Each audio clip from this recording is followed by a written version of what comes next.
be there in a second. Oh, the Jets traded up.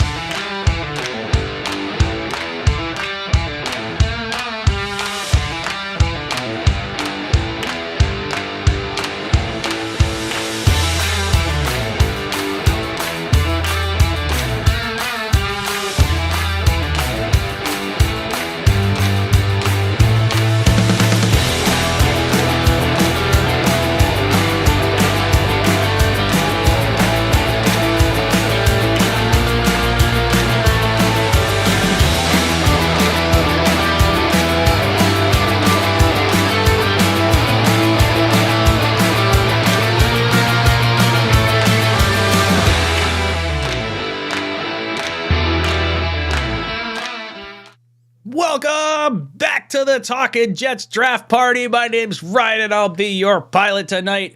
I am joined alongside my co-pilots. I have Green Bean to my this way. I have Mr. Matt O'Leary to my that way. Green Bean, how are you doing tonight? Green Bean, you are muted. Matt, how are you doing tonight? Oh, wait, Matt is muted too. What did I do? Hold on. Everyone is muted over here. Let me see if I can. All right, Green Bean, I think you can talk now. I got you. Hey, everybody. Can you hear me? See what it. Yeah, we got you loud and clear. I don't know what I did. Okay, Matt, I think you could talk now. Hello? Look at that. Some audio technical difficulties. That's what happens when you go to bed at 3 o'clock in the morning, have work at 5 o'clock in the morning, and just get home and jump on the street. Brutal stuff. Green Bean, how are you doing tonight? Dude, I'm tired. I'm confused. I'm happy. I'm a little sad, and I'm a little angry. I'm hungry. I'm feeling fat. You know what I mean? There's a lot going on around here. I'm ready, though. Matt, how you feeling tonight? I'm still meh on the first round, but I'm excited for day 2. I think it's going to be a ton of fun, and you're going to see me live and die with these draft picks and Islanders hockey, so you get the double whammy. I love it. I love it. Boys and girls, if you're heading in, make sure you hit that like button to let people know what the best draft stream is around. And if you want to get entered into our t-shirt giveaway for tomorrow, all you got to do is leave a comment down below the draft stream, and you'll be qualified for tomorrow's t-shirt giveaway. Tonight, we're going to be giving away our Talkin' Jets t-shirt again. So if you guys missed it yesterday, here is the front of the design. Here is the back of the design. We're going to do a giveaway every 10 picks tonight because we got 2 rounds going on. So we're going to do it every 10 picks. We'll pick a qualifier through the either a qualified via Super Chat or Green Bean. We want to do like maybe 50 likes so you're not getting inundated with a ton of stuff. What do we want to do? Or do we want to do randos? We'll do some randos throughout the night. Good talk, Green Bean. Okay. Yeah, wait, what'd you say? Sorry, I'm ready. I'm here. Yeah, it's okay. I was just going to say, we're going to do the Super Chats that come in automatically get qualified, but then do we want to do like every 50 likes or every like, I don't want you to get inundated and have like 400 things again where it's like too crazy to try. Yeah, I'll get a bunch of people. I'll figure it out. All right. How's that? Green Bean's going to be selecting some people throughout the night. We got 𝐒𝐫𝐞𝐫𝐢 sitting behind the scenes with us. Thank you, 𝐒𝐫𝐞𝐫𝐢. He's going to be helping us a little bit behind the scenes here. He's going to be jumping on with us tonight, actually, at 8:30. At 7:30, we got NYJ Mike and NYJ Matt. 9:30 rolls around. We got Tyson from Let's Talk Jets Radio. 10:30, we got Gunny. And then Ali coming in around 11:30 or so to talk a little football. We want to get all your thoughts on everything, but let's hop into our thoughts. We have a day removed from night 1 of the NFL draft. I put a poll question in the chat. A day later, how do you feel about the 𝐒𝐿_McDonald pick? Options are great, good, meh, or bad. You can vote on that as we discuss this. And Green Bean, I guess I'll throw it to you first. How are you feeling about the pick? Well, it's not necessarily the pick that we expected, right? I mean, I think our faces and our deadpan minute live says, it speaks volumes, right? But I think, I had a lot of time to process, look, consider, watch stuff, read things, kind of check it all out. And the truth is that the Jets passed on all but 14 players in the draft for this guy. So clearly they love him. He has the explosiveness, the bend that we really don't have. I mean, Bryce Huff is kind of that guy for us, but as kind of, as stocked as we are at the position, he really brings a lot to the table that we don't have in spades as much as we like to think. We're stocked, and we are technically, but he still brings a skill set that we don't really have. And like they were saying last night, the way to stop what's really going on in this division with the quarterbacks and everything is get to him, is get to that quarterback. And I think it's a good thing, man. We don't know what's going to happen the rest of the draft with Carl Lawson, whether or not, they might be moving JFM inside. We don't know all this stuff. And it's hard to just take a guy and judge him, without all that information. I still think it's a weird pick. It's an odd pick. This is the first time that we saw Joe Douglas kind of go way outside the box and take that, like, hey, we don't care what the world thinks, we love this guy pick that early. So it's still it's unnerving, but I have to admit that I like him a lot more than maybe I did initially when I was expecting so many other things. This was about as far out as I could have predicted. You know what I mean? It was just like, Will McDonald, maybe. We would have laughed if we said that before. But I honestly like it, man. I mean, you look at his broad jump. He's in the 98th percentile. His length and speed are in the 90th percentile. I mean, he's got a lot of things that are really, really attractive. And I think he's ultimately going to be a very, very good player for us, even though it wasn't the position that we wanted.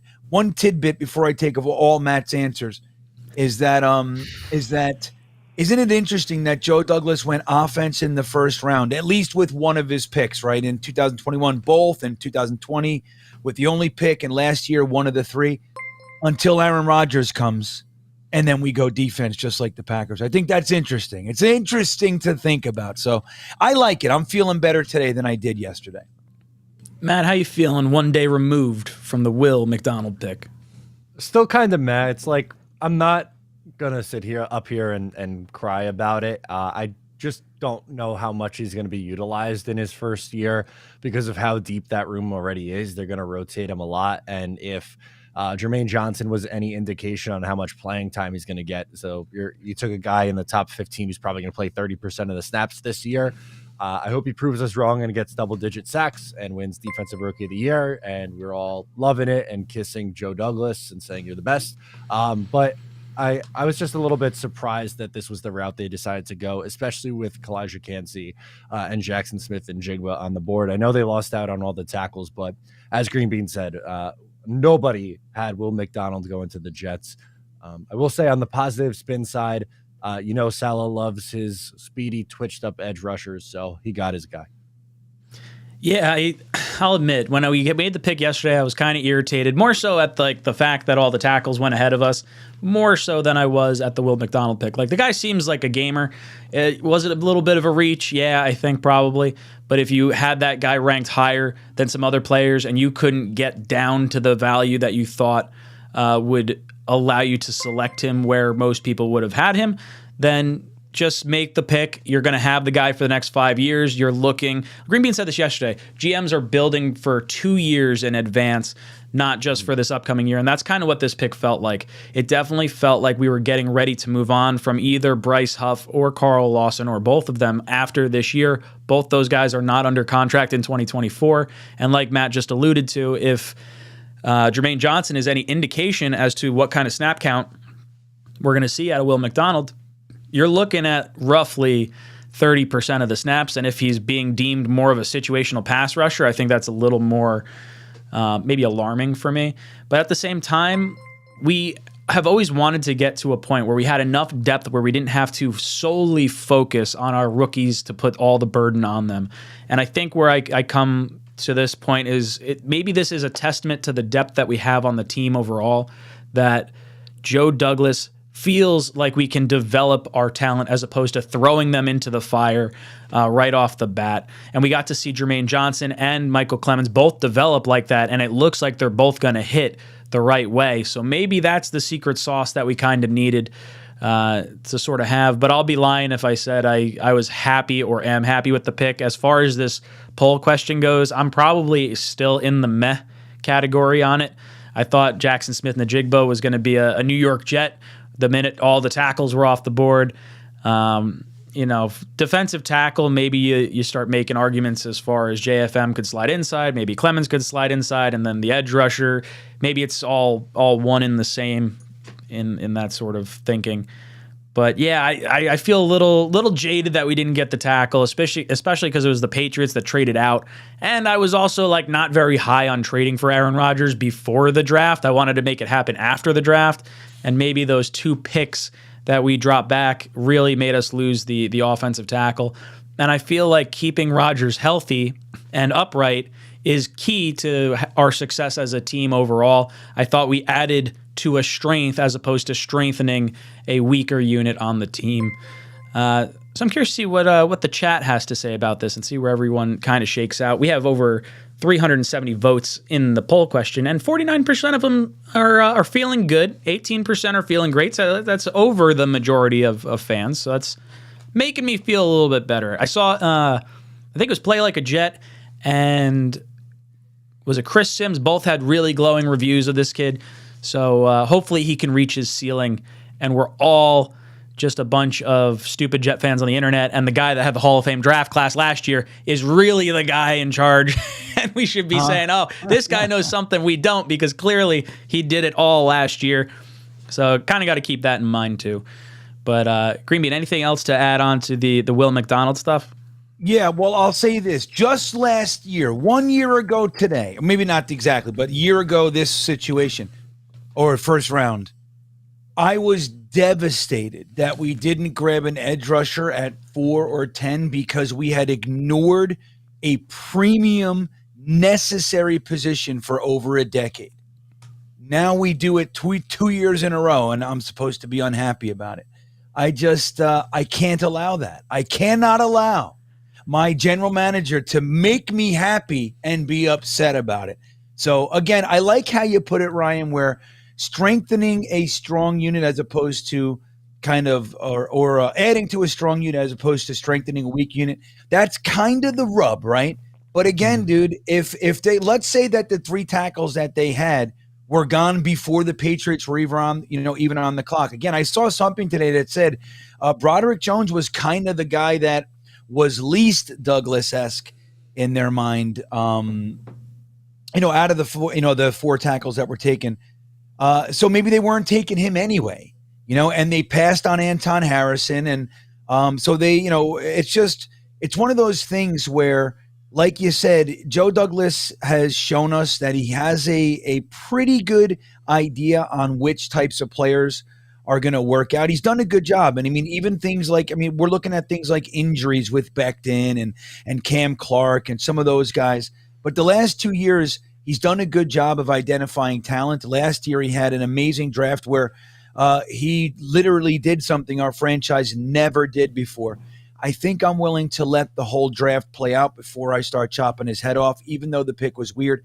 I'm telling you, I'm really coming around, and I'm excited for what we think is going to happen today. I can't wait to hear what you guys think, predict is going to happen. That's going to be fun. So I had someone send me this. It was Cali Jets had a tweet yesterday. It says ran into Adam Schefter and Jackson Smith-Njigba at the Lowe's Hotel Bar last night. Schefter told us the Jets really wanted Broderick. JSN gave the body language that he thought that he wanted to reunite with Garrett, thought it was happening at pick 15. Goes on to say, on the flip side, also got to chat with Dan Orlovsky for a good 5 to 10 minutes. He is a huge fan of Will McDonald pick, specifically mentioning him as the best athlete in the draft and needing a stable of pass rushers in the AFC. And if you're going to be scoring points like Aaron Rodgers and the Jets offense is kind of expecting to do, you're going to need to keep those guys fresher longer as opposed to maybe having more of your run guys in for longer durations of the game. Maybe that's the whole trick. Maybe we're going to score so many points, we're going to be pass rushing so frequently.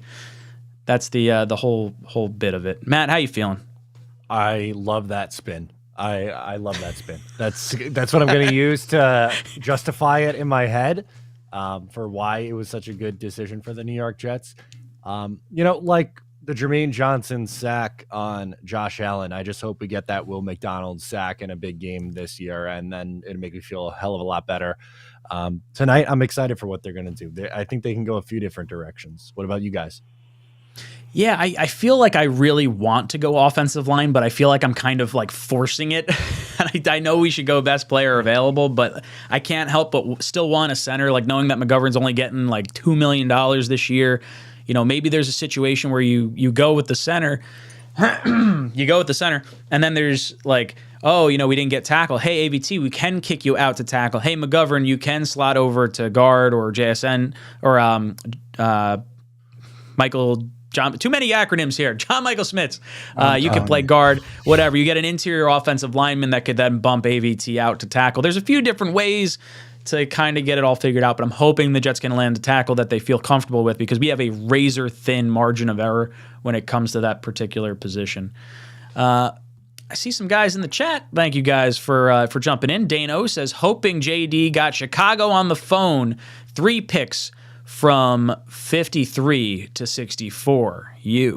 I did not realize he's saying Chicago has 3 picks in that stretch. Is that what he's saying, Matt? I think that's. I believe so. I want to pull up the draft. I had it before and I closed out of my tabs like an imbecile. So what a dummy! Hakeem says, "We back. Glad to have you back, Hakeem." Josh says, "Big night tonight. Great show last night. Go Jets." Thank you, Josh. Fun fact, actually. I was at the golf course today. So you guys know we did the whole stream last night. I had a golf outing at 9 o'clock this morning that we had to run. So obviously I had to get up at 5 o'clock in the morning, get there for 6 so we can set everything up, get everything rocking. And I see this gentleman in a Jets golf polo. And I'm like, oh, I'm going to say something to this guy. I'm going to talk about, the Jets. There was one guy that was in a Steelers jacket too, and I was giving him a bunch of shit. I was like, you son of a bitch. Yeah, you bastard. You traded out. Yeah. You traded up. You screwed us out of the tackle. But this guy, anyway, there's this guy that's coming out from the back of the pro shop, and I see him he's got the Jets polo on. I was like, oh, I'm gonna say something to him and just like talk some Jets football. And he comes in, he goes, dude, I didn't expect to see you here. I can't believe you're still up. I watched your whole stream with Green Bean and Matt last night. Oh, I was like, holy hell. I was like, oh, that's awesome. So Andre, if you're watching this and you're hanging out in there, hopefully you got home safe. You had a few beers today. It looked like he was feeling pretty good. But overall, thank you for coming up and saying hi. I always like when people come up and say hi to us. Matt, did you figure out what that draft order is and how many picks Chicago's got? Yeah, so they have 53, 61, which those are the 2 second rounds. And then obviously they have the first pick of the 3rd round, which is pick 64. That was referenced. Gotcha. Okay. Hey, I'm fine with moving around and wheeling and dealing, trying to get some more ammo. It'd be nice to get a 3rd round pick, right? Yeah, it would for us. Yeah, slide down. And the only thing that sucks is like if yesterday was any indication of the value of trades, like I don't know how much I feel like moving up and down the board today. I mean, I guess I feel more confident moving up in certain points because a 4th round pick was able to get you jumped up like, I don't know, 3-4 picks in the 1st round. So I would imagine, like a 4th round pick today might get you to the top of the 2nd round or, whatever. I don't know.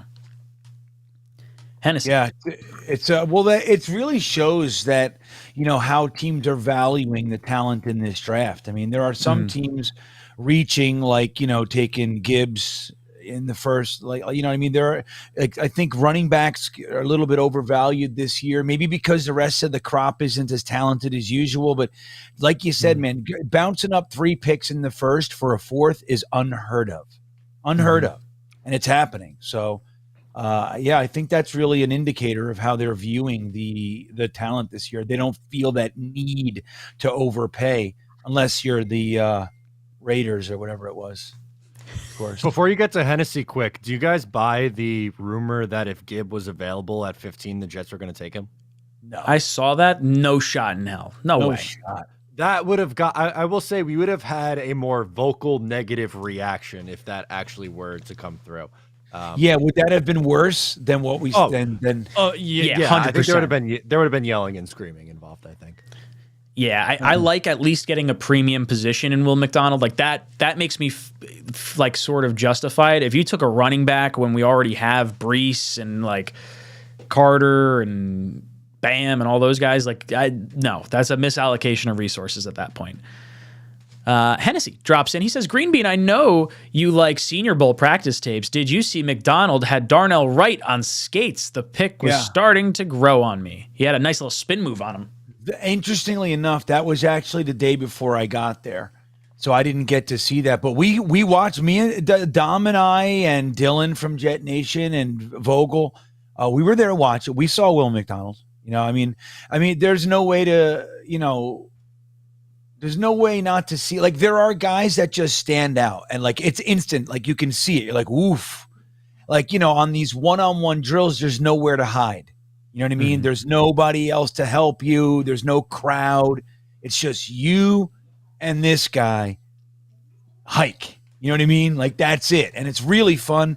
But yeah, man, I saw that clip. That clip made me very happy last night. Not as happy as seeing him just kind of leap over the car. You know what I mean?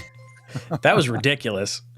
That wasn't even like a car. That was like a SUV, like, or a crossover or something like that. Yeah, that was bigger than like a sedan.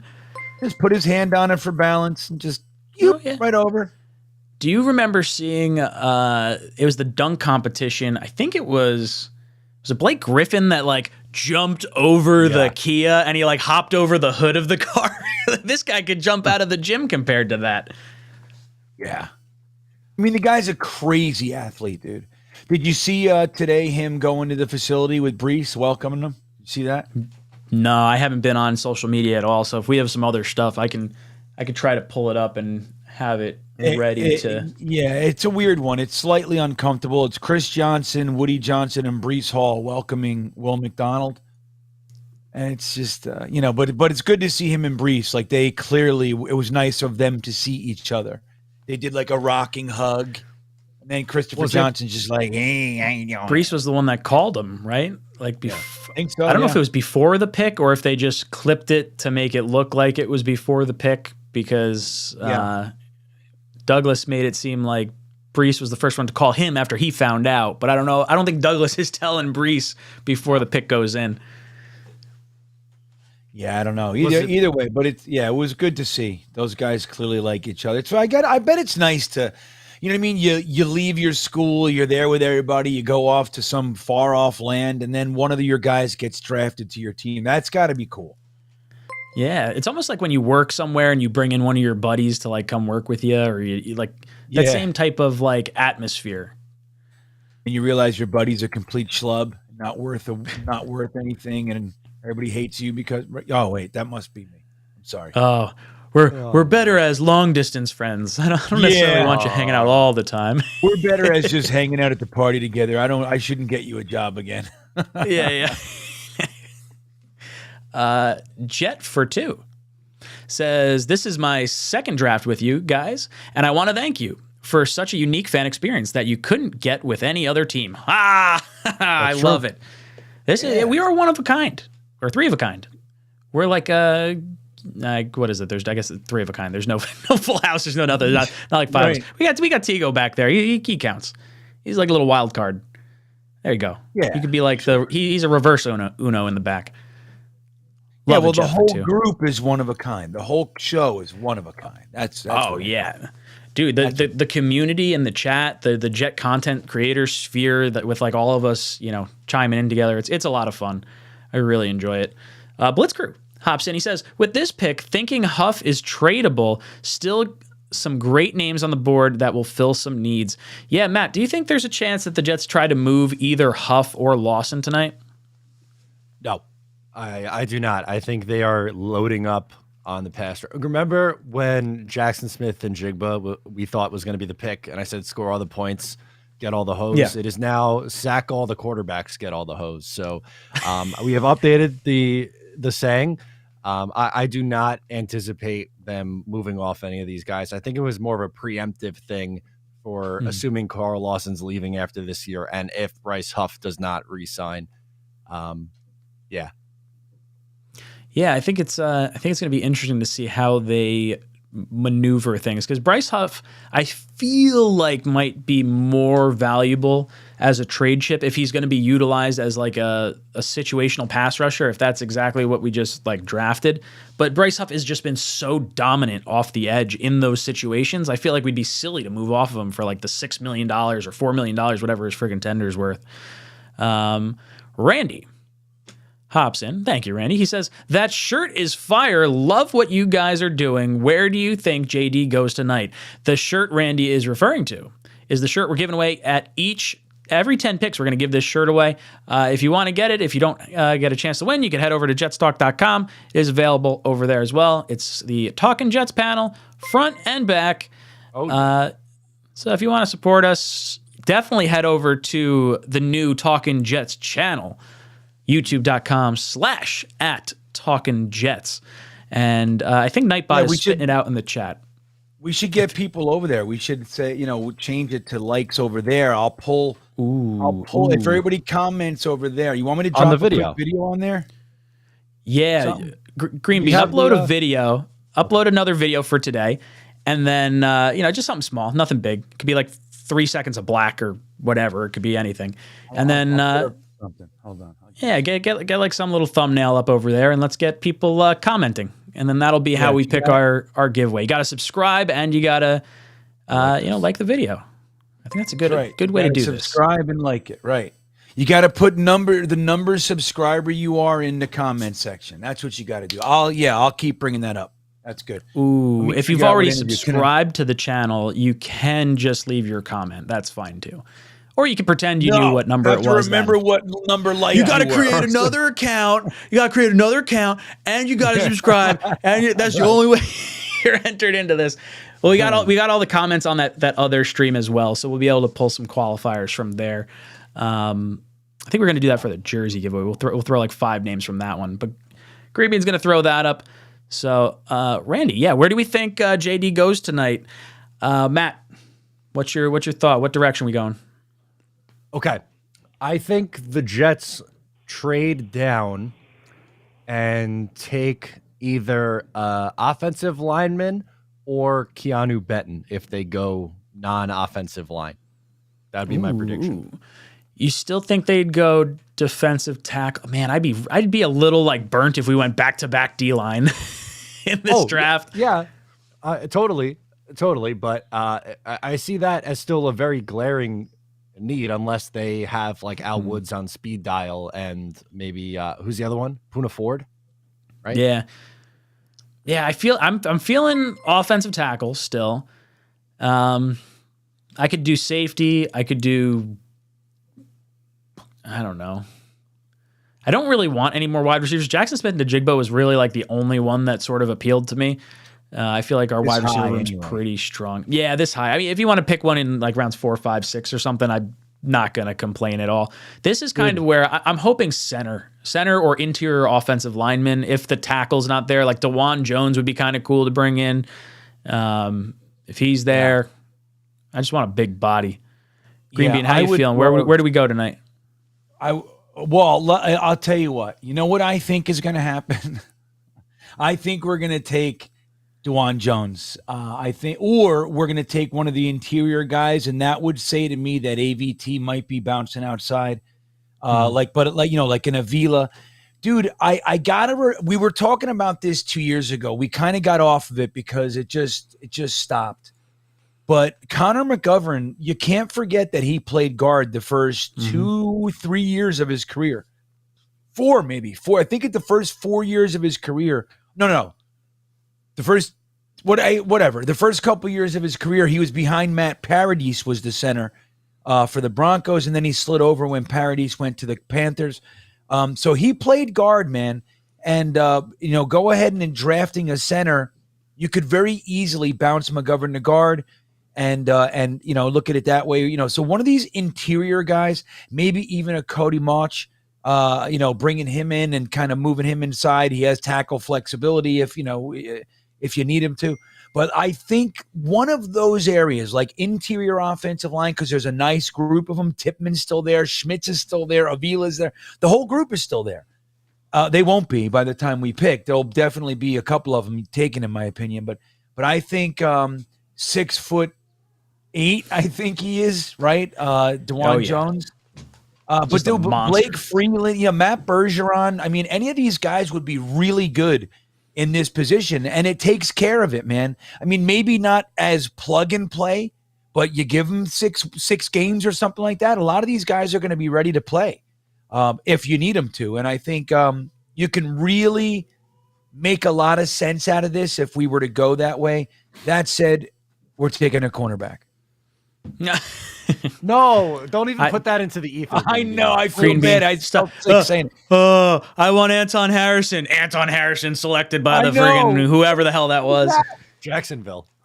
Damn it, Green Bean. Terrible. That was terrible. Green and White Militia comes in and says, a large part of me thinks Lawson is now expendable. I don't know why. Carl Lawson and our 4 for Panthers' second round for John Michael Schmitz. Interesting. And then you'd have 2 second-round picks. I don't know if – I feel like Carl Lawson is here to stay. I think we were just scratching the surface on what he could do last year coming back from the Achilles injury.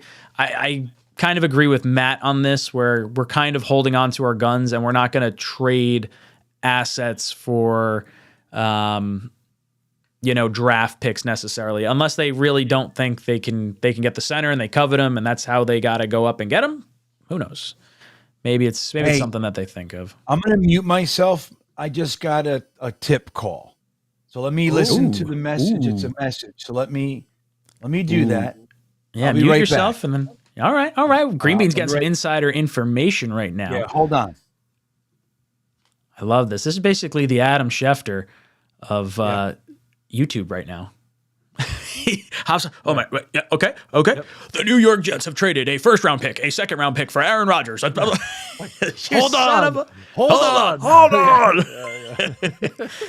Everaldo comes in and says they should have picked an offensive tackle, Anton Harrison. Yeah, I don't know where he was necessarily ranked, because where did Jacksonville take him? Like 26 or 7, somewhere right around there. They flipped with the Giants, didn't they? They moved back twice, if I'm not mistaken, and I think it was 27. Here, I'll tell you in 1 second. I got to change what round we're looking at. It was 28. 28, Jacksonville. Okay. So that would have been, I would have felt like, at least if you reach on a need, I feel like that's not.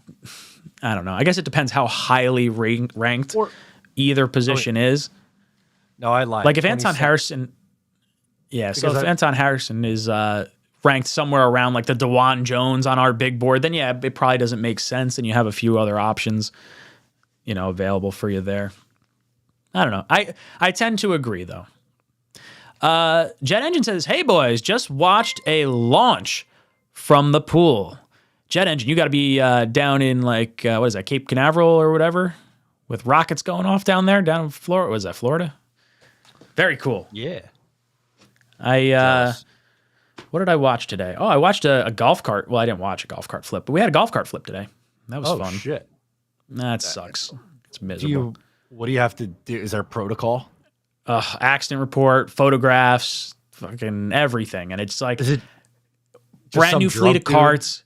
Oh, dude, brand new fleet of carts. These guys snuck in their own alcohol, and I caught it because when I was taking pictures of the scene, I saw the High Noon, and I was like, we don't sell High Noons, so this is, whatever. Basically, you can't bring in outside alcohol because we have a liquor license, so obviously we hold that super valuable. And when my whole outing speech, I go through it. I was like, hey, if I catch it, I'm yanking it. I love playing, bad cop. I mean, you gotta in that. I mean, you don't want to be that guy, but you have to. You can't, because you're liable for some of this stuff too. Exactly. And it's like, if I'm not going to go through your bags, but if you're flaunting it and having it right in front, it's like, dude, I got to do my job. Yeah, of course. Come on.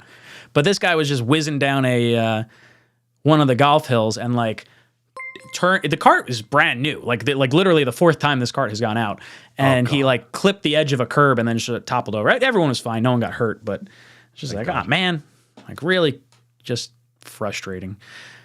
Mac, you're getting a little behind the scenes look at Ryan's life. Mac comes in with a super chat, says, what is everyone's favorite day 2 pick they would love to have? I think I'm going to roll with the center. So center of choice, whoever it is, John Michael Schmitz, Tippmann, Weipler, Stromberg, whoever you want. Whatever center that is, I'm good with some type of offensive line help. Matt, where you fall on this? Yeah, my official prediction is definitely center.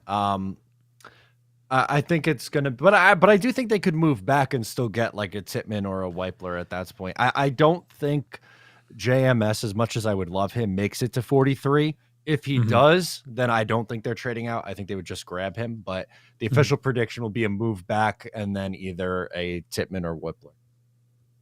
I like it. I like it. I see Philip Allen dropping in. Thank you, dude. He says, think we are set up to take a center in the second round. Because if we feel we sign McGovern to be backup for the guards and center and start a rookie at center because we only have McGovern for $1 million. Yeah, I think that's kind of where we were just talking about. You know, we don't have him under contract for that much money, so he can absolutely be a depth piece for the New York Jets. So I think we kind of agree here. Matt, you see McGovern as not impeding us from going center or interior offensive lineman? Oh, 100%. I mean, ever since they brought him back and at less than $2 million, that's backup money. Now, could he start? Yes, of course, but that he's not your long-term answer. That doesn't stop you from taking a center. Yeah, I completely agree. Armani AD dropped in with a $10 super chat. Thank you, dude. Hey, fellas, still feeling disappointed about last night, but in JD we trust. Here's a wild theory. We drafted McDonald because we are trading away Huff or Davis for a third-round pick. Thoughts? If I had to trade one, I guess I would prefer to trade Huff because we're really rich at edge rush right now, and I feel like Corey Davis, while I would have liked a few other wide receivers than him, I think the value is holding on to him with Aaron Rodgers. Matt, what say you about Huff or Davis possibly getting swapped for a third? I don't think either happened, but if I had to choose, I would say Huff for the same reason that you just did, because they need Corey for this wide receiver room right now. I think he's in the plans to be a part of the top 4 guys, and they have a surplus at edge now. Green Bean, what do you think? You think Huff or Davis gets traded for a third-round pick today, possibly? That's so funny that you should ask. Oh, inside knowledge? Let's see what's going on with the Green Bean. I'm confirming what I can and can't use. So yeah, I need a minute. But what I will say is that is a very interesting question that you just asked me. Ooh. I'm going to try. Just, you got to give me a second. Ooh. All right. You chime in whenever you feel the need. NY Sports Wicker Media comes in and says, in your primes, could you have jumped over a car? I might have been able to. It would have to be like a smart car, but like I used to be able to high jump 6 foot, and so I could probably get up and over. I have some pretty good ups. Never was able to dunk. Wish I could have dunked. I'm not that tall. Matt, can you dunk prime? No, I could get rim, but I couldn't get the ball over the rim. That was my problem. I was able to like tap rim. I could with my finger. I'm not. I would get the ball, but I get boom stuff by the rim every time. I didn't have the best of hops. That's all right. Creamy, what about you? You dunking? No, dude. I never got much lift.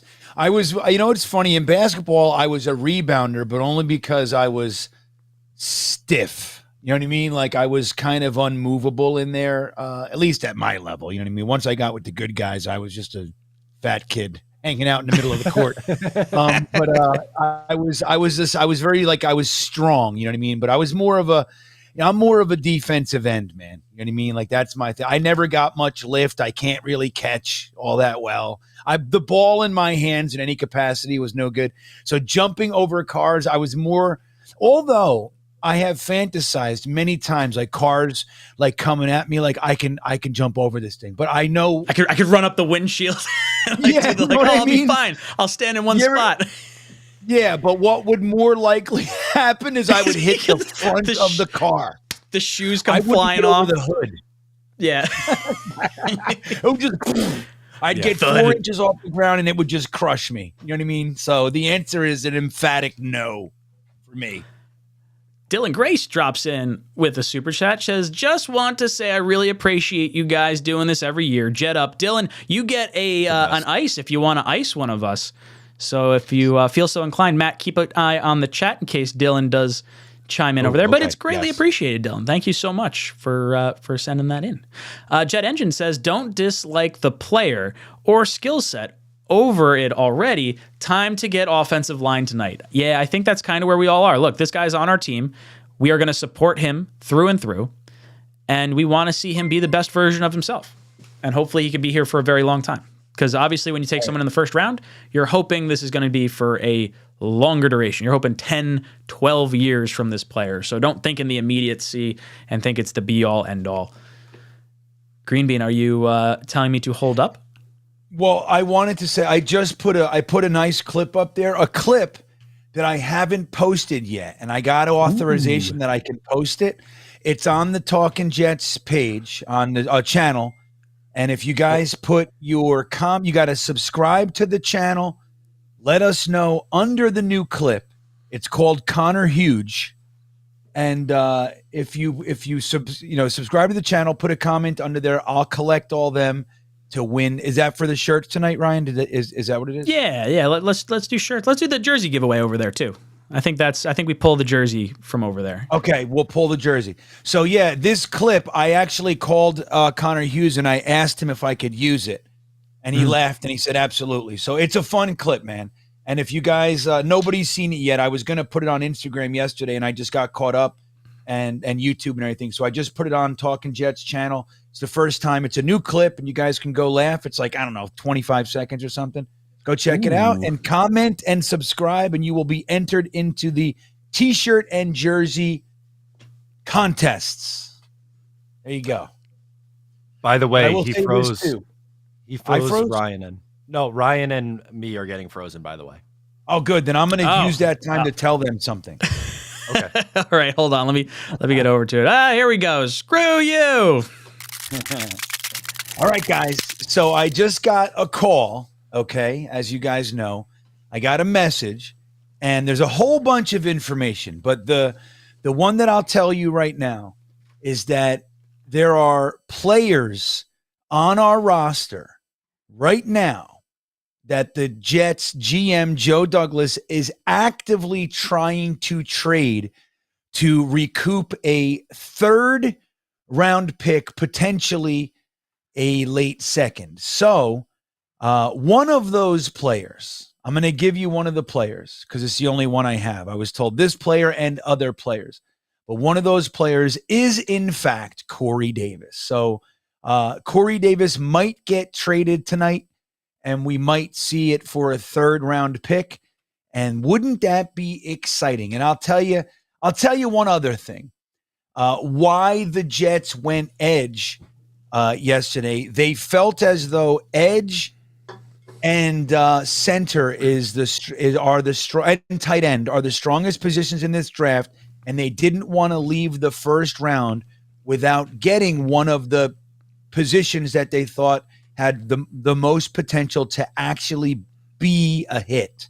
So that's why they grabbed them. They don't feel as strong with the other positions, but I will say this: they were thinking running back last night. The running back that they were eyeballing was taken, and they might have surprised the world and taken a running back for that 1-2-3 punch in the backfield yesterday. So amazing, huh?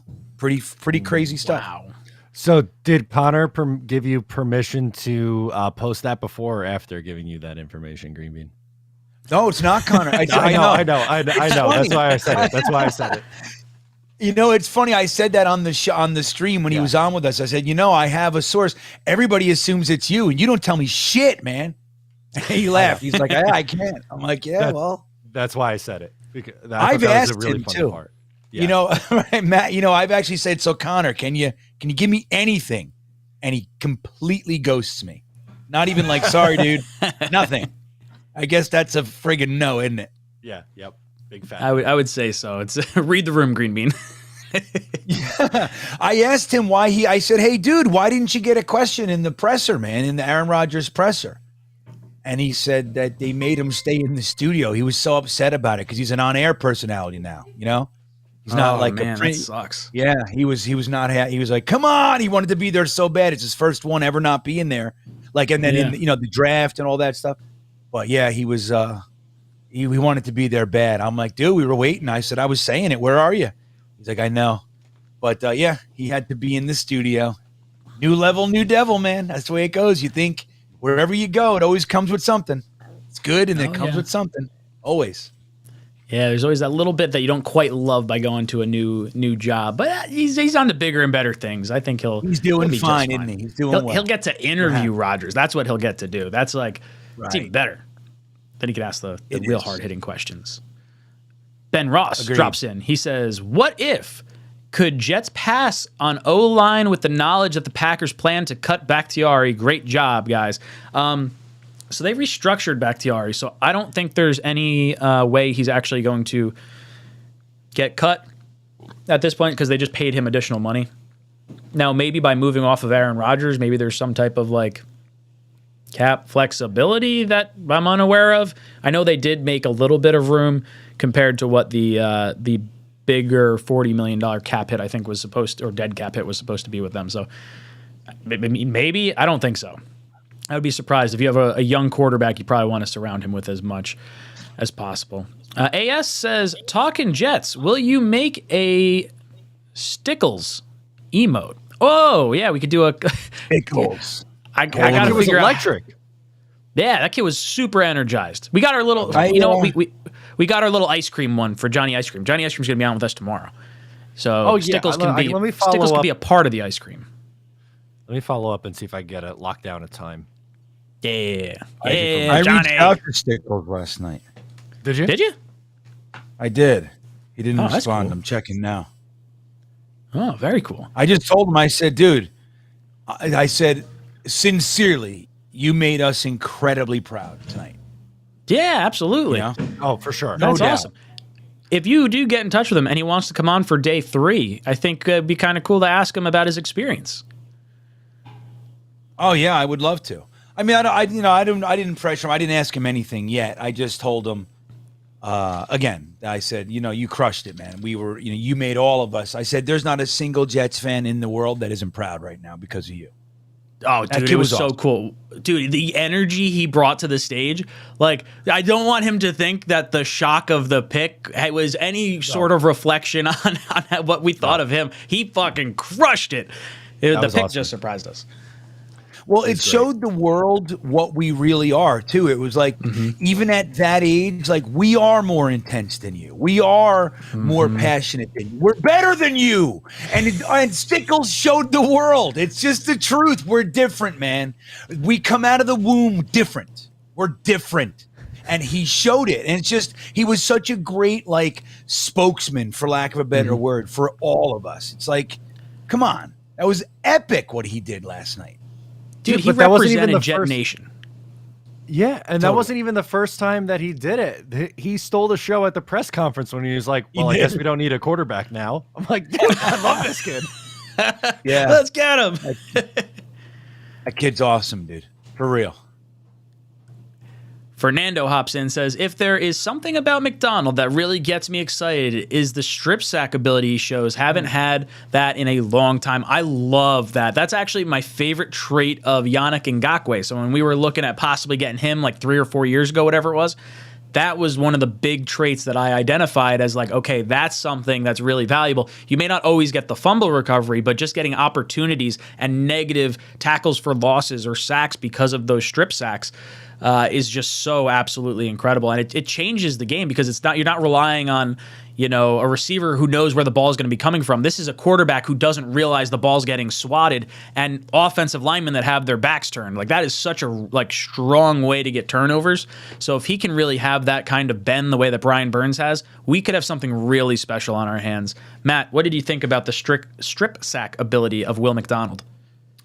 So I'm going to answer that, but can I give you guys something first too? Because I think you guys are going to find this interesting, by the way. Ooh, fire away. So Seth Walder on ESPN ran a projection for the percent chance of who the pick is going to be in the second round. And for the Jets, who do you guys think has the highest percent chance to be the pick for the Jets? So does it eliminate one for each level? Like, if the highest percentage chance was, Will Levis at, the top pick in the second round, is he no longer an option for the other picks? Is that how he did it? He has Will Levis has less than a small percent, maybe less than 20% chance of being the pick. I guess my question was so it's factoring in all players. Like, it's like, even though someone might have a higher percentage chance in front of us, like if John Michael Schmitz was 99% chance of going, I would assume there's not a high percent chance of us getting him at that point. Well, I should probably reword it. The actual graph is chance available at pick 43, but I'm assuming the one who has the highest would be the one who is the most likely to be the pick. Like, it's not like a rando, it's someone who is a second rounder, I'm gonna say a center, and I'm gonna say John Michael Spitz. That'll be my guess. Okay. Any guess, Green Bean? Hell yeah, I want to guess. I think it's going to be Steve Avila. That's going to be the number one winner on this poll thing. That's what I think. Ryan was closer. John Michael Schmitz is fourth, the fourth highest, and 5, 6, 7, 8, 9. 16th highest is Steve Avila, but coming in at number one, it went that far down. But coming in at number one is wide receiver Cedric Tillman at well over 80%. Well, that would make a ton of sense if they're moving on from Corey Davis, right? Because he's a bigger body guy. He's not like Josh Downs or Jalen Hyatt. So I just found that 213. I just pulled up his scouting report. They have him. So NFL Draft Buzz has him as a second to late second round pick, possibly. It looks like most places, Sports Illustrated had him ranked as 13th overall, but then everyone after that, you got NBC Sports 35, NFL.com 36, NFL Draft Buzz 54, and then it goes 69, 74, 77, 88. So kind of all over the board here. Everyone's got their own friggin' rankings. Yeah, that was surprising. So I thought I would share because I was not. I would have went like Ryan, John Michael Schmitz. Keanu Benton was 3. Cam Smith was 2. Interesting. Hey, let me say this too. People are having trouble finding the Talkin' Jets channel. So Ryan, I'm dropping the link in there right now just to the video. I'll pin it. Yeah. Okay. There it is. That's directly to the video. We already have 84 views, a whole mess of comments, probably 84 comments. But we only got 23 subs. Interestingly, maybe the rest of them already subbed. That's what I think happened. That's probably it. I would think so. Sorry, but to answer Fernando's question, I do want to give him the time because it is a really good point. I think that is very valid because the Jets, something that they don't do very well is create turnovers. That was one of their, I guess, issues. And not that they had a ton of issues on defense, but if you wanted to critique this defense, it would be creating turnovers. So that is completely fair because the strip sack is absolutely something that McDonald has in his repertoire. Greenby, what about you? How are you feeling about I see you, Tigo. I see you. I'm going to ask Green Bean this question. Tigo's good behind the scenes. I like this. This is kind of nice. Yeah. Green Bean, your thoughts on the strip sack ability of Will McDonald? And how valuable is that trait? I think it's the best. I mean, he was one of the best in the entire class at doing so. I think it's important. I mean, again, when we first saw it, Salty Nuts last night, we had 200 mocks and nobody picked Will McDonald. And I think that's kind of what we were looking at. And we all, we had our designs on what we wanted. So it was surprising and therefore negative. But the truth is that this guy, PFF said that this guy is a better edge rusher than Will Anderson. We plan on using him in the wide 9. He has speed to get around the edge from the far side. Dude, those are rare abilities that we don't have. And then when you add the strip sack, what's more important than a strip sack? A pick? They're better than picks because of where the ball hits the ground. A pick can be 28 yards down the field. So it's one of the best things that a defense can do is a strip sack, and then obviously you need somebody to pick it up, which is also pretty important. But still, it's like this is what made Lawrence Taylor so incredibly good, was his ability to beat the guys that he was up against, usually around the edge. LT could do it in your face too. He was so strong. But he kind of invented that SWAT. People did it from time to time, but he did it. He made it part of his game. And he became a legend for it, and he changed the NFL. And we just got a guy that does that innately. When he comes to sacks, he's always hitting his wrist, and he creates strip sacks. I think it's vitally important, Fernando. I think it's probably, after getting to the quarterback, it's probably the best thing that he offers. Yeah, for sure. It's so important. Just think about all the turnover potential and just loss of yardage that you can really get out of it. It's absolutely awesome. All right, I've got Hakeem, Adam, RJ McPott, Arbiv, Kaz, and Peter Chestnut on deck. We're going to step away for a quick ad break. In the rolling hills of northern New Jersey, there's a place where the grass is greener and where the views are nicer, and where the crew works harder to make your day on the links just a little more special. Ballyone is calling. We're ready. Are you? All right. Hakeem dropping in says, JD never let you know his next move. Generational fullback incoming, LOL. We can't judge JD's decisions until January anyway. Might as well enjoy the ride. Yeah, right? Like, we said that earlier today where it's like, okay, well, we all didn't see this coming. We all had our own thoughts and opinions on stuff. But the guy who made the pick was the one that had a Hall of Fame draft class this past year. And who the hell are we to question that? This guy knows what the hell he's doing. Greenbean, any thoughts on, this mindset? Can we really judge a draft pick right now, or do we have to wait till the end of the season? I think we got to wait. Dude, how many draft picks did we love and suck and hate and were great? Again, I'll harken back. Like, for me, one of the drafts that this reminds me of is how I felt about John Abraham. Like, I didn't dislike him by any means. I just didn't think he was going to be our pick. And I just didn't really know all that much about him. I loved Sean Ellis. I loved Chad Beck later. I liked the idea of getting a tight end. I thought he was fine. I loved getting Lavernius Coles in the third. And then, so like, the guy that was the best out of all of them was the one guy that I thought was meh. And he ended up being John Abraham. So this is one of those situations. And, somebody reminded me that, I talked about Brian Thomas last night. Brian Thomas, the reason that I compared it to Brian Thomas is not because they're similar players. They're really not. It's to some degree, but they're really not. The difference is that we really wanted to go another direction. Many, many Jets fans wanted Ed Reed. It's not you don't grab a safety. We don't need a safety. We did need a safety. It was a deep safety class. And the idea was we could just get one in the second round.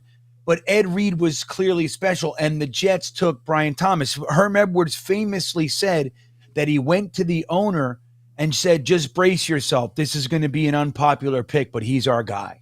And it was Brian Thomas. And Brian Thomas was a good player for us for over a decade. I mean, he was a good, solid player. He had really good years and all that. He was never great, but he was very solid. He was a starter for us, so it was fine. But it wasn't about the player itself. It was just about the scenario. We all thought, as Jets fans, we were convinced the Jets were grabbing Ed Reed. It made so much sense. Herm Edwards, the whole thing. And we grabbed Brian Thomas. And it was like, what? It was just another year that we did the thing. This kind of felt like that last night. But I think it's a good pick, man. I really do. And, JD's decision, dude, we're talking about the GM that just won Offensive and Defensive Rookie of the Year, followed by Breece Hall, Michael Clemens, Jermaine Johnson. He's earned a little bit of rope. No? I think so. I agree with that. Adam comes in and says, JD is someone that drafts for best player available, so you have to imagine he was just better in their mind than anyone else left. Yeah, I think that, I think you weigh certain positions a little differently, but yeah, I agree. I think Joe Douglas, and I think even Robert Saleh would agree, you go with the best available player because you shouldn't be trying to fill just a need for this year. You want to try and fill a need for the foreseeable future as well. RJ comes in and says, highly doubt this happens, but if we went defense again, do you think A-Rod starts to get the similar feeling of not catering to the offense like in Green Bay? No, I don't think we will, because we definitely already have, at least right now, Corey Davis and Garrett Wilson, two former first-round wide receivers. That's something he never had in Green Bay. And then we also have his buddy Allen Lazard. Like, we have weapons across the board that were brought in prior to Aaron Rodgers here, that attracted Aaron Rodgers here. So I do think it's a little different if the Jets do decide to add some pieces across the board. But I would like to see them try to keep Aaron Rodgers straight up and down. And adding some offensive linemen would really go a long way with that. Arbiv comes in and says, I like the pick. Defense needs to be in the top 5 if we want to beat Mahomes or Burrow.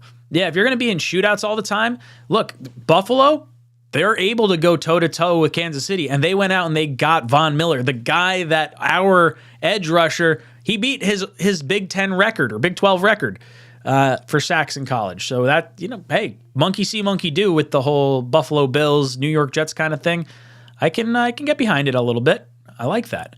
Kaz comes in and says, new owner of one of those awesome shirts. Thanks, guys. Yeah, Kaz, I think I'm pretty sure you reached out to me via email. Anyone that has reached out to me via email that won a shirt yesterday, I have not responded to any of you yet. I did see them pop through, but I'm just going to do it all at once the draft's like fully over. I just have so much stuff going on that I haven't had the time to process it the way I really need to. But Kaz, thank you so much for hanging out with us again tonight. Peter Chestnut says, the Jets are deeper at wide receiver and just as deep at tight end. So these pundits should chew on a manhole covers instead of discussing our needs. So I'm guessing they're talking about our needs on the draft, like during the NFL draft. Is that what they're talking about? Or are they, is he telling us, oh, we're deep at wide receiver, tight end? These guys on the YouTube, they don't know what the hell they're talking about. I'm not listening to whatever's going on in the draft right now. Yeah, I know. I can't hear it either. But I did hear earlier that the Jets might, there's a kind of a shift in thinking that the Jets might go tight end. A lot of the tight ends that are there are among the kind of elites, you know what I mean? The upper tier. And the Jets, look, what I was just told is the Jets view tight end along with edge and center as the strongest groups in this class. So, maybe they do grab one. Dude, if you grab the Darnell Washington, he's he's not really a tackle, but as far as what he brings to the table, he can bring that extra. If you are bouncing AVT to the right side, you just stack Darnell Washington next to him and nobody's coming from that side. You know what I mean? And he's got to work on his hands a little bit. He's not really the best pass catcher yet, but he can catch. And so you kind of bring that. And don't forget, Hackett had that up in Green Bay with, I can never remember his friggin' name. What's the guy's name? The tight end that's up there. Tanyan? The old dude. Oh, Mercedes Lewis. No. Yeah, Lewis. Right, Lewis. Right, thank you. Mercedes. Yeah, so they're, and Aaron Rodgers had him for how long? So maybe that's exactly what they're looking for. And we might see Darnell Washington come soon. So You know, I don't know. I think there's credence to it. You know.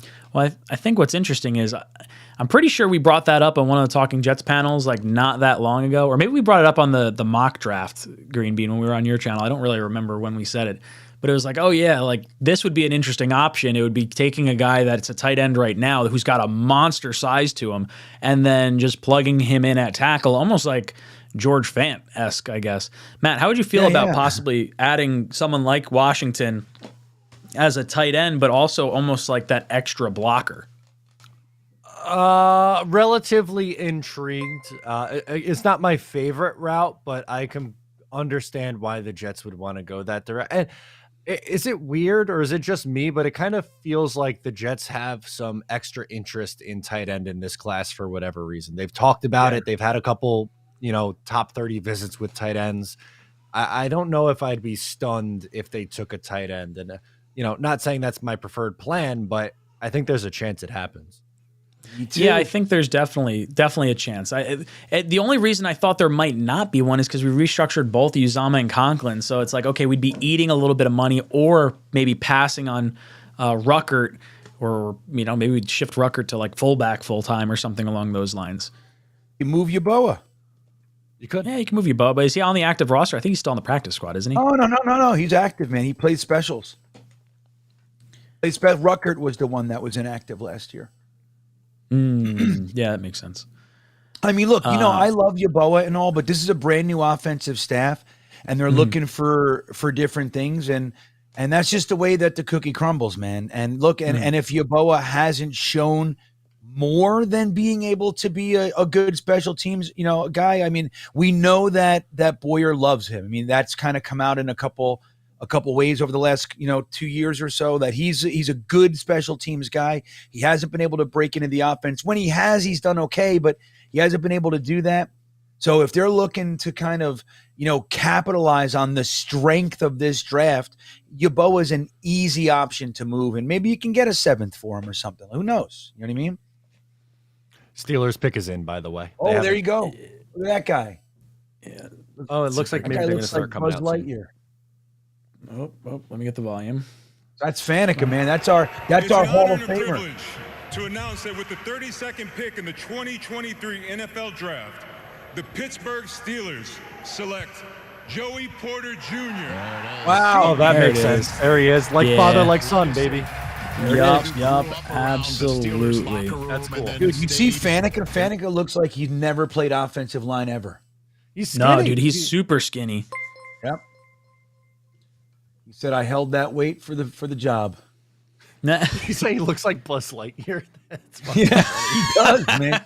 It's like he's from the new Buzz movie, or Lightyear, or whatever that movie is called. I know. I got to see that. I actually want to see it. It was really good. You should absolutely watch it. It was really, really good. It has nothing to do with Toy Story aside from like Buzz Lightyear's name. It is really good. Highly recommend.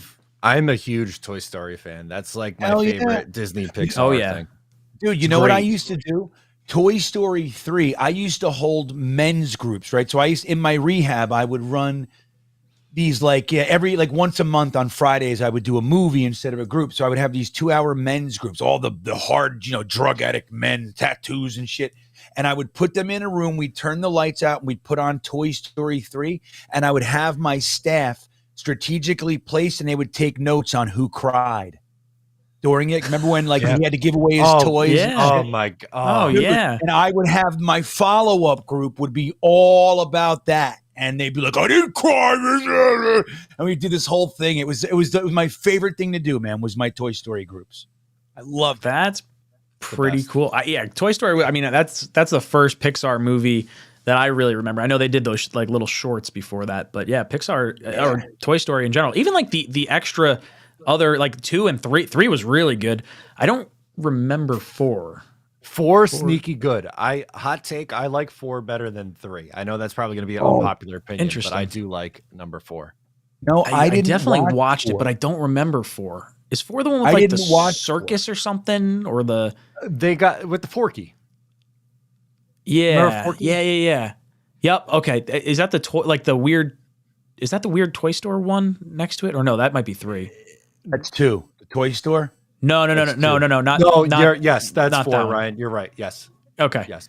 You're right. No, I didn't watch 4 because I thought 3 was the perfect ending when they all held hands. Agreed. Oh, I And know. they were ready to Yeah. get melted together. I'm like, there's no way.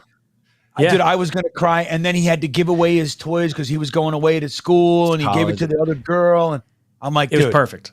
Wrap it up. Put a little bow on it. Why? When they made it 4, I was honestly upset. I still haven't watched it because I'm pissed. It's good. I agree. 3 was a perfect ending, but I did enjoy 4.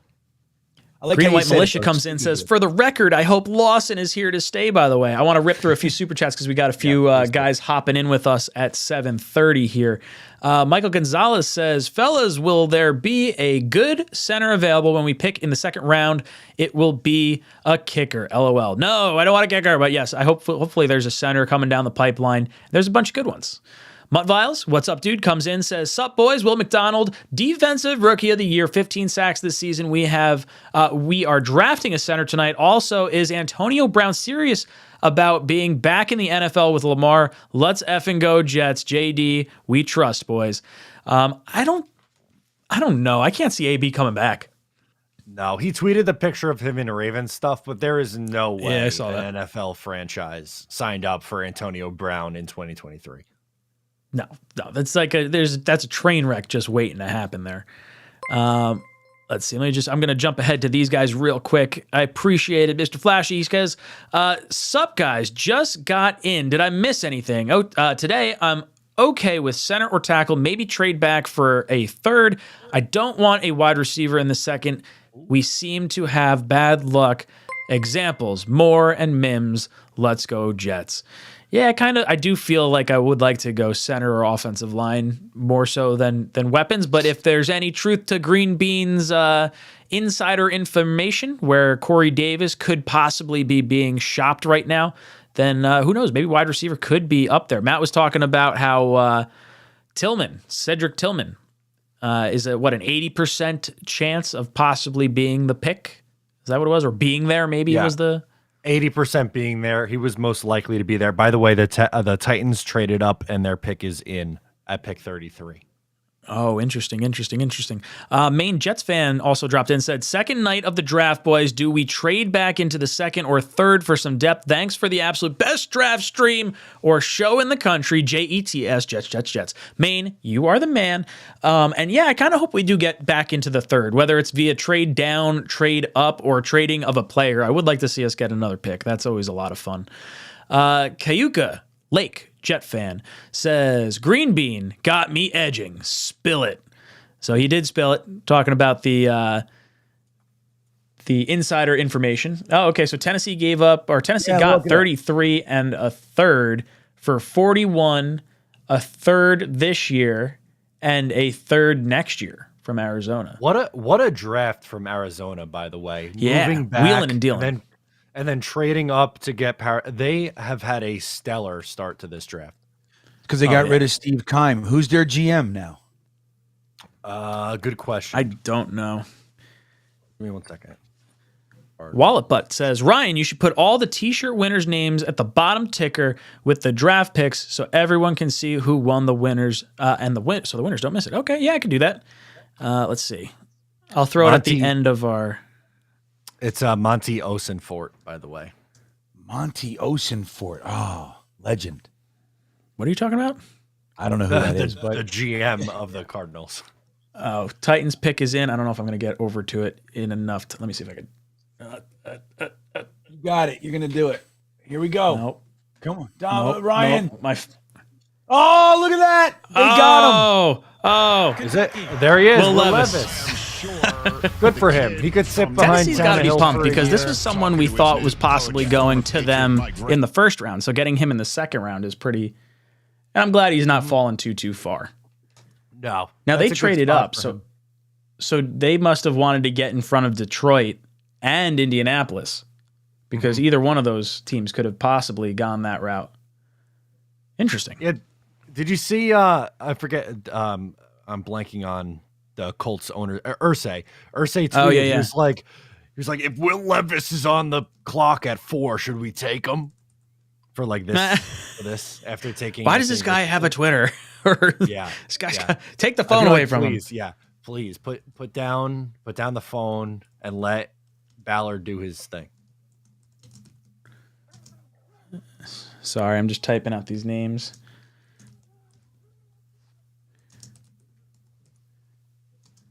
Boom. Oh, I got another piece of information. I forgot what it was, though. What the hell it was. Hold on. I'll say it when I remember it. I can't believe I just did that. Holy shit. Wow. I completely forgot. Wait a second. That's okay. Oh, my God. All right. Matt comes in. Matt says, the more I've researched Will, the more I love him. What a nasty spin move. God damn. Yeah, that spin move is lethal. He puts people in a blender. Marcus Metcalf comes in, says, I've seen that there isn't a left tackle in this draft, only right tackle and interior offensive lineman. I like the linebacker from Arkansas or the tackle from Syracuse today. Bergeron, yeah. I don't know who the linebacker from Arkansas is off the top of my head. Bruce Sanders. Yeah. Oh, yeah. I don't think we're not taking Bruce Sanders. I don't think we're No, I don't think so either. Eric comes in. Eric says, if the Jets truly are looking to trade Corey Davis, it confuses me even more as to why they did not take Jackson Smith-Njigba. Do they trust our wide receiver room without him? I completely agree. If you were thinking about moving Corey Davis right now, why on earth did you not take JSN and just like you get Garrett Wilson back? Because I got to imagine there's a little bit of like, I don't want to say maybe a little bit of bitterness from Garrett Wilson, maybe seeing like, oh, we could have had our guy. And if you're going to wind up moving from Corey Davis, we could have had like a guy that I played with at school. Like that would have been really fun to have. Matt, you think there's any sort of, I don't know, maybe some feelings about passing on JSN? Yeah, and not to discredit Green Bean's guy. I just line would selection is in right now. If they were really wanting to trade Davis, then I think you draft Jackson Smith-Njigba. Like, I don't know, passing on him to me screams that they're not going to do that In unless the 2023 NFL Draft, Sorry. the Detroit Lions select Sam Laporta, tight end. Tight end. Oh, wow. There he goes. I love Laporta. Over Mayer. Over Mayer. That's interesting. How about that? Oh, Islanders strike first. Let's fucking go, baby. Let's go. Kyle Clutterbuck. Suck it. I'll tell you what. I liked Laporta was one of my favorite tight ends last year when he chose to stay in school. He's a stud, dude. Iowa, bro. If Iowa produces anything, it's tight ends. You know what I mean? It's tight ends, linemen, like they're corn. It's all about the corn. That's what it is. Those offensive linemen too, right? Those are like kind of their two guys or two spots. It's all those hay bales they're throwing around. They can just move bodies. That's right. Yeah, man. The big guys. They're big and strong. They mean business, dude. They mean business. Green Bean, what do you think about if the Jets were truly looking to trade Corey Davis? Do you think they should have taken JSN in the first round? Maybe they think JSM sucks. How about that? Maybe. Yeah. Maybe they think he's overhyped and he's not worth that pick. I mean, maybe they think they have a second round grade on him, or I hear you, but there are other wide receivers, and I get the Garrett Wilson thing. It's rare, man, that like these guys get to come out and go to a team, and then the next year their buddy is taken. It's just not. I mean, it happens, but it's not something I think anybody's really holding out, for and going to be angry about. I think it's fine, but the Jets might think that they can look. They have Garrett Wilson. They have Lazard, they have McCole Hardman, they have Denzel Mims. Maybe they think, they use a 4th round pick on Bryce Ford Wheaton or Parker or any of these guys, and they think that it's going to be fine. Like they're going to get the same or similar production. They don't need that wide receiver to kind of try to fill that number 1 spot. They have that guy. Now injury. You don't want to be one injury away from being a pedestrian group, but I don't think we are. I think, again, I mean, it sounds all well and good and we heard all hype, but the Jets clearly didn't have him rated higher than the edge rusher, and maybe they don't think all that much of JSN. Moose City comes in and says, I don't think John Michael Schmitz makes it to 43, sadly. We'll hold our breath and see what happens. Cafe, by the way, comes in and says, hey, guys, that Jets pick yesterday was fun. Shout out to Thomas Hennessy for signing as a long snapper for 4 years. Have a Jet time. Love it.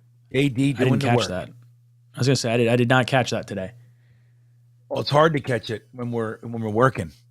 You know what I mean? not- You were working all day. Yeah. Running around nonstop, dude. I like didn't look at my phone at all. I felt so bad. I saw you guys shooting messages back and forth. I was like, I can't do anything right now. I'm like inundated with BS. Dane O comes in and says, FYI, there are 2 Talkin Jets channels, so keep that in mind. I think it's Talking Jets, ING. Yeah, that's right. Don't drop your gerunds, even though we did. My English teacher would be so proud of me right now, even though gerund? we dropped our gerund. Gerund I is don't the know what that means. well, hopefully I have this right now. It's the ing at the end of a word. Don't drop your G. Don't drop your gerunds. Unless I don't know what that means and it means something totally different, and I'm just saying something that we said on air, and now I feel like an idiot. Now That's it's a terrible forever. password. Right. Well, it's like that word yesterday that friggin' Jet Engine had us say. Was it Jet Engine? I think he had us say something. Oh, silly. yeah, it was. He made us say it. I don't remember the word. I am Ron Burgundy. D-Don comes in, says, if pattern holds, 𝐒𝐿𝐫𝐞𝐞, running back, Tank, Dell, wide receiver, Garrett Williams, cornerback, Cam Jones, linebacker, picking positions of strength, not need, hit the like, guys. Yeah, hit that like button if you're just hanging out with us and hopping in. It's greatly appreciated. And don't forget, the link to the Talkin Jets channel is pinned to the top of the chat. If you go over there, there's a video called Connor Huge. Go ahead, watch the video, like it, subscribe to the channel, and put a comment. If you put the comment underneath, you're going to be added to the drawing to win T-shirts tonight. The new Talkin Jets, Speak New Evil, Hear New Evil, See New Evil T-shirt and free jersey giveaways. So you got to do that. I'm keeping an eye. We now have 198 views. We're getting there. Pick to the Las Vegas Raiders. Another The trade. booze. In the 2023 NFL Draft, the Las Vegas Raiders select Michael Mayer, tight end, Notre Dame. There you go. Makes sense. From Notre Dame. Yeah, you wind up losing Waller to the Giants. It's a good replacement. This could be probably they're hoping this to be their Gronk, right? With McDaniels over there. Dude, he's so good. He is really good. Moose City comes in and says, I love John Michael Smith. Sadly, I don't think he gets past the Saints. So let's see. The Saints are 3 picks in front of the Jets. I agree. Yeah, that could be an issue. But I've seen some people say they don't even think he's the top center in the draft. So like That's nuts to me, by the way. I don't get he is, that and at the all. Jets do. I was told on 2 separate occasions that the Jets have him rated the top. Now, who knows? I mean, my sources are, sources are interesting, man. They hit, but there's a lot of smoke too, man. There's a lot of So smoke. I've got Mr. NYJ Mike behind the scenes right now. I'm just gonna wait till Matt pops in too. I'll get you guys both popping in at the same point. I'm gonna rip through a few of these super chats real quick. Just hang tight with me. Peter Chestnut says, I meant all the grades from drafting edge instead of wide receiver on ESPN. Oh, okay. So he's talking about the draft grades that were being dished out. I guess earlier today or currently. Carlos says, Matt Ryan Greenbean, Jesus loves y'all. Ah, cool. Thank you. Yeah. Tom Cahill comes in, says, guys, 𝐒𝐿𝐫𝐞𝐞 at 43, question mark. What say you, Matt? I would be surprised if that's the direction that they go. I don't know. I see them going either defensive line or interior offensive line. I think that'd be really surprising. Our Biz drops in with a super chat that I can't read, but thank you all the same. Very cool. Right, you know what that says? I have no idea what that says. That says the Jets were never going to take a tackle anyway, so don't worry about it. I was going to say, It it says I that like word that we couldn't understand before. Yeah. I had to look it up. Just a new language. Just when Jets says, if we are trading Davis, could we use that 43 pick for D-Hop? I really don't want to. Oh. I would prefer to get a different position. Lozo Tucker says, how many screens are each of y'all How many screens are each of y'all watching? I've got one big like wraparound screen. I don't even remember what the size of this thing is, but it's like the equivalent of two 27-inch monitors in one long thing. I got my monitor over here with my laptop, and then I've got two other screens over here, but they're off just because my bandwidth is going to like scream at me if I try to do anything more than this. All right. 3. So I have Moose City, Marty Thompson, Kabir, and Hennessy. I'm going to get back to you guys, but we've got some special guests joining the show, so give me just a second. I'm going to get us both on there, and I'm switching to the 5-way panel. Boom! Oh, sorry. Hold on. Did I? Oh, wow, I actually got it. It was, oh, wait, hold on. That's Tigo. Tigo, get out of here. What are you doing? Swap you. Guy, I had him tucked away in the behind the scenes. Bam! There we go. I had it all there. We got NYJ Matt and NYJ Mike. Guys, how you doing tonight? Mike, I'll throw it to you first. Come on, boys. We're feeling good. We have Aaron Rodgers. We have a new, young, explosive pass rusher who could be great. Nobody's better than us. This is the best version of the simulation. I love the enthusiasm. Matt, how you feeling tonight? I'm feeling good, man. Day 2 is always a great day. All the people that fell in round 1, we're all hyped, ready to go for pick 43. And we're always debating 1 or 2 guys, maybe 3 or 4 guys. And Douglas will take a random defensive lineman we've never heard of. So I'm ready to go. We got some drinks and excited to be here. Thanks for having us. Yeah, absolutely. Absolutely. Thank you guys for taking the time to hop on here. Guys, if you do not know NYJ, Matt, and Mike, you got to hit them up on Twitter. These guys have some great memes and posts and everything over there. I crack up. Dude, I'm dying every time I see some of your stuff. But I want to get your thoughts. Yeah, absolutely. Dude, I love seeing the names pop up. And I'm just like, oh, wow. I don't know who these guys are. And then I reached out to them before the draft. I was like, oh, these guys are awesome. Well, obviously, I saw you guys on the Jets, what's it called? The Diehards. Oh, my God, that was so cool. Can you give us a little insight into the Jets diehard experience? Matt, I'll throw it to you first, then we'll get Mike. Yeah, we got a random DM one day. I thought they were kidding. And they were like, yeah, you're welcome to come to the facility. And it was wild. You walk in there. They got like 15 production people in a room interviewing you, walking you around. We're taking like action shots, throwing the football like we're on the team. It was ridiculous. It was almost like too well done where I'm like, why did you invite me to be here? Like, I'm just a random idiot on Twitter. But I love being a part of it. And no, we had a ton of fun doing it. Mike, how did you feel that experience went? Yeah, it was lovely. It was very nice. They did a good job. They made us feel welcome. But to Matt's point, it was very funny. There was one time where they said, hey, look, they brought us to the media room where you'll see like Quinnen Williams doing a celebration when he does a sack, whatever. That's where they film it. And they're like, hey, like, look at your phone, pretend you're tweeting. And we're like, pretend I'm tweeting? Like, what the fuck? What are we talking about? No, they did a really good job. You don't think I should do that because I only tweet on the toilet, so. Yeah. Wait a second. They're like, all right, I'm like looking at my phone, like pretending I'm tweeting, and they're taking a video of it. There's like wind blowing in my hair. It was very funny, but they did a really good job, and we appreciated being included. So, dude, it's awesome. The whole media team for the New York Jets and like the One Jets Drive stuff they put together is really second to none when you look at all the other like teams across the NFL. Like, I'm sorry, those other teams need Hard Knocks. We just want Hard Knocks. We already have our own version of it that's like, perfectly fine without Hard Knocks. But I want to get your guys' thoughts on yesterday's first round. You know, you could talk about the Jets pick specifically, but what were your thoughts overall, Mike? I'll throw it to you first. Yeah, so you go into the draft and you're thinking, hey, look, there's 3 offensive linemen, offensive tackles that the Jets are probably going to target, Skoronski, Paris Johnson, and Broderick Jones. And then Darnell Wright goes number 10, and you're like, all right, that's kind of interesting. You know, I thought that was Joe Douglas's backup plan, you know, so if everything fell into place, you know, you would have got one of the 3 top guys. And then Darnell Wright might have been that 4th guy that is your backup plan. I don't think the Jets really had another backup plan, which is a little bit disappointing in Joe Douglas. I would imagine the Jets tried to trade back, didn't get a really good value for that pick, and said, hey, let's just take the best guy on our board, which is fine. You know, win now. You don't really need a defensive end. Aaron Rodgers is going to play for 1, 2, 3 years, hopefully 3 years, but who the hell knows? So, you know, Will McDonald might be terrific. Again, the most important thing is you have Aaron Rodgers. I'm not thrilled about the pick, but I understand it, and we're in a good spot to move forward. I know Matt was saying on our show that he's operating under the mindset that the Jets were never going to take Broderick Jones. just to lighten the blow. I'm living under that reality. Obviously, I wanted a tackle there. Look, I think they had a backup plan. You have to have a scenario for where all 4 tackles go. And I am surprised that Jackson Smith-Njigba wasn't the pick there.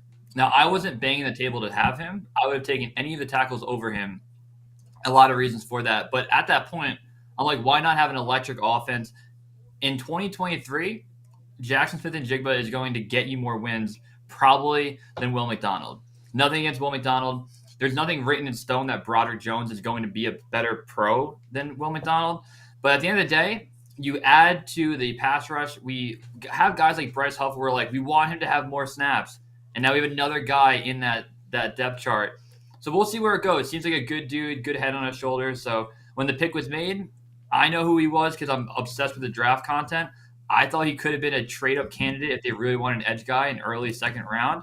So I didn't think he was going to go there at 15, but hey, they watched the tape. I'll trust Joe Douglas this time around, given how good he was in that 2022 draft. Yeah, that's kind of where we sort of landed on too. We were like, oh man, what are we doing complaining about this pick when this guy just had a Hall of Fame caliber draft just last season? We're just some guys yelling at the screen on the internet.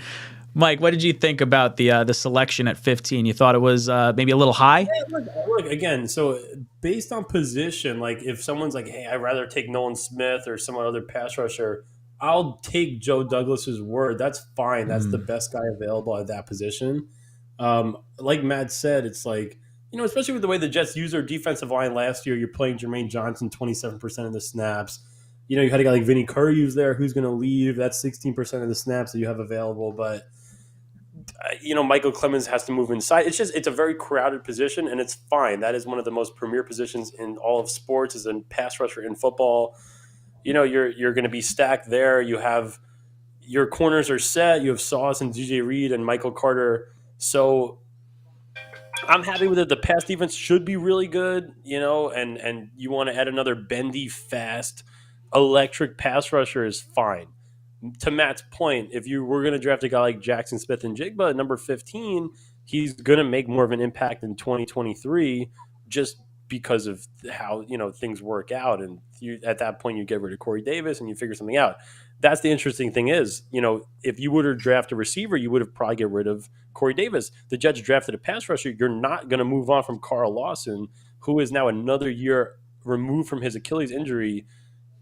So it's good, and it's probably not what the Jets envisioned, but and the board did not fall the way they wanted. The only other thing is the Packers are really assholes because they could have just taken Lucas. They could have taken Lucas Van Ness at 15. They had to do that. It was unbelievable. So that was my other. The Packers, the Steelers, and the Patriots can all go to hell. But I'm with you, man. Man after my own heart. What was your guys' feeling? Aaron Rodgers. It's fine. What was your guys' opinion on the whole Aaron Rodgers trade? I was pretty vocal on that. I wanted the trade to happen post-draft because there was no other team involved. Why should the Jets bend the knee unless they're giving us a oh no, I just saw it. Atlanta just selected tackle Matthew Bergeron. Hey, you missed it too. Steve Avila's gone too. What do you guys want round 2? Are you guys looking like interior offensive line, safety? What are you guys thinking? I was hoping offensive line after how yesterday shook out. I'm probably leaning more center at this point. God, I don't know. I'm a little alarmed. I remembered my intel. Okay, fire away. The Jets actually, after the draft, already have they're going to sign a free agent tackle. They're close to being done with. It might even be Fant, I don't know, but someone who's a free agent, they're going to bring a tackle in that way. Maybe still the draft, but that's something I was just told as well. Does that deter you, Green Bean, from wanting an interior offensive lineman? No, I wanted Steve Avila, dude. I'm brokenhearted that he was gone. I liked Bergeron too, but there's a lot. I mean, John Michael Schmitz is still there. Yeah, Tippmann's still there. I mean, there's a lot. Stromberg, Whippler. I mean, they're all still there. So I'm psyched. I'd love it. Cody Mauch is supposed to be projected to go. I would love, dude, if the Jets took Cody Mauch. He looks hilarious, and I love that. He does look hilarious. He's the best. He's the best, man. can't Hey whistle. man, look, the Or maybe Jets he are only paying whistles. McGovern nothing. They're paying McGovern what, $2 million. Dude, he's You back can do up whatever you 1.9, want. I think, right? Yeah, it's Right. dirt Exactly. cheap. They need depth. You need depth. You figure you would have had it in the first round. You're not going to have it. So, and I'm not trusting. It would have been great to take a tackle. Then you could have Dwayne Brown as the $10 million insurance because you're paying McGovern nothing. But now that's not the case. So, We were talking earlier. We were kind of thinking maybe there's a chance that, if we go center here in the second, maybe you move McGovern to guard and then AVT kicks out to tackle, maybe in the emergency situation that one of them goes down, or maybe you just like him better at tackle. What do you think? DeJuan Jones, too, man. DeJuan Jones is still there. I'm afraid to mention guys' names. Everybody I say is getting picked. I'm sick of it. So start saying names you don't like. Let's start ripping. Tanner McKee. I don't know how to do that.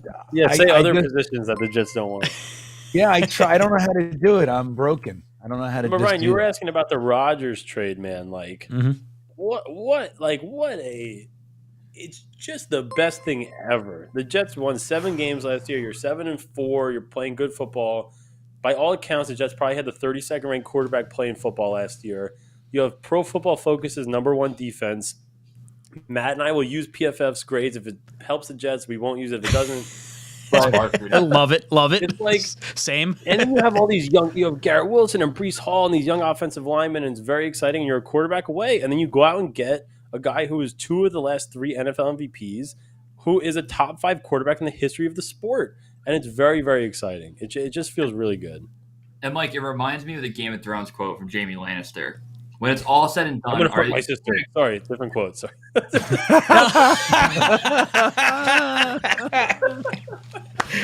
I have a symbol? Oh, I don't have the symbol. I'm just going to say. Hold on. That's Jaime Lannister hitting his sister. Oh, not in that way though. In the sexual way, I mean. When all said and done, are people going to remember how it was built?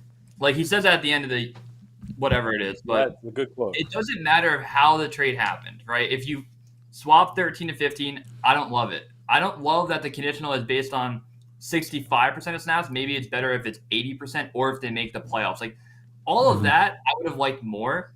But when it's all said and done, if the Jets go to the playoffs, I really don't care. And I really think Aaron Rodgers is staying here for more than 1 year. Is it more than 2? I can't commit to that.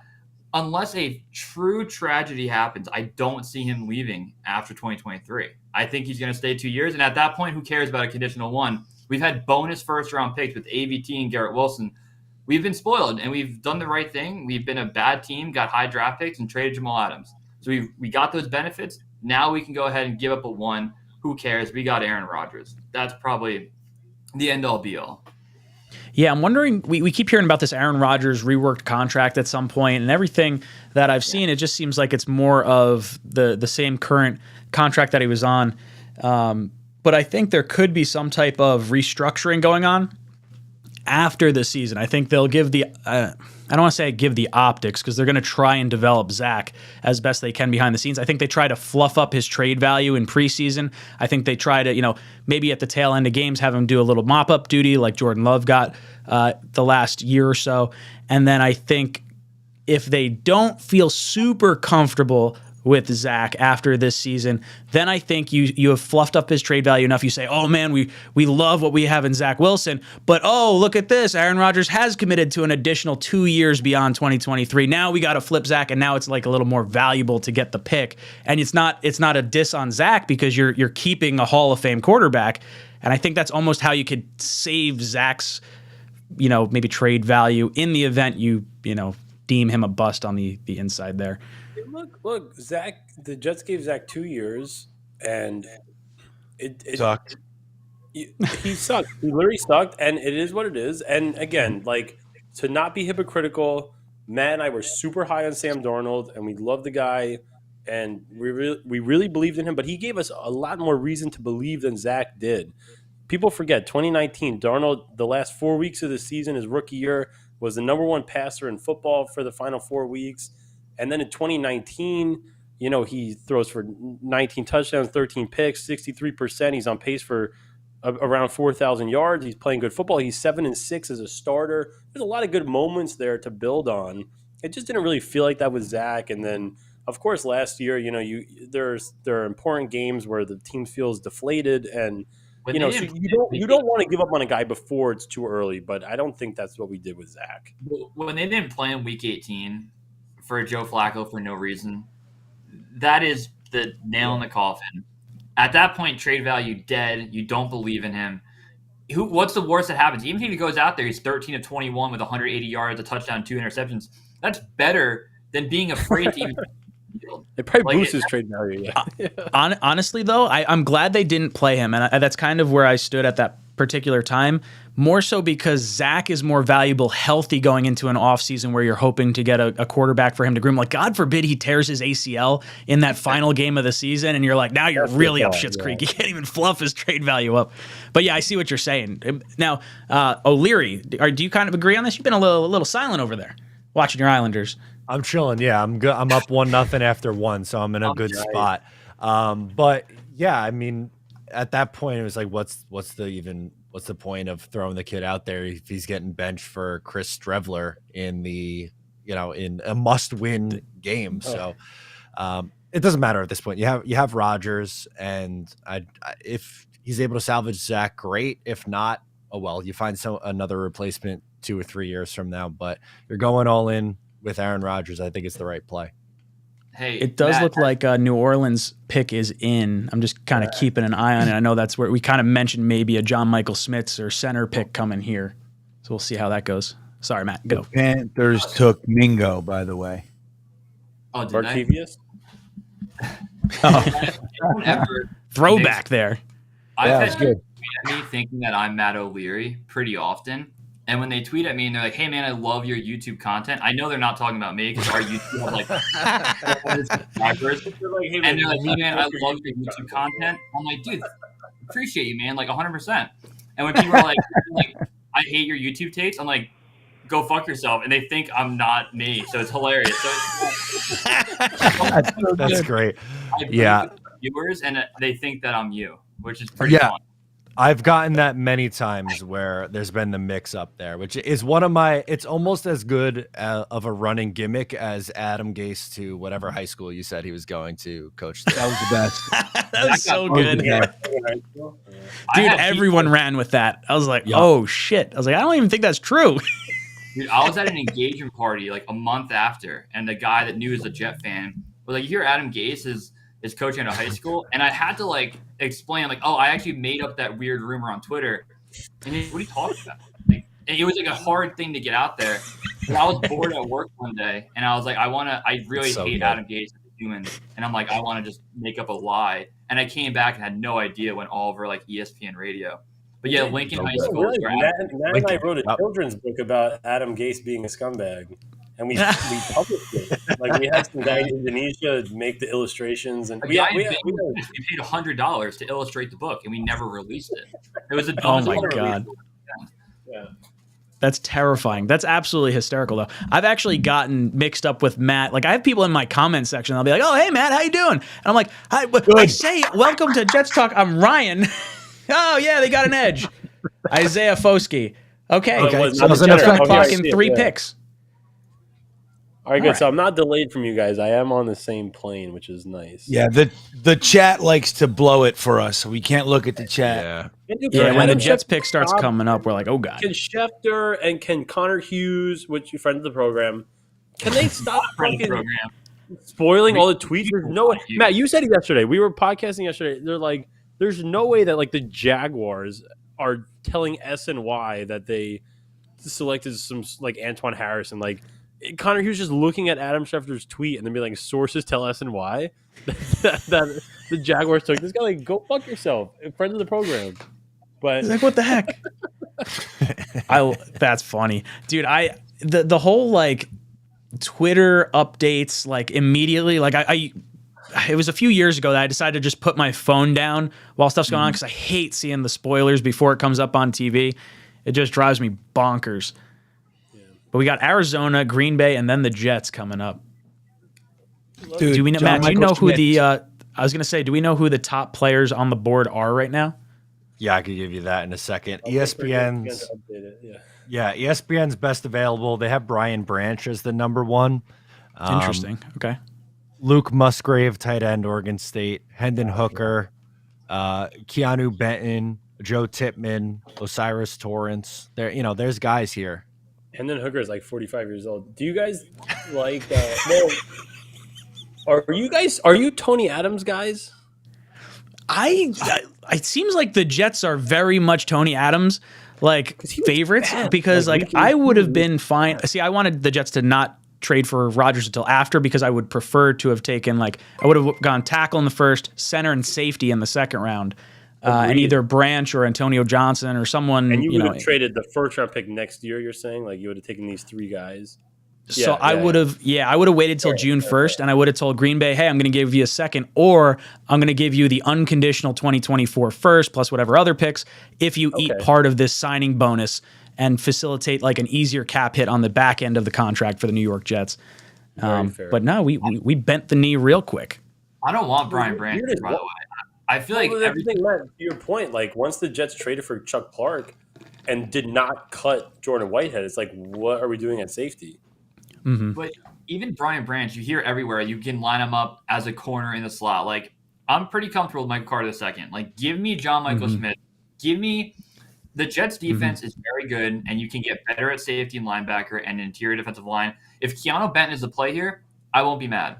But if you get Aaron Rodgers for 2 years, do everything you can to score 30 points a game. I don't give an absolute hell what you do. So take a center, take that funny-looking tackle from North Dakota State, do something cool, and build around the offense. You took defense day one. Wentz's blindside.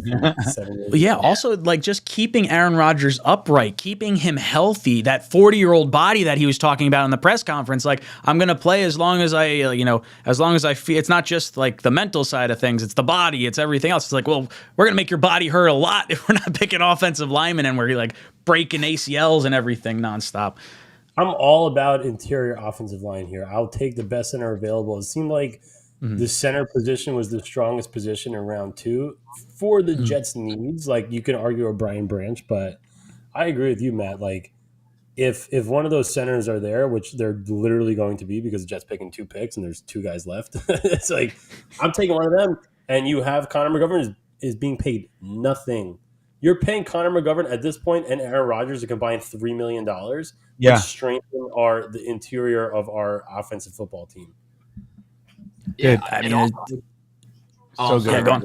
No, go on. I was just gonna start, ranting and side shit. I like talking over people.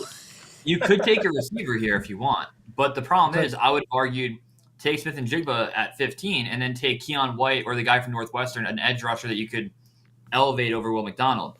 I don't think they go receiver, but the Jets obviously care about it that they were going after OBJ. Now, if that move was made to then get rid of Corey Davis, fine, but it doesn't seem like they're satisfied there. So wide receiver, who's going to get a receiver? The Jets are going to sign Randall Cobb. He started working out immediately. Someone commented, one of the Jets players, I think it was Alan Lazard, commented. Randall Cobb made a post right after the Jets traded for Rodgers, and it was Randall Cobb lifting weights. He's really slick timing. I mean, he's definitely coming over. I don't think it's happening for a little bit now, but I think he's definitely going to be here, and I'm all for it. I mean, make Rodgers feel as comfortable as possible early in the season, and then when he gets used to Garrett Wilson and Corey Davis and the running backs and stuff. All right, I'm looking at the Arizona Cardinals pick right now. Yeah, Cardinals are coming in right here. Let's see if I can throw these guys up on the screen with us. Oh, it's Anus Williams. Imagine naming your kid Anus. That's right. With a year ahead. With the 41st pick in the 2023 draft. Good. Arizona Cardinals select BJ Ojulari, No impact. Linebacker, LSU. The Jets brought him in for the top 30. I love how I accidentally, going to the wrong one now. I love how I accidentally had Tigo on screen again because I put him in the wrong slot holder. I'm wait a second, I had Mike, but I didn't have. This production is unbelievable. You guys can pull up the draft. You guys can pull up some tweets. There's Quinton Williams making a ridiculous face in the side every once in a while. Are all the time 10 out of 10 Mike and I do a Zoom video, and I just drag the link into YouTube and hit submit, and I'm done. Like, we are the dumbest motherfuckers on the planet when it comes to production. I just need to call it out. You three, Richie from Jets Media, like all you guys are just out of this world talented when it comes to production. Kudos to you guys. Like crazy video of fucking Will McDonald and like Mel Kiper's talking about. I'm like, where do you even find these clips? Like, what the fuck? Just like instantly. Richie's quick like with 20 it. minutes later, it was unbelievable. Did you think we were gonna take Will McDonald? Like, I have no idea. No. Dude, Packers it's funny. always We were talking about how like the YouTube guys are like almost the video arm of the media for the fan jet like fandom, and the Twitter guys are like the paper version. You guys are like the newspaper with like the quick hitting. Like, I get all my info from like you guys on Twitter and like the obviously Schefter and Rappaport and all those guys. But yeah, I get a lot of content from over there. We have no info to provide. We just I tweet a Riley Reid meme every time something cool. I love it. I love the I don't know who that is. sucking on Joe Douglas's head. No idea. Oh, hold on. Let's see if I can. We're up. Who they taking? These bastards, pieces of shit. Let's go. There we go. Let's see. Up. All right. They I'm took trying our to get tight my. end. How do you not? Oh, Luke Musgraves. I screwed up. I didn't have the. See, Jay, don't F this one up, Ryan. I'm not going to screw this one up. Okay, I'm going to boot Matt and Mike off so you guys can watch the pick. But thank you guys so much for hopping in with us. Any plug you guys want to give? Matt, I'll throw it to you first, then Mike. We have a YouTube, Broadway Jets YouTube. Has like 500 subscribers. We do videos pretty often. Very low quality, but we have fun doing it. Twitter's NYJ Matt. Always welcome to have a good time. Thank you guys for having us. We had a ball. We're always down to talk Jets with you. It was so much fun. Like, hey, Mike, you guys are amazing. We'll have you on the show, vice versa, blah, blah, blah. Enjoy the pick. Go do the thing. Make sure you don't miss the pick on the live show. Thanks for having us. I hope we take a center. I really do. John Michael Schmitz right now. Right now. Yo, I love it, boys and girls. Guys, make sure you sub up their YouTube channel and head over to Twitter, NYJ Matt, NYJ Mike. Thank you guys so much for hanging out with us. You guys have been ejected from the cockpit. The pick is in. The pick is in. Feed me, JMS. Feed him to me. I love it. All right, we're ready, dude. Matt, who do you think if you had to put $1,000 on? John Michael Schmitz. They met with him 57 times before the draft. Come on. I agree. I'm saying John Michael Schmitz, my backup is DeJuan Jones. That's what I think. All right. I'm turning off the TV, Ryan. Don't be looking at any spoilers. No spoilers. No spoilers. I see pick is in, but I haven't seen anything else. I'm hoping John Michael Schmitz. He's there. Come on. Give us a center. Give us a center. That guy. Let's do it. That old man shouldn't be wearing gold teeth. Like, we got to talk to him. Who is that? We got to know right now. Is Phil at the draft this year? No, he couldn't do it. Remember we were talking? Oh, that's right. That's right. Yeah. Come on. Come on. Is there anyone other than like the center or the guard that we think might happen here? Oh, look at that. Motley Crue's playing post-draft tonight. You see that sign in the back? I see that in the background. Motley Crue. You know, I have inside info on Motley Crue. Yeah. 9 out of 10 things that you hear are on tape right now. It's very true. It's the truth. I know people, like I know the engineer, all kinds of stuff. But yeah, it's all tape. You're listening to a radio station when you go see Motley Crue. So the top people on their board, they're saying White, Branch, Washington. I didn't get to read the rest of that. Jets selection. Are they coming out? Are we close? Here we go. Yeah, they're starting to come out now. The Brickashaw Ferguson. Come on. Big and beefy. Say hello to my daughters, Eden and Emery. Daddy loves you. With the 43rd pick in the 2023 NFL Draft, the New York Jets select.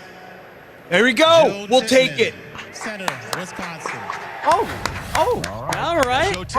Okay. There we go. Little bait and switch. Little surprise. I was told that he was their second, but I was told that they loved him, so they chose him over John Michael Schmitz. I love it, dude. I love it. That's what we needed. Green Bean got the info a few seconds before all the rest of us did. What's that? Were you watching the TV and not us? Oh, I did. Yeah, I guess I was. I was listening. We're waiting for the pick, and you're like clapping, like, what happened? We don't know. Oh, fuck me, man! I thought I was with you. That's right. I'm excited because you were excited. Hell yeah, we got a center, second, right? Nah, it's all right. It's not. How too many bad. seconds, realistically? Two. Yeah, there's probably 2. That's all right. Oh, I love All it. right, You guys hell yeah. happy? Yeah. Overall draft score is second to Joe Thomas, above Kevin Zeitler. I like this. Wisconsin offensive lineman since 2003. All right. Yeah. Let's go. Let's go. I love it. The beefies. Yeah, big and beefy.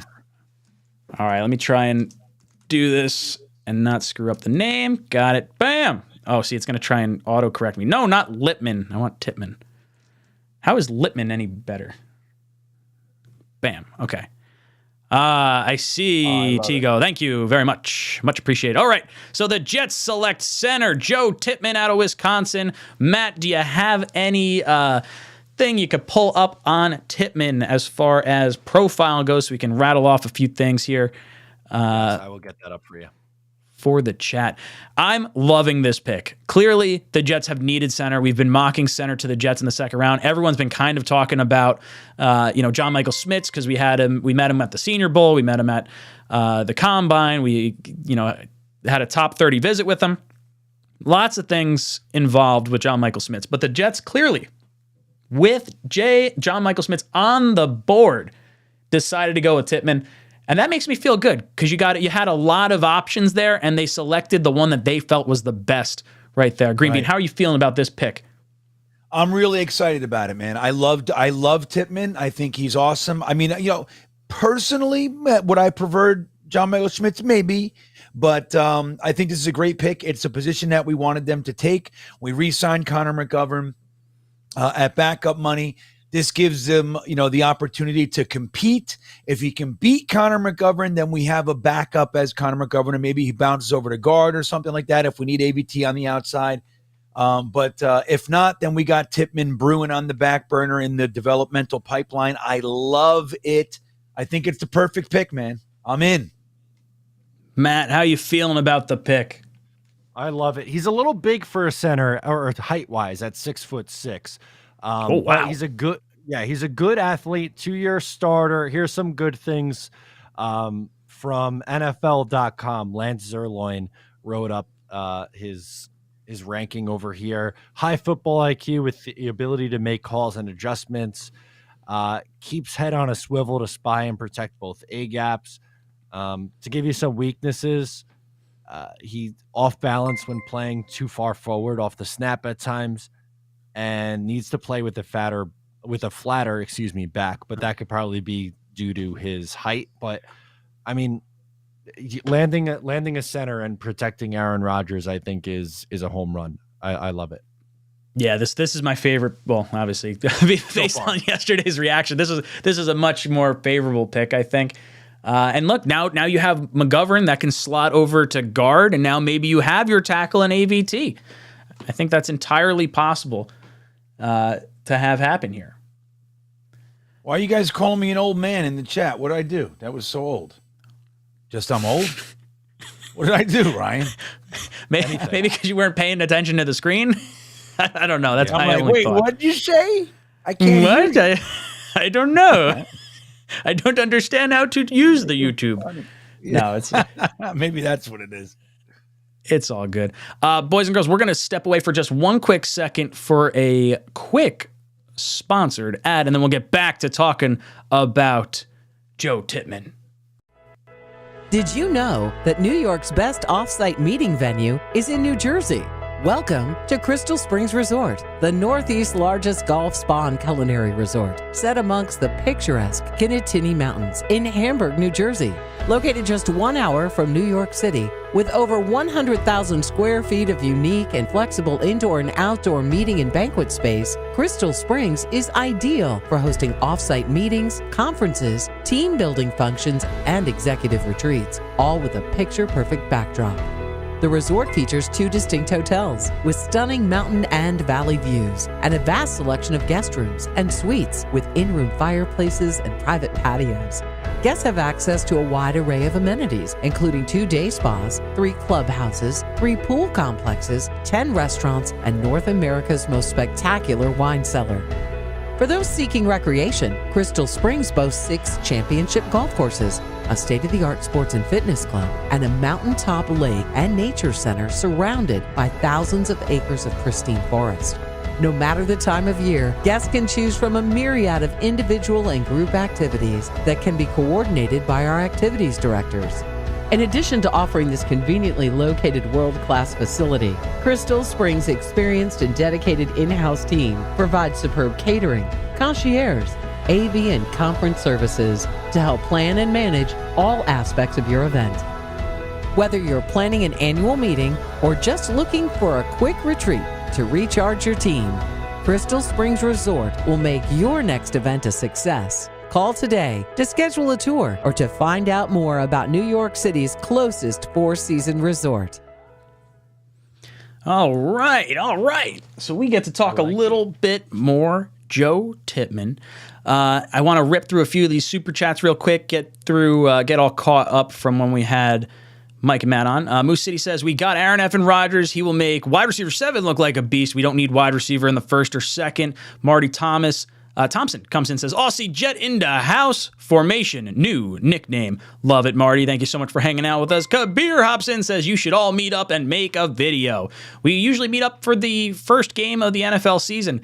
And Green Bean's done a little behind the scenes action. I know Matt was doing some interviews last year.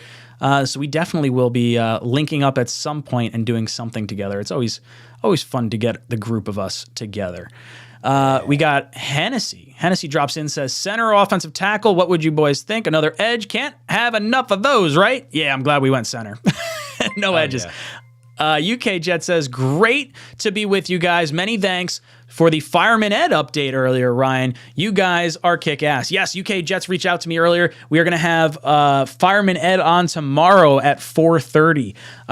Today's stream, we're going to have Tigo on at 8:30. We've got Tyson at 9:30. We got Gunny at 10:30. We got Ali from Loyal NYJ Jet fans at 11:30. And then tomorrow, we got Jets Media at 12:30. Glenn Naughton, 1:30. Nania, 2 o'clock. Blewett, 2:30. Jude Jets coming in at 3 o'clock. Fireman Ed, 4:30. Boy Green, 5:30. Play Like a Jet, 8:30. And I think we're still waiting to figure out when Johnny can come on with us as well. Matthew Zucker comes in, says, no need to worry, in JD we trust. Please, let's go Isles. Mr. Flashy. Ooh. Comes in, says, everyone, serious question, pancakes or waffles? I'm a waffle guy. Green Bean, waffles or pancakes? Pancakes all day. What? Matt, waffles, That's pancakes. Right, you heard it. Pancakes, go fuck yourself. What? Dude, I love Belgian waffles. It holds so much syrup. It's amazing. I don't hate pancakes by any stretch of the imagination. And they're definitely, I guess, I don't know if they're easier than waffles. I guess they're about the same as waffles. Right. Well, the thing is, it's like saying you like pancakes doesn't immediately put you in a category to hate waffles. You know what I mean? Yeah, they're different. They're different, for sure. Different. It's also a different, like you got the waffle press versus like a flat skillet. So like pancakes are just significantly easier to do, I think, right off the bat. I'm a waffle guy, though. Brian comes in, says, them linemen going fast, LMAO. Yeah, those tackles were flying off the board. I'm just happy we got our center. Hi B, hi ho. Thanks, guys, for providing so much great programming. I believe we need to trust JD and his crew and wait till we're done with the picks. I also want this time to welcome Aaron Rodgers. I want to take this time to welcome Aaron Rodgers. So, Mike, thank you for welcoming Aaron Rodgers. I completely agree. We cannot make snap decisions right this second, but I'm liking this center selection here. I'm not going to lie. Mumtaz comes in, says, Cody, Mach, Blake, Freeland, and DeJuan Jones still on the board. Let's go. So clearly that was prior to the pick, but I love it, Mumtaz. Bill comes in with a $20 super chat. Thank you, Bill. If you want to freeze one of us, Matt, keep an eye on the chat, but this might have been from a little while ago, so I don't know if Bill's still listening. But if you want to freeze someone, you can absolutely do that. Mumtaz comes in, says, freaking Green Bay is going to pick DeJuan Jones, next best guy. Thank God they didn't, but it wouldn't matter anyway. Jonathan Carson says, you guys are truly the greatest. I appreciate all the content. Let's go Jets, baby. Thank you, Jonathan. The kind words are always appreciated.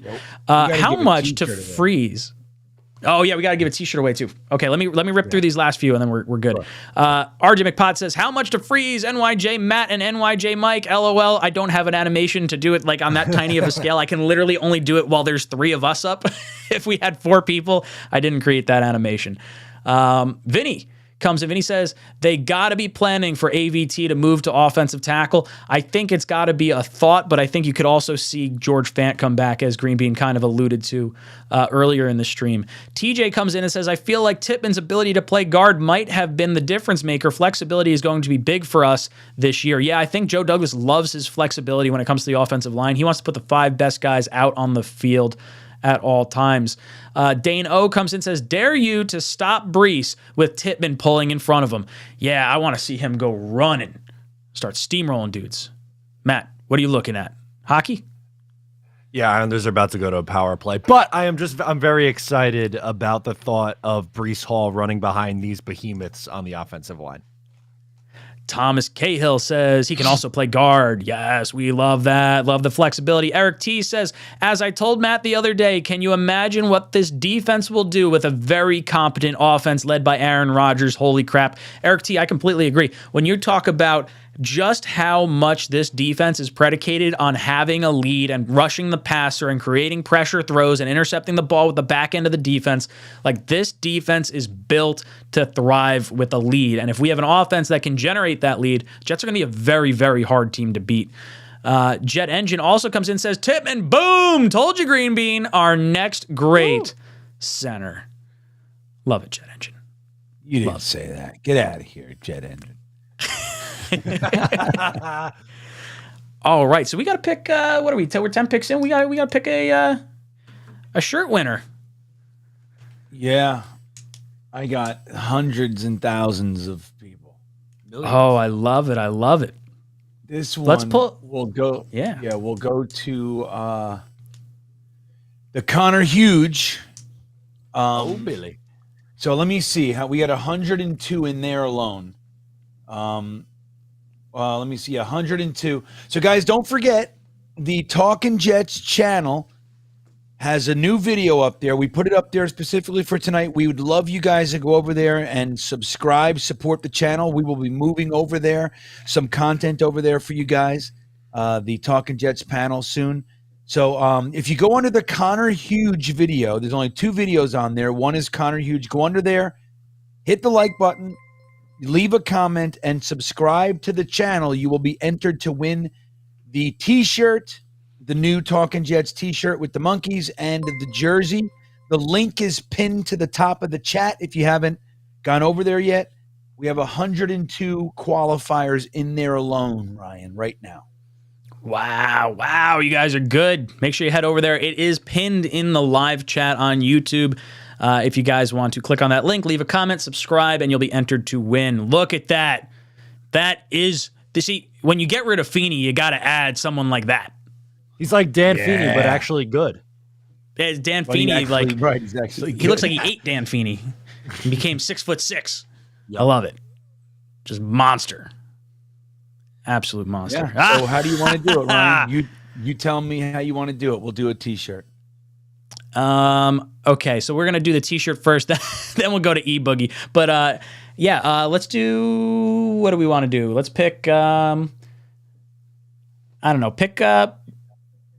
Patriots are up. I don't want to pick 46. Brian Branch was pick 45. Let's go. Let's pick number 45. Cool. All right. I feel like that's a fun way to do that. Yeah, it's good. I like that. It's nice and solid. All right, here we go. While you're counting, I'm just going to get to these other 2. Then 𝐒𝐫𝐞𝐫𝐢, I'll get to you in just a second. Vinny comes and says, I saw a lot of hot takes with McDonald IV as a top 20 guy going 10 to 20. JD took his best player available after we lost out on the offensive tackles and had his backup plan with Tippmann for round 2.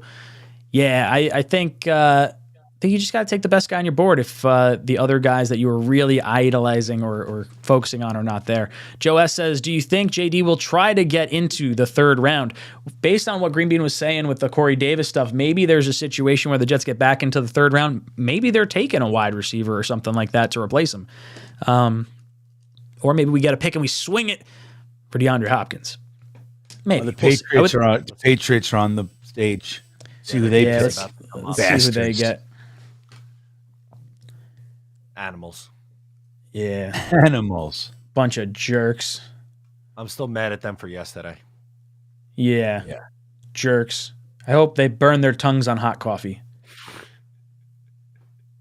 Very specific, yet painful. Yo, it's a great one. Dude, it hurts, right? Like you burn your tongue and you can't taste shit for like 3 days. It's the worst. It's awful. It's right up there with like the worst experiences you could possibly have ever. Oh, wow. Okay. Keon White. Oh, right. okay. All right. I mean, you don't look happy. Off my back. Yo, he is stoked. He's like, I swear to God, I did not want to go there. I was hoping to go. I don't want to play for Bill Belichick. It was the one coach I didn't want to play for. Dude, he really. Yeah, there was no smile whatsoever. Like, didn't even look like he mad. was. Yeah.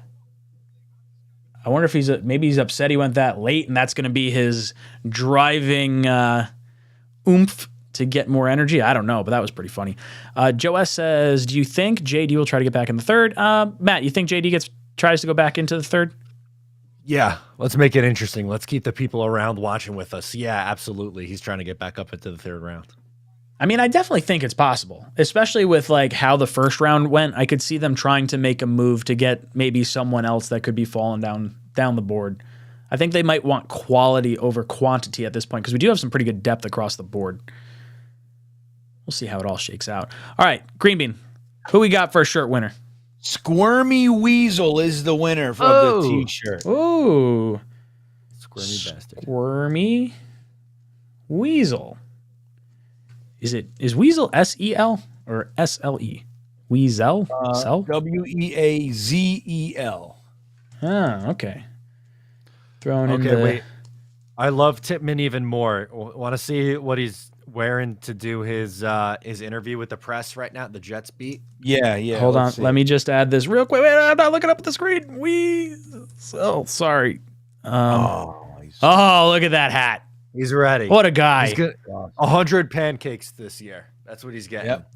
Dude, he looks like a waffle guy. We got to ask him. Maybe he'll come on the show. Hey, Joe Tippmann, you want to come on the show? We're going to ask you about waffles and pancakes and your experience with the NFL draft. And, yeah. I think he's a waffles guy, personally. All right, so 𝐒𝐫𝐞𝐞𝐫𝐢 dropped in with a $20 super chat. He says, Green Bean, put it out there in the universe for a trade, please. And is this enough to freeze green beans? It is enough.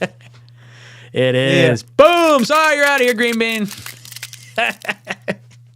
Oh, God, I love that. It's so fun. See, look, D-Rock's helping me with the spelling. Perfect. Trevor T says, pancakes go duck yourself. Johnny Bravo says, IHOP, Becton, AVT, Tippmann. Yeah, could you imagine they go to like an all-you-can-eat place? Those guys would fucking house everything. Yeah, good luck. Oh, my God. Just the tip. Perfect. I love that. God bless you, Matt. Thank you. Woo. Yeah, that is a phenomenal super chat though from our guy. That's got to go on a shirt somewhere. There's gonna probably be a bunch of just the tip shirts. Love it. 2 P's. Green Bean. Did you hear that? Just the tip. I love it. That's fantastic. Fantastic. Makes me smile. Okay, so let's update our poll question. We have 2,400 votes in the poll, and 69% of people were feeling good or feeling good or great about the pick. 25% said meh, and 5% said bad. So it seems like the majority of everyone in the chat at least, is feeling a little bit better about the pick yesterday than they were at the time of selection. And that's a good thing. I like seeing that. I mean, maybe some of us are coping with it. That's okay too. But I feel like it was, it was the pick that had to be made based on the players and the way everything fell. All right. So what do we want to say? I feel like it should be a Joe Tippmann question. Or should we just do pancakes and waffles? It feels like that's what we're talking about. Let's do Joe Tippmann, then we'll switch to pancakes and waffles in a little bit. So what we want to say? Good, great, like amazing, really amazing, super amazing, or you know what we'll do? I'm gonna get this. Watch this. I like putting emojis as the voting questions. So we're going to do this. And it's going to be 4 beer mugs, 3 beer mugs. I love it. 2 beer mugs. Cody March goes to I wanted him. I wanted him to Tampa. Yep. Okay. He's not going to make it all the way to 112 or whatever we got. Dude, he's got a Lions man. He's like friggin' who's their friggin' center? Why am I Ryan Jensen. Ryan Jensen. There it is. He looks like he could be best friends with Ryan Jensen. Crazy hair. Vinny Caruso comes in. He says, imagine the excitement of a center getting drafted, knowing he is about to get a chance to snap to Aaron Rodgers. Kid is about to live his dream. #tip. I love it. I love it. Whoa! Holy smokes. Ryan King coming in with a big old dick super chat. Wow. Woo. He says, hey guys, I was wondering if you could explain how the signing bonuses work and what the limitations are when using them. I love you guys. Thank you for everything you do. Freeze Matt. Hey Matt, any last words? Freeze Matt. Sorry. I love it. We'll see you later, Matt. Okay, so Ryan King's talking about how the signing bonuses work and limitations that there are when using them. This is a good question because I get this. I don't get this question specifically a lot, but we'll see people say like, "Hey, how does that cap hit work out like this? And why is he getting this massive signing bonus, but it's such a tiny cap hit?" So let's use Aaron Rodgers' contract as an example. This is one that we've been working on this whole offseason. He hasn't really done anything wildly different on the contract front just yet. So Aaron Rodgers, on the contract he signed or is currently on with us, has 4 years remaining on his contract. He has that $60 million bonus that we did exercise gets spread out equally among all 4 years. So his salary cap hit, or not his salary cap hit, his base salary is really only $1 million. And then $60 million gets spread 15, 15, 15, 15 over those 4 years. So you have 15 million plus, or 14.8 plus 1 million gets you that $15.8 million salary cap hit for this year. Now, after this year, that goes down. Then after the Super Bowl, you have a $45 million bonus, which works the same way. So you get 15 million, 15 million, 15 million over the course of those next 3 years. Now, this year, the second one is 32 million because you have the 15 million from the first bonus that we just exercised, plus the 15 million from the 45 million that's going to get exercised after the Super Bowl, plus his base salary. So that's going to be the $32 million cap hit that we're talking about. Then you have 2 dummy years on the tail end of Aaron Rodgers' contract. You have currently $30 million in dead cap from bonus 1 and 2, $30 million in dead cap from bonus 1 and 2. And if Aaron Rodgers were to retire after 2024, those 2 years become $60 million and accelerate to whenever Aaron Rodgers officially retires. Now, the plan in I guess it'd be 2025, ideally, you would have Rodgers retire post June 1st. And what that does is it splits the salary cap hit of $60 million over the course of 2 years.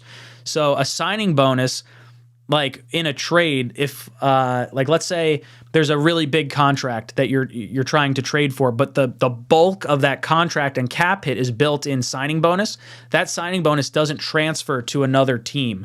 So, for example, DeAndre Hopkins has I think it's a $19 million cap hit, or maybe it's like a $25 million cap hit or something along those lines. But because part of that is signing bonus, he's really coming over at like $19 million. And it's a lot more favorable because you're not allocating the cap hits that were already paid out. Signing bonuses just basically give the player money right now, but let it spread out over the course of however many years are on the contract, whether that be active years on the contract or void years to spread out that cap hit. So Ryan King, great question. I actually really love answering those types of questions. I'm a big money kind of guy when it comes to contracts. So thank you for that. And thank you for the incredibly generous super chat. Green Bean, I think you should triple add Ryan King to any of our giveaways that we're doing tonight. Done. Bing, bing, bing. Let's go 4. We'll go 4. We'll give it like an even 25, 25, 25, 25. Just like the 4 years on Aaron Rodgers' contract, splitting it evenly across. Got it. All right. Let's see. 𝐒𝐫𝐞𝐞 says, hey, fellas, name the top 5 players JD could trade. So the top 5 players, not in any particular order, but I guess Corey Davis, Carl Lawson, Bryce Huff, Denzel Mims, Bryce Hall, right. Maybe? Yeah. Would that be the 5? Any other ones that I'm missing in there? I don't think so. I think you nailed it, man. I think that's probably it. Yeah. Pretty good. Ooh, UK Jets fan. Yeah, Conklin or Ruckert, or Conklin or Uzama. I think Conklin would be the one that could be moved if you had like a really nice pass catching tight end that came in. UK Jets fan comes in and says, "Can I freeze Green Bean?" What does he says? He's stroking. Oh no, he stole my beard. Thunder, the beard thief. Green Bean, any last words? See you later. Too late. He gone. He's gone. Thank you, UK Jets fan. Adam, he comes in, he says, Steen next. You guys are awesome. Who's Steen? I don't know who Steen is. Tyler Steen. Tyler Steen. Who the hell said that? It was me. Matt O'Leary. Oh. I love the little chuckle from Green Bean behind the ice. I don't know who. Offensive tackle, Alabama. Oh, okay. Hey, you get one of the guys that Saban recruited. I guess you can't really be too upset with that. I don't know anything about him though, so I guess there's that. Yeah. A day 3 tackle.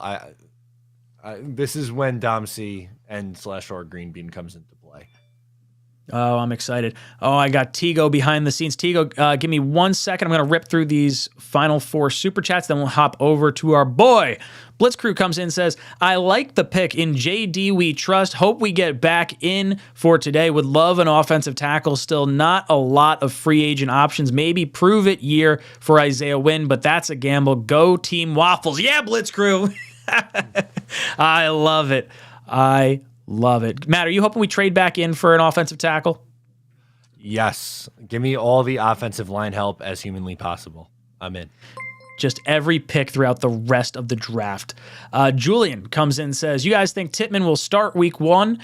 I think there's a really good chance. I mean, we're going to start the best 5 offensive linemen regardless. So if that is McGovern to start and Tippmann's got to learn a little bit, I'm okay with that as well. 𝐒𝐫𝐞𝐞 says, the Ryan King question, is there a way for our owner to faithfully... Ryan King, is there a way for the owner to I don't know what that means. Let's see. Is there anything in the chat? Yeah. 𝐒𝐵oogie, you're going to have to pose the question again. Matt, keep an eye on it. See if there's anything in the chat real quick. Drew says, McDonald pick reminded me of when the Knicks drafted Tingus Pingus. I was like, who is that guy? I ain't never heard of him. Love it. All right. I got Fernando, Jets fan forever, and Moose City. I'm going to have you guys hang tight.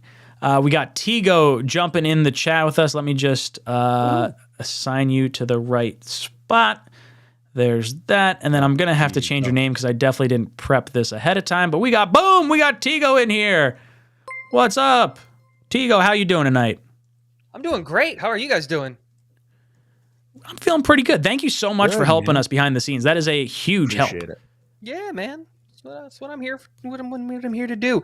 Ryan, I'm sorry to start off this way, but I have to. So they did restructure Aaron Rodgers' contract.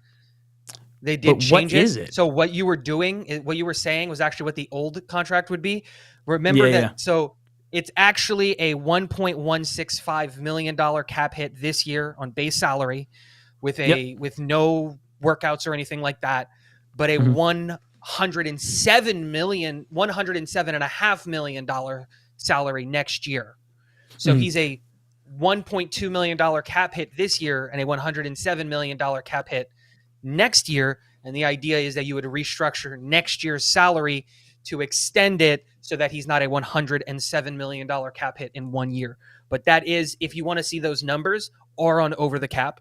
And that's currently what his contract is. So he doesn't have any of the void years or any bonus money or anything right now. It is all salary. So it looks like, that's an interesting salary cap number. Okay. So, wow, it's a lot lower than I would have thought.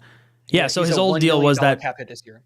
Yeah, okay. So basically, how did that work? They made the signing bonus just go away, or they just assign the whole signing? Because there is no signing bonus, it looks like. Nope. No, there isn't. So what happened was the Green Bay Packers, remember when they made the trade, they said it's not official yet because they have to work out contract details. And the NFL, any contract change that is made, the team who owned or made that trade or not trade, but made that contract needs to hold on to the player for 24 hours. So what happened was the Green Bay Packers took on the bonus, that September 1st bonus, which converted all of the signing bonus into salary and put all of that salary into next year's contract. And so he still had his $15 million prorated bonus or whatever, and the $1 million. But since we got it, we didn't get those bonus numbers and that whole salary for the rest of his contract, that $110 million that we've been talking about that he's supposed to make over the next 2 years. All of that got pushed into next year's salary because of the fact that the $1 million was in this year. Gotcha. Okay. So I like that. That's a good way to structure this because now this gives you the option basically. Not really the option. You're going to have him for next year because otherwise you're going to have a $58 million dead cap hit if you move off of him. But you're going to restructure him after this. And then you'll add, whatever void years you see fit based on how Aaron Rodgers feels in the city, if he's comfortable. And I think we're going to see more of this Aaron Rodgers, 1 year. And he'll kind of, he'll sign a deal that will have him here, but he'll be on a year-to-year basis based on how he's feeling, how the Jets are structured, what moves he can influence overall. So really interesting stuff. Now, 𝐒𝐿𝐫𝐞𝐫𝐢𝐻𝐿, you were with us all day yesterday for the first round behind the scenes. What were your thoughts of the selection of Will McDonald? It was a little bit of a head scratcher originally, right? Because obviously it sucked. We lost all the offensive tackles and all of that stuff. And I didn't know where the pivot was. I know a lot of people say JSN. I didn't really see that as if it's true that we're shopping Corey Davis, I think that JSN would have been the pick, right? Because that just makes a lot of sense. But if Corey Davis is going to be on this team, we talk about a crowded defensive end room. That's a really crowded wide receiver room. Tight ends need to get their touches as well. Running backs need to get their touches as well, right? It's easier to rotate defensive ends than it is to rotate wide receivers and still have everyone be productive. So I never thought that was on the board. And I thought it was 𝐒𝐫𝐞𝐞𝐫𝐢𝐻𝐿. But my biggest fear was that the New York Jets were going to look at that size and be like, he's not a defensive tackle. He's an end. And if he's an end, I don't think he's as high of a prospect as Will McDonald. So after being able to sit down with it, think about it, go back and watch his 2021 tape. And that's what I would tell everybody to do. Don't watch 2022. They absolutely butchered his everything by playing him inside and over the tackle. That's not what he's going to do with the Jets. Robert Saleh said it in his opening press conference on the phone with him. Go watch 2021. The guy is explosive and utilized in that Carl Lawson kind of role on the weak side, blowing up that side and just beating tackles to the corner. He's a double-digit sack guy. He's a 4 or 5 forced fumbles a year guy. He can be very, very, very good for this team for a long time. Oh, it makes me feel a lot better, a lot more comfortable than where I was yesterday, dude. I was like, who the hell is this guy? This isn't a tackle. This isn't a receiver. Why are we stacking a position that's already got a lot of strength? Did you see that, Tigo? Like, what was your initial reaction when you saw the pick? Again, it was like I was like, wait, what? End? Like edge again? And then I remembered, oh, like Carl Lawson's leaving after this year, Bryce Huff's leaving after this year, JFM might be a cap casualty after this year. And I was like, oh, yeah, like that makes sense. I say it in my own videos. Like you got to think about 2 years ahead of time, not just this upcoming year. And yeah, so it took me a second to get there because my initial reaction was, I can't believe we swapped 13 and 15. I can't believe we lost Broderick Jones. And then after I was able to calm down from my initial outrage of the fact that we lost Broderick Jones, and I was able to go back to looking at this pick, I was like, this is a great pick. This is a good pick, because a great pick would have been an offensive tackle. But this is a good pick, and this helps the team. Now, what were your thoughts overall of the first round, and basically any of like the twists and turns that kind of happened throughout, the running back picks, all the run on tackles, the run on receivers after us? Detroit's gonna Detroit. That's the only thing I can say. Like, okay, so you took Jahmyr Gibbs at 12, Jack Campbell in the first round, and then you follow. They keep going. Today, too, the Lions are keeping on lioning all over this draft, and it's just like, oh, okay, so Sam Laporta over Michael Mayer. Okay, cool. Like, I like Sam Laporta, but Michael Mayer was my tight end 1. And it's just, that really surprised me. After seeing what people were trading to move up in the draft, Green Bean said it earlier, and it was like, I think it was perfect, which is just like, people were moving up 6 spots in the first round and giving up a 4th round pick. And to see the Houston Texans give up a future 1 to go get Will Anderson blew my mind because, and the worst part is, it's not even Cleveland's pick. It's their own pick. It's their own first. So you gave up 12, a top 10 pick next year, because Houston's not going to be good, a top 10 pick next year and a second this year to go get Will Anderson. And it's just like, you know what? If you're happy with the picks, if you're happy with who you got, but that's really expensive. Yeah, that's a steep price. I didn't even really think about the whole Bears or Browns versus Texans pick. It's a lot of draft capital to go up and get a guy that you could have taken. I mean, you clearly need the quarterback first off, but were you surprised with how the quarterbacks kind of fell at all? Yeah, Levis not going in the first round absolutely surprised me. I really liked Levis, and here's the thing: the biggest thing here is the Titans were playing 40 chess, right, with everybody, because everybody thought that they were going to take Will Levis at 11, and to get him in the second, and to get offensive tackle number 1 on a lot of people's boards in Peter Skoronski as the 3rd guy coming off the board. Darnell Wright went ahead of them. Paris Johnson went ahead of him. That's a fantastic, like, the Titans did really, really well in this draft. The Philadelphia Bulldogs did really well by drafting Georgia Eagles to come to their team again. Yeah. This is just straight. Oh, you go to Georgia? Okay, just move to Philly. That's what that is. Come on up. Yeah. But there were a lot of picks that were really, really good for the teams. And there was like some head scratching picks. Emmanuel Forbes in the first, a sub 160 pound corner. That was a head scratcher, especially with Christian Gonzalez on the board. The run on wide receivers really surprised me to see 4 go back to back to back to back. I thought after JSN, maybe Zay Flowers was going to happen. And I totally expected the Chiefs to come up for Zay Flowers. Like I was like, they're coming up, they're flying up to go get him, and they didn't. But nothing other than that really surprised me in the first round or even in the second. It kind of makes a ton of sense with what these teams are doing and the directions that they're going in and the players that they're drafting and what's going on. So the second round's been super interesting at this part of the draft. Like Cody Mock to the Bucks. Zach Charbonnet to Seattle in the second. That's a great pickup. Javon Dexter this high to the Bears is super interesting. It's how do you feel about Tippmann coming to the Jets? Oh, I love it. wearing my day 2 pick. Always got to rep the Geno Smith 2nd round pick jersey. But I loved the Joe Tippmann pick. It was exactly what the New York Jets need. And the great part about the Joe Tippmann pick is now we can go into the season and go best 5 players. Mm-hmm. Best 5. If that means Elijah Vera Tucker at right tackle and Connor McGovern at right guard and Joe Tippmann at center, you can do that. If that means Joe Tippmann at right guard and Elijah Vera Tucker at right tackle, you can do that. If it means whatever, if it means Connor McGovern is sitting on the bench, the guy's making 1.9, that's backup money. He got paid backup money. And now you're sitting there and you're, Tuli Tuipulotu staying in California. Sorry, that's a great pick. Ooh. The Jets met with him before the draft. A lot of flexibility, edge and interior defensive lineman. But yeah, he's more of that like JFM kind of. Yeah, he's a 3-tech hybrid. for sure. I was interested. I thought he might be the pick here if the Jets wanted to double up in the defensive line.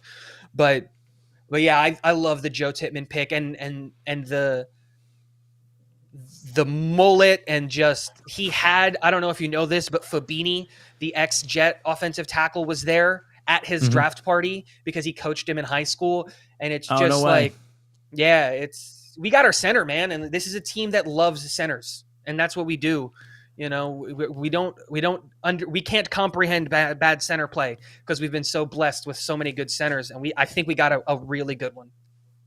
Yeah, and it's been a little bit now. I mean, McGovern kind of plugged a hole for a while, but we had like a little bit of a revolving door there for a few seasons after we let Mangold retire. It was like, okay, we got Khalil for a little bit. We had Harrison for a little bit. Insert whatever other names were in there. Sorry, burp. Yep. Oh, the Chiefs came up. Interesting. Ooh, and the pick is in already. Excited to see how that shakes out. I'm gonna rip through a few super chats while we're here. Let's see what the chat's talking about in here. Fernando says Tippmann reminds me of Landon Dickerson. Hopefully, he's the same NFL player. By the way, Jets having a press conference, night likely over. I could see that. They're going back to the war room, figuring out what they're gonna do for day 3. I think that's entirely possible. Or it's a smoke screen. They're gonna trade Corey Davis, and they're coming up to the 3rd round. Back-to-back trades. The Bears are up. Ooh. Bears jump in front of the Giants. Very interesting. Jets fan forever says, trade Michael Carter, running back. Ooh, where do we fall on this one? I really like Michael Carter, but it seems like a lot of people have kind of soured on him in the last, I don't even know how long. Last 6 months, 5 months, whatever. Tigo, where you fall on the whole Michael Carter thing? What would his trade value be? One, I don't want to see him go anywhere, but be real. What would his trade value be? I'm actually kind of the opposite side of this, where it's I believe in Michael Carter, but I'm also kind of hey, we've got a 4th round pick, we got 2 5th round picks. Maybe one of those guys should be a running back because Brees is still hurt and all of that stuff. Michael Carter's been hurt both of the last 2 seasons and fell off towards the end of the year. Bam Knight fell off towards the end of the year. We've already let go of Ty Johnson, and waived him. So our running back room is kind of light right now. So to trade another one, that would mean that we only have 2 running backs. And one's coming off an ACL. Exactly. And won't be ready for the beginning of the year more than likely. So I'm actually on the opposite side. Keep him on the team. At least this year. You can move on from him next year with no dead cap or anything like that, I believe, if that's how you feel. But we need running backs. This is going to be a run first team with Hackett. So I'm out on this one. Yeah, I agree. I don't want to trade Michael Carter. I think he's a valuable voice in the locker room. I mean, the fans call him the voice, and you just watch. He just exudes leadership. Even if he's not going to be the bell cow of a back or even getting, a lot of touches, because I would like to see Brees and Bam get the lion's share of touches instead of Carter. But I like everything that Carter has right now. And like you said, what's the value? What are you going to get back in return? Is it worth losing the leadership and a voice in the locker room for a 5th round pick or something? I don't think it necessarily makes sense to me. Matt, how would you feel about, or how do you feel about Michael Carter and, potentially trading? Yeah, I am with Tigo here. I'm not ready to give up on Michael Carter. He was pretty rough this past year, but I look at him as someone who I think can bounce back. I want to see him in this new offense. I liked too much of what I saw from him as a rookie to give up to give up on him after just 2 years. And plus, I don't think his value is going to be anywhere close to worth it in a return. So I'm keeping him on this roster. Green Bean, what about you? How you feeling about Michael Carter? I love Michael Carter. I think he's another guy that LaFleur kind of misused. I mean, he was doing well in the beginning of the season. Let's not forget the waddle, right? He was doing fine. He was a good part, of the offense. Breece Hall would get us to the 1 yard line. Michael Carter would get us in the end zone. It was all working. We get to the Buffalo game. He fumbles, and then he didn't get more than 5 carries a game after that. Like, what is that? I don't know what that is. It's like you get in a doghouse and they just like, oh, sorry. Yeah, dude, I think LaFleur just got people in the doghouse. Like Mims, we sort of been talking about having Hackett come in, not just a new system, but just someone that may not like be as petty as what it felt like LaFleur was.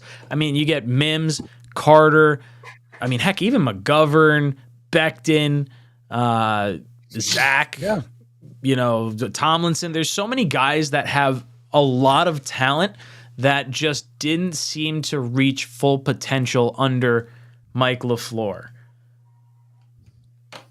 Yeah, I think that's one of the things that we're gonna, it's gonna be refreshing around here. I mean, clearly LaFleur's schemes were working. I mean, when you watched the film and stuff, you saw guys open all over the place. He knew how to scheme guys open, but he didn't know how to develop anyone.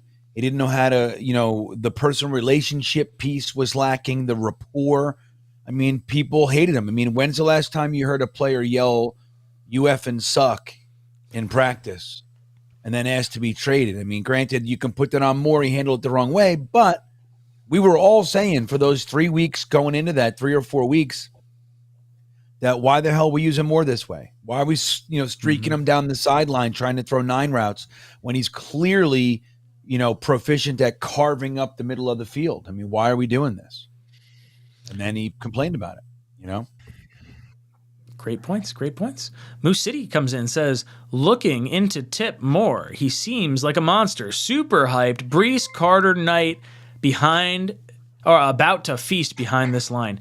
Yeah, I think having a strong offensive line is definitely going to help us from what we saw from our running backs at the tail end of the season. And I think part of Bam and Carter and those guys not doing well was teams stacking the box against our quarterbacks because no one could throw. Mike White was hurt, so he wasn't really getting the ball down the field. The offensive line was beat to shit. Zach Wilson can't throw, and neither can the beard. No, not Flacco, the other one. Streveler. There we go. That's the word I'm looking for. Name I'm looking for. Tigo, you think that the quarterback play alone should improve this offensive line? I think they're going to try harder. Outside of Elijah Vera Tucker and Dwayne Brown, I don't know if I can say that about any of the other guys that were on that team. That tried as hard as those two. And like, you can say that about Elijah Vera Tucker because he played 4 different offensive line positions last year. Oh no, he never played left guard technically, right? But like, he went to left tackle, he went to right tackle, he played right guard. If you asked him to play center, he'd play center. You want him to line up under center and be a quarterback, he would have done it. Like, he was willing to do whatever it was for this team. And then Dwayne Brown played all of last year with no arms. Just didn't have arms. He was just being a tackle, throwing shoulders at people. And it's one of those things where those are the only 2 guys that I can say 100%, like that tried. And now you get Aaron Rodgers and everything kind of, whoa, now we're serious. Now we're in a Super Bowl. Now we're in a Super Bowl window. Now we've got a shot. Now every Sunday your team can win. And I don't know if you felt that way going into a game with Zach Wilson or Mike White or Joe Flacco or Chris Streveler or Braxton Berrios, who was this close to being a starting quarterback for us. Like, yeah. Dude, we're going to go into games now because, like, think about how confident we were with our defense that, like, couldn't get any help from the offensive side of the ball. Like, I already had a ton of confidence in this defense. Now you're getting someone that can score 30 points a game on teams. If the Jets had just scored 21 points a game, that would have ranked them 19th in the NFL, And, you know, I know there's a little bit more moving pieces in this, but that would get them 5 more wins on the season. You would have been a 12-win team just being 19th best in scoring. That's how good this defense is. Yeah. Green Bean. A great question real quick before we move on that I ask everybody when it comes to like the Aaron Rodgers trade is like, do you think Aaron Rodgers is at least worth 7 points? Can he add 7 points to your total? Yeah. Because if so, Jets are a 13-win team last year. We lost 6 games by 1 score. 6. So I think that Aaron Rodgers is worth at least 7 points. So the defense got better. So there you go. Ooh, I like that. I'm going to use that. Is Aaron Rodgers worth at least 7 points? That's 6 more wins. You're damn right he is. Green Bean, you think Aaron Rodgers is worth 7 points? I think he might be. Holy shit, the Giants got him. Wow. He stays in JMS. New York. He goes John to Michael New York, to the wrong wow. New York. Good for them. Good for the Giants. Great pick. Great pick there. I mocked him to the Giants in round 1 a couple of times. So did I, yeah. Getting him in round 2, that's a huge grab. That's crazy. Wow. They needed some offensive line help. Oh, they got him at 57. That's crazy. Yeah. My brother-in-law has been texting me all night. He's a Giants fan. He's been talking about John Michael Schmitz literally all night. I'm sure. Like, he's just said, yeah, motherfucker. My buddy who's a Texan fan just texted me and he's like, he wanted John Michael Schmitz in the worst way. That's really funny. Yeah, he would have had to fall, 6 more picks? 1, 2, 3, 4, 5, 6, 7 picks. Oh, we got to give a shirt away. Oh, we got to give a shirt away. Okay. There you go. Pick, let's see who we got to pick. You also got to do the other ad. Or maybe not yet. I don't know. We'll do the ad at 9. Yeah. We'll do another ad in a few minutes. Let's do the shirt now that we're thinking about it. We only gave away 1 shirt so far, and we're about to hit the end of the 3rd round, so we should probably give away 2 shirts. We gave 2. No, what were they? I got Squirmy Weasel. Squirmy Weasel and somebody else. I don't know. Tom. I think you're wrong. I've been typing Ted. them in. No. Oh, you mean Tony? Bill won it. Mike. Bill? That Bill guy? Mike? Taco? Fred. Let's pick 2. Fred G. All right, fine. Yeah, see? Fine. Give me a numeros. I'll do it. What? A number? Yeah, a number. What's your favorite number? 28. 28. Curtis, my favorite. Martin. Curtis, my favorite. Watching the Cowboys, seeing who they pick. Dude, Ryan King. Ryan King wins the shirt. Ryan King. There you go. Ryan King. You deserve that one. Dude, you've been a friggin' champ. Ryan King is the winner. Ryan King is a king. Bam. Oh, you know what? I'm going to change the color so that way this looks a little different on there. Let's go. All right. Bam. Ryan King. Make sure you reach out to me on Gmail. jetstalk247@gmail.com. I'll get your information. We'll send you out a shirt. Green Bean, let's pick another winner since we're at the end of the 2nd round. Matt. Yes. What's your favorite number?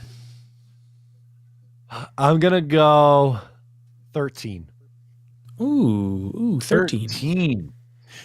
All right. 1, 2, 3, 4, 5, 6, 7, 8, 9, 10, 11, 12, 13. That is New York Sports Wicker Media 𝐒𝐿2K wins. Ooh. Hey, yo. There he is. 𝐒𝐿2K. Congrats, 𝐒𝐿2K. Love it. 𝐒𝐿2K, you're the man. Thank you so much for... is he going to help us out? Is he going to do some trivia questions with us at some point, Green Bean? I thought it was tomorrow. Let me reach out to him. Let me make sure. I thought it was tomorrow. All good. Whenever. We're pretty laid back over here. Wrong Verb comes in and says JD can't find trade partners. Other GMs are afraid now. Yeah, that's like kind of I bet he didn't want to completely rake the Packers over the Coles on the Aaron Rodgers trade because he knew teams weren't going to want to trade with him. That's got to be what it is. He left more meat on the bone because he's just been fleecing teams left and right. Tigo, does that sound accurate to you? I'm going with it now. I don't think I love the narrative. I love the what is it that Matt said earlier today? That's how I'm gonna. I like the spin on that. That's my timeline. That's the one. That is the simulation I'm living in. I think is what. Yeah, that's a good one too. Like this is a great one story to talk about and a way to look at it, and I love it. I love that. That's what it is. We're losing trade partners because they're scared to pick up the phone when Joe Douglas calls. So he had to lose one trade. I'm gonna run with that one. Edward Ziff drops in, says, "Hello, boys. Great show." Hello, Edward. Hello, Mike comes in, says, "Tip may have solidified our offensive line this year. Becton, Tomlinson, Tippmann, McGovern, or vice versa. AVT. Think we're looking for a safety and linebacker now. Also think they will start Jermaine Johnson, put JFM at defensive tackle, and mix in Jefferson." Yeah, I think there's a lot of flexibility on both sides of the line, offensive and defensive lines. Greenbean, you think this offensive line of Becton, Tomlinson, Tippmann, McGovern, and AVT is going to be our starting line? Yeah, I still think they're going to bring somebody in. But yeah, man. I mean, look, we got some depth too with our 2 signings in the offseason, the depth guys. And I think we're building it, man. I mean, it really depends on 2 guys being healthy that were hurt last year for that to work. It's a little concerning, but just bring in some more dudes, man, whether it's George Fant or who's the guy from Tampa that's a free agent right now, the tackle. Wow, my brain is thick as a brick, dude. Tigo, who's the tackle from Tampa? Who's a free agent? I'll get it in 6 seconds. I keep wanting to say Darnell, but it's not it. I have no idea who it is. I'll be honest. I don't know who you mean. You have me. Out of Tampa, I'm not sure because I thought I knew. I'll find it out right now. Donovan Smith. Donovan Smith. There it is. Drop it in. There you go, Blitz crew. They beat me by half a second. Love it. Quicker to what do they call the guy that lost the race by half a second? No one remembers. Name one silver medalist. I'm just kidding. Here you go. Matt, how you feeling about our offensive line? What do you think the starting line is going to be? I think Joe Tippmann has a legitimate chance to start. I think he can win this battle. I think if Mekhi Becton is healthy, watch out, man. If you get anything close to rookie Mekhi Becton, I think AVT plays guard, by the way. I know we've had some conversations about him maybe moving to tackle and staying out there, but I think the Jets want to put him at guard. But I'm excited for this year, man. I love the add of a center in the 2nd round. And like I said, I think Tippmann's starting. Yeah, you know what kind of gets me excited is having Brown, maybe it's Brown and Fant duking it out on one side, and it's Becton and Mitchell duking it out on the other side, and then you got AVT locking down right guard. Then you got Tomlinson with like the oh shit of having McGovern able to flex around and Tippmann being able to flex around within those 3. I feel like the interior is a little more flexible with like the oh shit scenario of also having AVT that could flex out to tackle, but I feel like we could have the best 3. I feel like Tomlinson's probably locked in at left guard. I just hope he has a good bounce back year. I mean, last year was just so out of left field.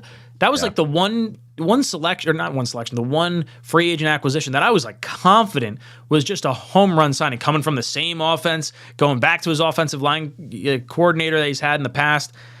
Greenbean, you expecting a big bounce back year from Tomlinson? Who's Tomlinson? I'm just kidding. Yeah, I am. That's about right, though. We didn't know who he was. Couldn't even say his name last year. I'm expecting bounce back years from some guys, man. But, look, and don't forget, too, man, like we take guys from other teams. They've been on other teams their whole career. We bring them over here, and they struggle, and we're like, cut them! And it's like, like we did it with Rankins last year. He came, 2nd year was great. Whitehead, looks like they're keeping him around. Let these guys have a year or 2 with us. And, Tomlinson's been a very good player in the NFL. So it's likely that he bounces back. I will say that Eric T, it's looking like we skipped Eric T's super chat. There's a few people talking about it. I think Rob V was helping him out. Eric T. And some other people. Let's see. Okay, hold on. Yeah, Ryan's real good at that, man, but it does happen. I tried to catch it. It might have been when we popped into an interview or something. What was the name again? Eric T. Eric T. All right, I'll get it. I also expect a bounce back from Becton, dude. That's the big one. Yeah. Becton comes back, and he's Becton. He's 24, man. Dude, everything changes if we have a healthy Becton. Healthy and motivated. Eric T, if you drop it in the chat now, I'll throw it up. I'm trying to scroll, and I don't know how high I have to go. It was pretty high. It's got to be a while ago. I think it was gold. Maybe not. I remember. I definitely. Or maybe. Hold on. I'll tell you right now. Hold on. Eric T. Holy shit! It's way back. It's green. It's a green it's guy. Like one. And up past Ron Weiss, 𝐒𝐫𝐞𝐫𝐲, Joe S, 27 Vinny back. Caruso. 27. Yeah, it's back a ways. It's by Dane. It's between Dano and Matthew Zucker, I believe. Oh, I think I got it then. Wait, is Dano before or after? After. And Dano is right above Tom Cahill. So you guys think I'm just over here fried out and old? I'm doing shit, man. No, I'm glad you wrote stuff down. I have TJ. They're all making fun of me, man. They're still making fun of me. Never. I had TJ in there. Man, how far back am I? Got the blind leading the blind here. 𝐒𝐿𝐵𝐶𝐿. Hey, let me know if he puts it in the chat, because I'm not looking at the chat right now. I'm scrolling up. I'll find it. Let's see. Man, I'm way far back. All right, yeah, 27 back.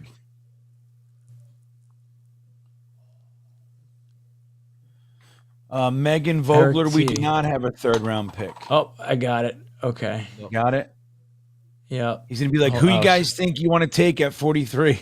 Yeah, it's going to be like something totally goofy. Okay. Hold on. OT. I see it on the side, so I've figured out where I'm about. God, where the hell is it? Oh, I got to go down 3 more. Okay, I'm right there. Oh my god, dude! It's like the chat is so far, and when I saw Thomas Cahill's chat, I went up instead of down. Okay. Boom! Dude, I told there we go. To come over here last night. They came over here within 5 minutes. They're like, bro, how in the world can you possibly keep track of that chat? It's moving so fast. I'm sick. I'm like, yeah. I have a headache anytime I try to look at it. Dude, it's great. It's funny when something good happens and we don't realize it just yet. The chat just goes like the concurrent spikes up and everything. All right, so Eric T, I apologize. I should have gotten to this earlier. He says, as I told Matt the other day, can you imagine what this defense will do with a very competent offense led by Aaron Rodgers? Holy crap. Matt, I'll let you answer that one. Yeah, he's not wrong. Because, I mean, think about it. How many times was the Jets offense going 3 and out and the defense was like, oh, shit, here we go again. Got to go out in the field. And time again, they came up big. But getting them a little bit of a rest, not a bad thing, guys. I love it. I'm in on this. What do you think, Green Bean? What do you think this defense could look like with a competent offense? Dude, think about how many times, especially in the first half before the bye, we talk about our lack of turnovers. We were among the league leaders in turnovers. We had 7 or 8 straight games with at least 1 turnover, many of those games numerous. How about in the Jaguars game when we started out, Quinnen just decides, hey, let's start this game with a big strip sack in the red zone. We didn't even get in. We didn't even get in.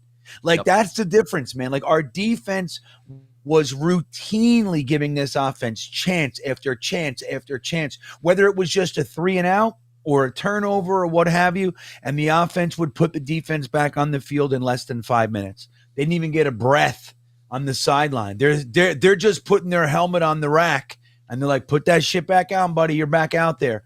So I think it's going to change literally everything. Even if we just gave them sustained drives, like 6+ minute drives, game clock time, 6 minutes. That would change everything. I mean, our poor defense did amazing things last year, guys. And I think with a competent offense, we're going straight to the Super Bowl. I'm telling you. We're going to kick everybody's. Patrick Mahomes going to be like, holy shit, I didn't realize I could play a team that was this good. That's what's going to happen. You're going to see. Tigo, how you feeling about this defense with a competent quarterback and offense? I think it's going to do wonders not having to go 3 and out every single drive, right? Because like Matt said, the defense was like, oh crap, like I didn't even sit down. I didn't even finish my Gatorade. Like, and we have to go back out there, and it's constantly. And if you look at the defense and their performances last year, after the first 2 games, because everybody was rough the first 2 games, right? But you go from like the Cincinnati Bengals game to the Steelers game to the Dolphins game, and you keep going, you can see really good defensive performances all the way. And as the year went on, the offense got worse, and there's like a direct correlation. The defense was out there forever, and they got worse, and they got worse, and they got worse. Because one, you're not motivated to go out there and play, because what's the point? Your team's not going to score points. They're not going to be able to get a field goal. You're going to have to put up all the points, and that's just tiring, man.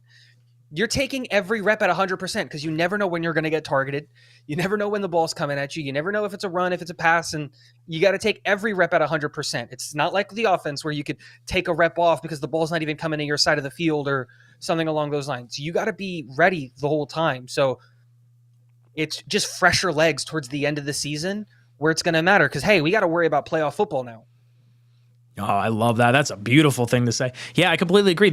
And we said this earlier too. Our defense is built to take advantage of an offense that's scoring points. You have pass rushers that can pin their ears back. You have long, lanky corners that can jump up and like intercept the ball because of those pressure throws that your pass rush can create. When you see the Jets offense not scoring any points, the defense isn't necessarily built to stop the run a whole heck of a lot. And when you can't throw the ball, you're also having the other team's defense come in and you're getting those 3 and outs and everything. So everyone's just getting a lot more gassed right off the bat. Tigo, we got some people coming in just a little bit. I got Tyson coming on. I want to see any last words. I'm going to boot you back to behind the scenes if you want to hang out behind the scenes. Let people know where they can find you. Ooh. Let them know where they can find you, what you got going on. Plug whatever you want to plug. Yeah, so it's Talking Jets with Tigo on YouTube and Twitter and all of the other places that you can see, and really just excited for this upcoming season and breaking down all of these picks and making sure that all of the hundreds of hours that I've spent watching tape is worth it to just know all of these guys and to know all of these players. So I'm very, very excited for this season. Very, very excited for what's coming up, and as always, go Jets. I love it. Tigo, thank you so much for helping us out during this stream. Guys, Talking Jets with Tigo. Make sure you hang out with him and, just hang out with us and watch because Tigo's hanging out behind the scenes and he is the friggin' man. All right, we're turning him back to the green room. We could turn our attention to, all right, I'm trying not to miss any of these chats in here, so I'll be really, really good about this. All right, we got Captain coming in. Captain says, in Tippmann, we trust. Let's go. Ryan King comes in. Won one of our shirts. Ryan King, make sure you reach out to me so that way I get your information. He says, McDonald does martial arts, unicycle, basketball, and so on. Pure athletic ability. Who unicycles? Really? That tells me he has great balance, which also helps with that bend. So that's kind of nice. I do like that. Green Bean, do you have any maybe outside the box talents or things of that nature that you could share with us? That we still want? No. Just what you could do. Because McDonald's. Talents. McDonald does martial arts. He does unicycling. He's a basketball player, and so on. So, do you unicycle? Have you ever tried unicycling? Yeah, I have tried. It's so funny because there was a guy that I met on the road. There was a little family that we liked. They had young kids, another full-time family when we were out there. And he's actually the guy who made the green bean sign, right? Can you guys see? I don't know if you guys can see it. Oh, yeah. Well, yeah, you can turn your camera, or I can. Let me see. Can you there see it is. Yep. There it is. So he made very, very talented man, but he had a unicycle and he tried to get me on it. And I got on it for 1 second and I felt it and I knew innately in the next 5 seconds, I'm going to break my neck. And I just kind of like fell forward and he's like, no. I'm like, yes. That's the end of that, dude. I'm sorry. He got on and he's like, whenever somebody rides a unicycle, I immediately hear, you know what I mean? It's just, how can you hear anything else?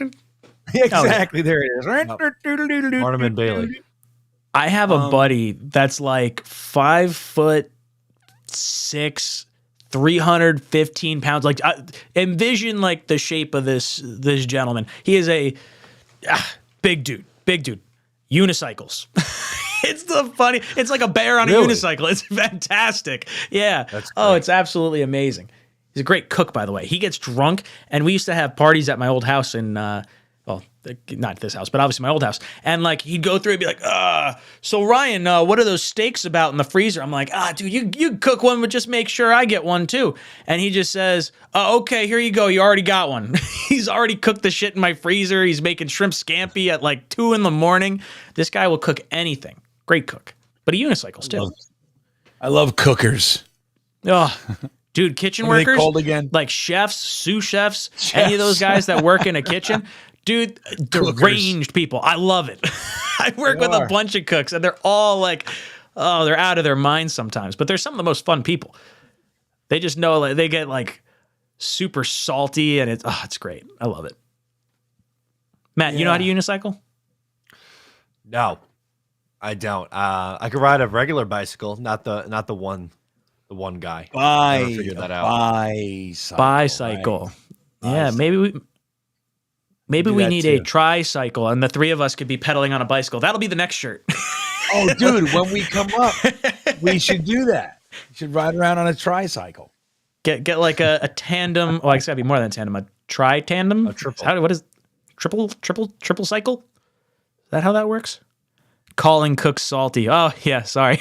That's a food term, too. I didn't mean to do that. Yum, yum, yum. I see what I did. See, I'm a dad, so I'm just doing puns without actually paying attention now. Jet Engine comes in and says, odd fact, Connor McGovern's family owns the potato farms that supplies McDonald's with all their fries. Discuss amongst yourselves. Wish we're not done. Is that remotely true? And if it isn't, I don't care. I'm not going to fact check it. I'm just going to say, wow, that's cool. French fries, McDonald's, potatoes. Well, hey, that's round 5 talk.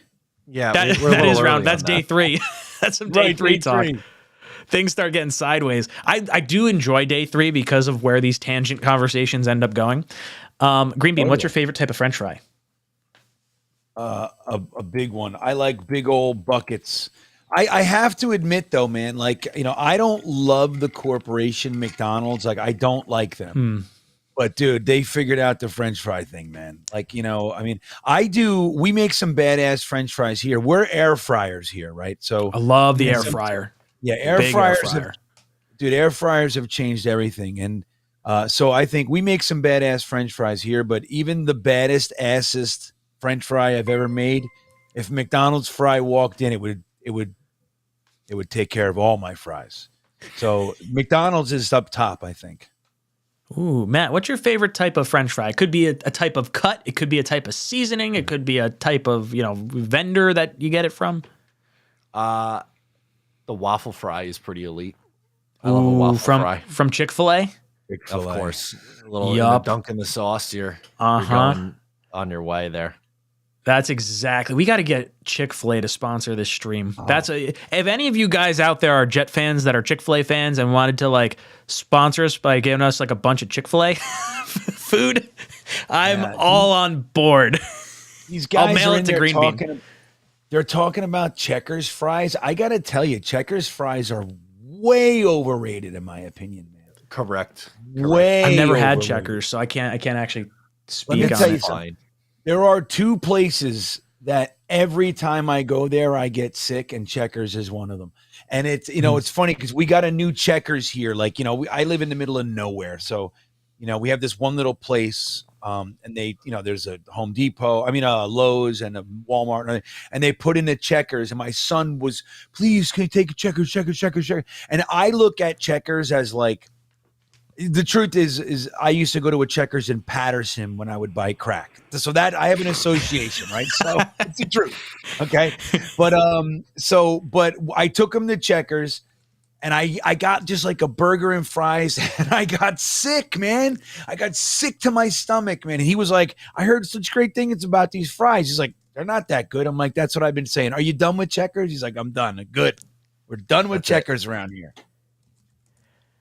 Oh, I love it. I'm a big waffle fry guy. But more importantly, we're starting a new poll question in the chat. Which one? Waffle fries or waffles or pancakes? Waffles at 100. Oh, now we're at 50%. Oh no, okay, all right, yeah. I'm curious to see where this goes. This is the important questions we need to be asking during draft time. eBoogie says, can the Johnsons pay the signing bonus fully?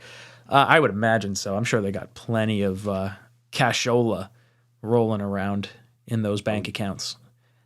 Hey, just, why don't you send some cheddar our way? We'll live off the interest. You'll have the money. We'll hold it there for safekeeping. And you could fund us talking shit occasionally. Is somebody in the chat actually talking about Pizza Hut? Oh, dude, I love Hut. It's not. I know it's not. I'm not trying to do any pizza thing, but of like the fast food pizzas, we're gonna run out of content tomorrow. At this rate. I know we can't keep talking about the Hut stuff. That's but I love me some. Well, how about this? Do you know? Let me give Ryan a little quiz quickly. Okay. Do you know who the best prospect left on the board is right now? If you had to guess. If I had to guess, right, I'm not looking at the screen right now. My screen's that way. I'm gonna say, has Brian Branch went to the Colts, or no? He went to the Lions. We're in the third round. Is it someone I would know? You should know him very well. Should know him very well. Let me know if you want me to tell you. Offense or defense? I would say, well, neither, really, actually. Neither. I don't think Yeah, I'm totally perplexed. Okay. It's the Lawnmower 4.0 is the number one prospect available in the NFL draft, courtesy of our friends over at Manscaped. Manscaped has long had elite downfield play with their Lawnmower 4.0, but now there's a new rookie sensation in town. The beard hedger, Green Bean was showing it off yesterday. I love the cologne. Look, I got it right here. I'll put a little on. Ryan wore it for his wedding. I'm wearing it for the NFL draft. Just things you absolutely love to see. Their 1-2 punch is just amazing. So you can get 20% off with our code Talkin Jets. That is Talkin Jets at manscaped.com for 20% off. And a little birdie told me they have worldwide shipping. So you could be like Australia Jet fan and get 20% off and free shipping on a Manscaped product. Lawnmower 4.0 or the beard hedger. I love that you could kind of just scroll through it and pick whatever setting you want on the trim right there. Yes. That's the best part of it all. Speaking of Aussie Jet, you could shave your down under. You could. You could. Well done, sir. Just Matt, you had me on that. Okay. When we do Talkin Jet stuff, like you are doing every read because that was fucking beautiful. There you go. So Talkin Jets, 20% off at manscaped.com. Free shipping, dude, no matter where you are in the world. Oh, dude, hook, line, and sinker. I had no idea. I'm like racking my brain. Neither. What could that possibly be? That was brilliant. Brilliantly done. Yeah, Matt's pro. Jet engine coming in. I got to write down that timestamp because that was too funny. 310. Matt Manscapes Ryan. Sorry. I didn't even get a chuckle out of that. Did you guys not even hear me?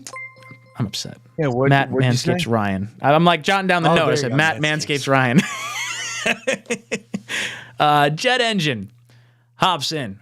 He says Tippmann and AVT gonna look like it's 𝐒𝐿𝐼 and 𝐒𝐿𝐼 playing together, grading the road downfield. Dude, I hope we can get something like that. I just want some big old nasties on the offensive line. I want guys that are pissed off that are going to start swinging if someone hits our quarterback too. So I would absolutely love that. Julio. I agree. Julio comes in and says, do we dare draft a quarterback late, Duggan or Bennett? No, I wouldn't take a quarterback. Use every draft pick you got to surround Aaron Rodgers, to build some depth for a run. The quarterback that gets drafted, I mean, unless you like absolutely really love one, but I don't think you do it. I think you just kind of, you commit to trying to groom Zach. You have Rodgers, give him as many picks as you can. If you want to bring in an undrafted free agent guy or something like that, I think that's fine. But I wouldn't do any serious pick at this point. Matt, any thought to maybe a late round quarterback? No, I don't think so. With how the Jets with their picks remaining, I don't think they're going to go a quarterback with any of their picks left over. Mumtaz comes in and says, can't we trade Zach for an 8th round pick? Only 7 rounds, Mumtaz. I see what you're saying, though. Yeah, it's almost like a conditional 7th, right? Like, oh, yeah, we'll trade you a conditional 7th if he's on the roster at some point, and then it just winds up not actually being a pick, and it's really just a salary dump. Look, anytime we talk about the Zach Wilson type trade talk, it's got to come back to his trade value is astronomically low, and I don't want to trade him, while it's so low. He has far more upside to us as the backup to Aaron Rodgers and a high upside,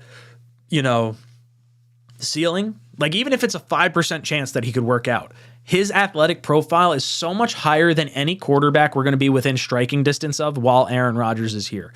So until you fully commit to like Rodgers for a longer duration than Zach's current contract, I think you hold on to Zach unless you get something worthwhile as a draft pick. Matt, what would it take for you to trade Zach Wilson? What kind of pick would you need? A 4th, which you're probably not going to get.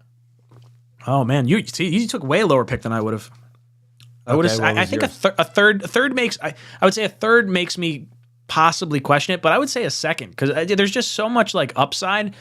Now, if there was a player I really coveted that was there at the 3rd round pick that we were like kind of trading into, I guess that's a little bit different story. I don't want just like some ambiguous 3rd round pick that's sort of sitting out there in the ether. The value of maybe Zach hitting, especially with like we got to pay his salary anyway for this year. Green Bean, what about you? What kind of pick would you feel like is worthwhile for trading Zach? Well, if you listen to Joe Douglas, I mean, his ceiling is through the roof. It's limitless. So I think first. You can't get less than a first for limitless potential. Am I wrong? That's sure. Look, man, I'm okay with that. Jets Forever also feels the same way. So I think good. We're in good company. We are. Thanks for the cheese. Comes in, says free agents.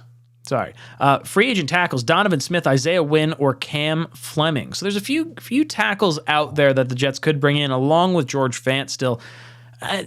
George Fant would be nice because he knows the rest of the team, but I don't know. I'd have to look and see like who's actually a better tackle. Has Isaiah Wynn done anything? Was that the guy that was on Tennessee that got like booted off real quick? Yes.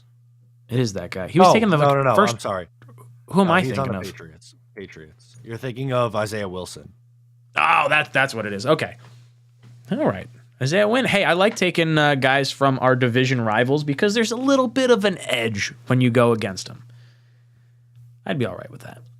Tom Cahill says, if we can get Chris Rodriguez running back in the 4th or 5th, we're golden.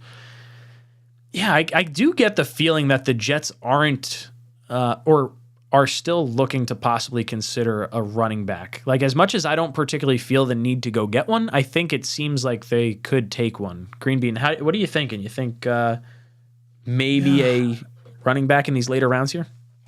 Well, I think it's possible, man. I got that call that said the Jets were actually targeting a running back in the first. They were looking at the tackles, but they assumed that it was likely that the tackles could go.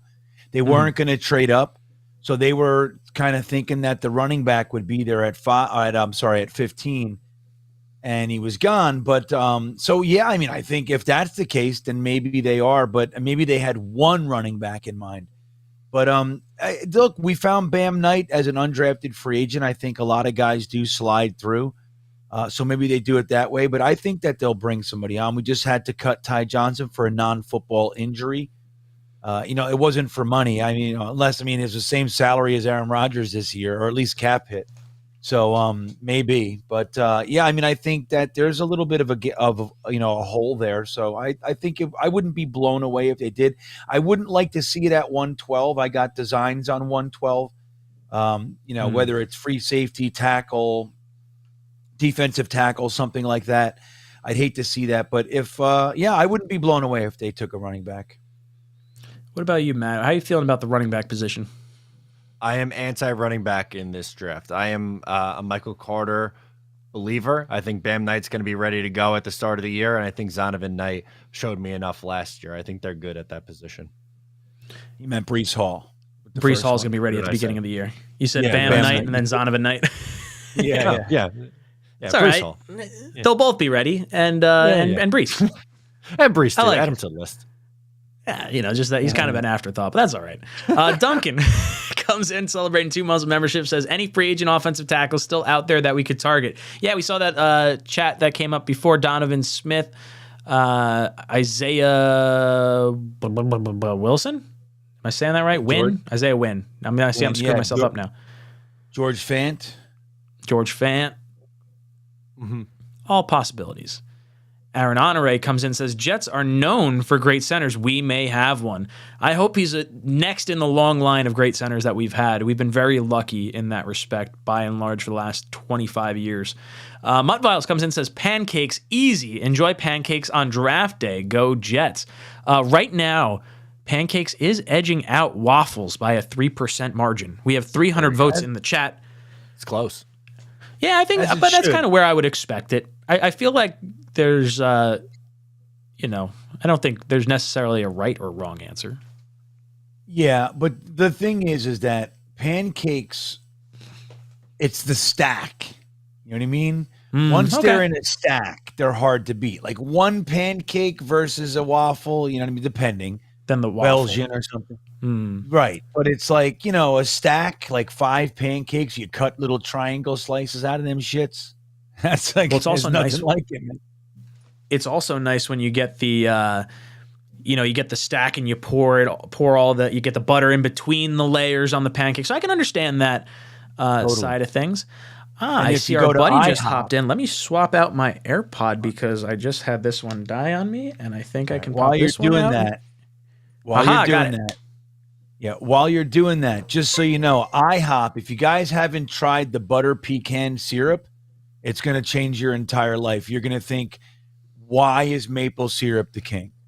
I love maple syrup, but if you try that butter pecan syrup at IHOP, you're literally going to say, holy macaroni, I've never in my life thought that something could beat maple syrup, and it's not even in comparison.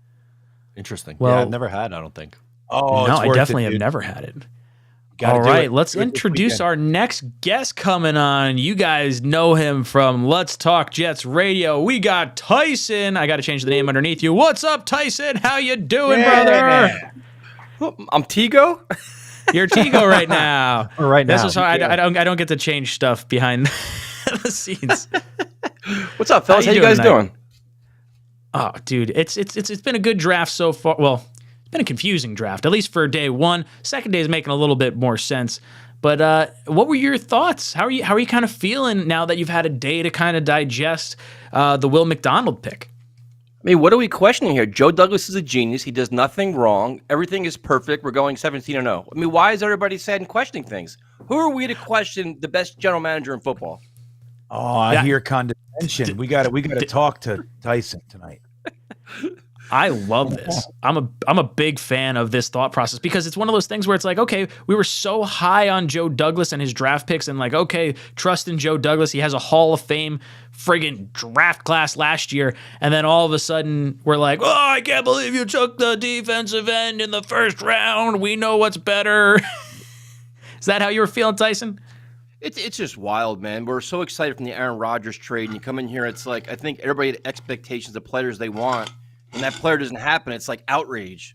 You got to try to look into it a little bit more, you know. But I mean, I think when the Steelers traded up, I think they screwed the Jets. I do. I think the Jets were in no man's land then. I'm not saying they panicked. I'm saying the Jets got blindsided, and they're like, now what do we do? And now the top offensive linemen are gone. You go to your plan B, possibly plan C, and then who that player is, it's all, you know, it's like it's your preference then at that point. I'm not sure what you guys think, but that's kind of how I felt. Like once that happened, I'm like, offensive linemen are gone. Now it gets interesting. And I was thinking it's going to be wide receiver, defensive tackle. I wasn't sure what they were going to do. Yeah, when I was looking at the board, I think the part that got me like this is interesting was when Darnell Wright went at 10. And once that happened, it was like, no. Like that was kind of my safety valve of a pick that I was hoping for at 15. Because I was like, okay, I could rationalize Becton moving back over to left tackle full time, and then you got Wright on the right hand side, and you're locked in. And then you have Brown kind of backing up Becton, and I'm cool with that. But yeah, I agree with you. I think what happened was they were expecting one of Broderick Jones or Darnell Wright to be there, and when Wright went ahead, it was like, oh no, wait a second, there goes the safety chute. Yep. 100%. And then I knew Jones was going. You knew he was going there. It's like once Steelers come up, I'm like, well, there goes that idea. And it's like, then I didn't panic. I'm just like, all right, how Joe Douglas going to handle this? And I think honestly, he was probably begging to trade back. I thought he was trying to just get out of that spot, trade back. You could probably still get who you want, a few picks back, and and it happens. The reaction to it though, McDonald's is just funny, dude. It's like either it's either the best pass rusher that we're ever going to have, like the next John Abraham, or it's the worst pick ever. It's worse than Golston. It's right. It's the kind of the reactions everybody's giving. Dude, the reactions as soon as it happened, because we're laughing, we're having a good time, we're watching, the kid do the JETS. We're like, let's fucking go, Stickle, we got this, and we're all fired up watching it. And then he says, "Will McDonald." What? What do you mean? Jaws dropped. Just did not see that coming at all. Green Bean's face was the best. I like Green Bean the best. Oh my god, because he was so excited. He's clapping. He's like, yeah. What? Just pure panic. I love this kid. Yep. What just Frozen happened? in time. Yeah. Even Matt, everybody's weird, like, it's just a look of like, all right, let me pivot real quick. Yeah. It's a weird thing, Tyson. It's like, let me ask you this. If we did take the tackle, no matter who it was at 15, do you think we still take Tippmann at 43? I would 100%. I want to build this offensive lineup, man. I've wanted a center. I think we've all wanted a center for 3 years now, 4 years. I wanted a center every year. So I still take him, dude. But the question I have, though, it's like, and I get the Tippmann thing, but what are you doing? Are you playing McGovern at guard? Or are you going to play Tippmann at guard? How are they going to do this? Well, I think it's interesting because, McGovern signed for backup money. Yep. Clearly he wasn't sought after. I mean, there's that rumor that he turned down the Eagles 2 years at, 2-year, $10 million contract. So that would have given him $5 million. Who knows if that's real or not? I don't know. But he signed with us for $1.9 million. So having him as a backup wouldn't be all that difficult to swallow. But he could move to guard, but we already have guards. But does that push AVT to tackle, then McGovern to right? Who knows? But there's options now, which is interesting. But I think McGovern, the best thing about having McGovern, while I think we all could agree that an upgrade would be in order from McGovern, he's still solid enough that you know where the floor is. Like your elevator stops. It's not like going down to Spencer Long and him throwing fucking the ball 20 feet over the quarterback's head. Remember those days? Khalil coming out of retirement, he comes off the couch. He's like, "Oh yeah, I'll earn that $14 million or whatever the hell he got for 1 year." Yeah, why not? $8 million, sure, I could do this. Colin Baxter. What was the other guy's name? What the hell was the other guy's name? We had Wesley Johnson. Johnson. Wesley Johnson. That's Wesley it. Yep. Johnson. Had Harrison. We had Spencer McCagnon. Long. It was like crazy. We had center was like the one position we were stellar at for decades. And then McCagnon comes and he's like, nope. We're just gonna piecemeal this baby together with some duct tape and little toothpicks, and that's what he did. Rubber bands, bubble gum, and we've had trouble coming back. So that's like I'm with you, Tyson. I think the last 3 years, whether it was Creed Humphrey, or whoever, we wanted a center. I mean, even last year there were centers that slid all the way to undrafted free agency that could be like a starter in year 2, and we didn't get any of them. And so seeing us use a second-round pick on a center, I think, is refreshing. Did you like Tippmann? John Michael Schmitz was still there. That's the thing. The question I have, I guess, what everybody was asking Joe Douglas about was his size. Being 6'6", being a center at 6'6", how does that translate? It's very rare, but they like his athletic ability. He's younger. That I get it. Like, I don't have like a dog in the race. Like, I'm not like saying, hey, I want this guy or that guy. I'm happy they got a center, but I guess the size is a concern. I like that there's some versatility with him. I mean, I think the most part of everything I've gotten from everybody else, everybody wanted John Michael Schmidt. That's what everybody wants, right? Yeah, I think I did. Yeah. I think it was one of those things where we saw the Jets meet with John Michael Schmitz 3 different times, and you just sort of like penciled him in as like, if he's there, he's definitely the pick, because that's definitely what I would have said, looking at like the optics of it. But maybe that was the smokescreen the whole time. I don't know. I'm interested to dive into what the video reactions were and the comments made, because while we've been on here, we haven't really seen, what those most of the things look we've like. gotten so far is everybody wanted JMS. That's everybody's kind of disappointed. They're happy we got a center, but they preferred him instead. I know Brandon Thorne put a big thing out on Twitter. I didn't go through it yet. All his reaction on the comparisons between the two, but I haven't looked at it yet. Yeah, and it's going to be kind of interesting because we saw John Michael Schmitz go to the Giants, and now we got to sit and watch him for however long, and it's going to be okay. Which center's the guy? It's almost like the Andrew Thomas, Mekhi Becton year, where you're going back and forth with that, right? Yep. Yeah, 100%. Yeah, and then there was the Derek Brown, Johnny Mitchell tight end year. Remember that, Tyson? Good times, right? Good times, man. I want to recognize 𝐒𝐫𝐞𝐫𝐢 super chat real quick. He says, Tyson, freeze him. And Tyson, what is your opinion for the rest of the draft for the Jets? And who do you guys want? So 𝐒𝐫𝐞𝐫𝐢, I can't freeze Tyson because I don't have an animation for that. But once Tyson's out of here, I will. 𝐒𝐫𝐞𝐫𝐢 did pick green bean, so I'm just going to pull it off to the side for now, and I'll get it back to green bean. Let me just say one this. thing though on that. Yeah. 𝐒𝐵oogie, you should know by now I'm not green beans. Green bean. Yeah. What is this green Singular bean stuff? Singular. Well, you have your green beans, and you are the green bean. So he just wants me to freeze my green beans. That's all. That's he wants. what it is. Well, I'll work on that for you, buddy. Little Scotch glass with some ice cubes in it. Little dunk action. Yeah. Freeze the green beans. Pint glass. Big balls over here. Big balls. So, pint glass. Pitcher, milk, friggin' beer pitcher. Yes, Matt's watching the Islander game right now. We're going to overtime. I'm in a bad spot here, guys. He's been all ramped up, and now he can't focus. I'm in a bad headspace. We got some time to kill in between periods, but yeah. Saints selection's up right now. Let's see who they get. Did you guys see it? Do you guys still have it on over there? You guys are probably a little bit ahead of me. Yeah, the Saints. It says pick is in for me. I don't see who they're. I got them on. Yeah, it looks like I'm assuming this is the Saints selection that they're about to read off right now. I got it. It's running fine. back Kendre Miller. Oh, okay. TCU. So let's go over to 𝐒𝐵𝐞𝐫𝐢's question real quick. The rest of the draft, what do the Jets got? 3 picks? Is it 4, 5, 5? Yeah, is that right? 3 picks left. Yep. Yes. Yep. You got it. 4, 4, 5.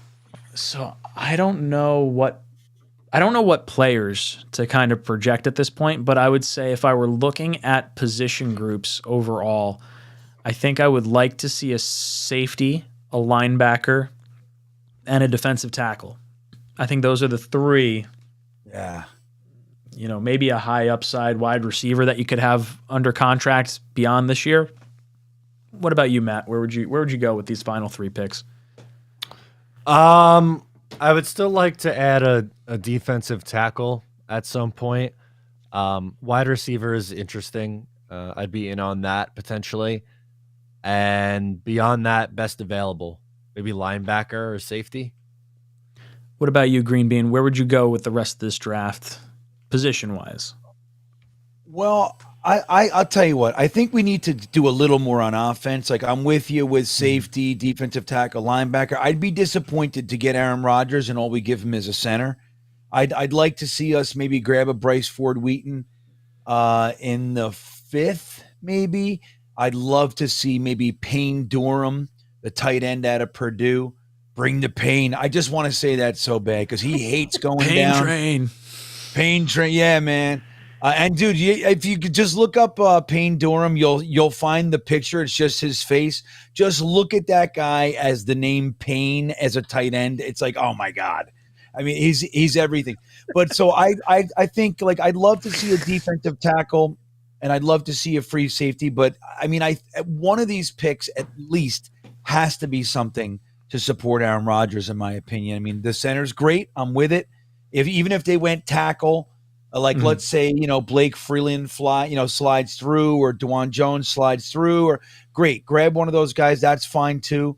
But I think, a wide receiver or somebody like that is important, man.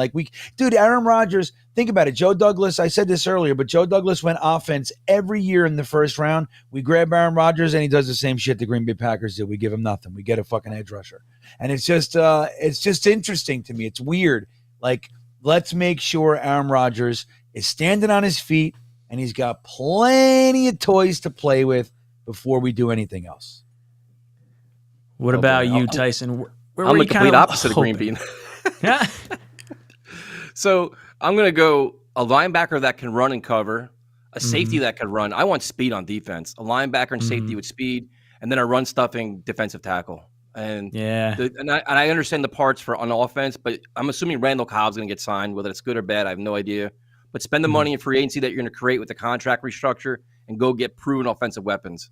That's you're going to need another running back now that Ty Johnson's gone. But I go speed on defense, and then in free agency start attacking offense again. But there's still more needs though, for sure. I mean, just you want more targets especially at receiver, I would think. I really, really like that. Tyson and I are lined up. We're synced up. Douglas McClure drops in. He says, the Zach hate by much of the fan base is understandable, but also short-sighted. There were some interesting quotes from Rodgers regarding Zach, including him asking the Jets management about their plans for him. Douglas, you also get a chance to ice one of the 3 of Matt Greenbean or I. So if you want to throw that in the chat, Matt, I'll have you I'll have Greenbean keep an eye on it because Matt's focusing on the Islanders stuff. We're good. Okay, right, keep an eye on it if you see it pop up. Look, I understand why there's Zach hate, and he kind of brought it on himself. He did not play well. He had a lot of I feel like learning moments where I don't want to say questionable leadership, but maybe talking a little bit without realizing, reading the room and whatnot.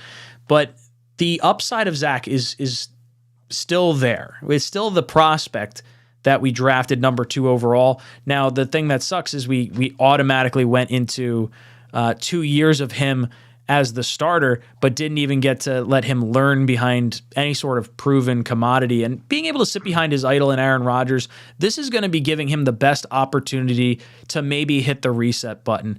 And if we do have 2 years of Rodgers, then I think you could say, all right, we're either going to franchise tag Zach after the 2 years, which I don't think would be wise. I think I would almost if you like him enough after this year, I feel like you almost exercise the 5th year option because of how cheap it's going to be comparatively to what middling quarterbacks are getting paid. But he's got to be able to show out. But again, if Aaron Rodgers says hey, I'm ready to go for another 2 years beyond this year, sorry, Zach. Throwing you out with the bathwater. I'll be saying oh, hey, we're going to trade you. We're going to fluff up your trade value this year. And then, we just committed to Aaron Rodgers, not gave up on Zach. We're obviously keeping the Hall of Fame quarterback. Tyson, what's your thought process on Zach Wilson and what could his outlook kind of be at this point?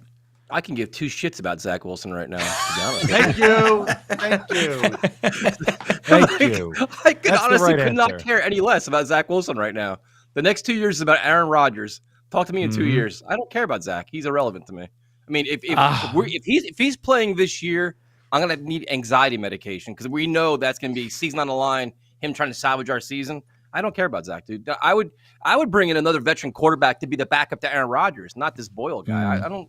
I mean, listen, this is a great environment for him. He can learn. You can say all these great things. I think he's a quarterback, but his confidence is shaken. A change of scenery is probably best, but that's not going to happen. And I generally just don't care. I mean, I don't know. Is that the wrong answer? Probably. No, that was great. That was really funny. Creepy. Where do you fall on Zach Wilson? Are you kind of in the same camp as Tyson? Like, I don't give a shit right now. We got Rodgers. Well, yeah. I mean, look, I understand that people are holding on and everything like that, and I think the Jets are doing the best thing that they can for him. Now, is it going to work? It's unlikely, guys.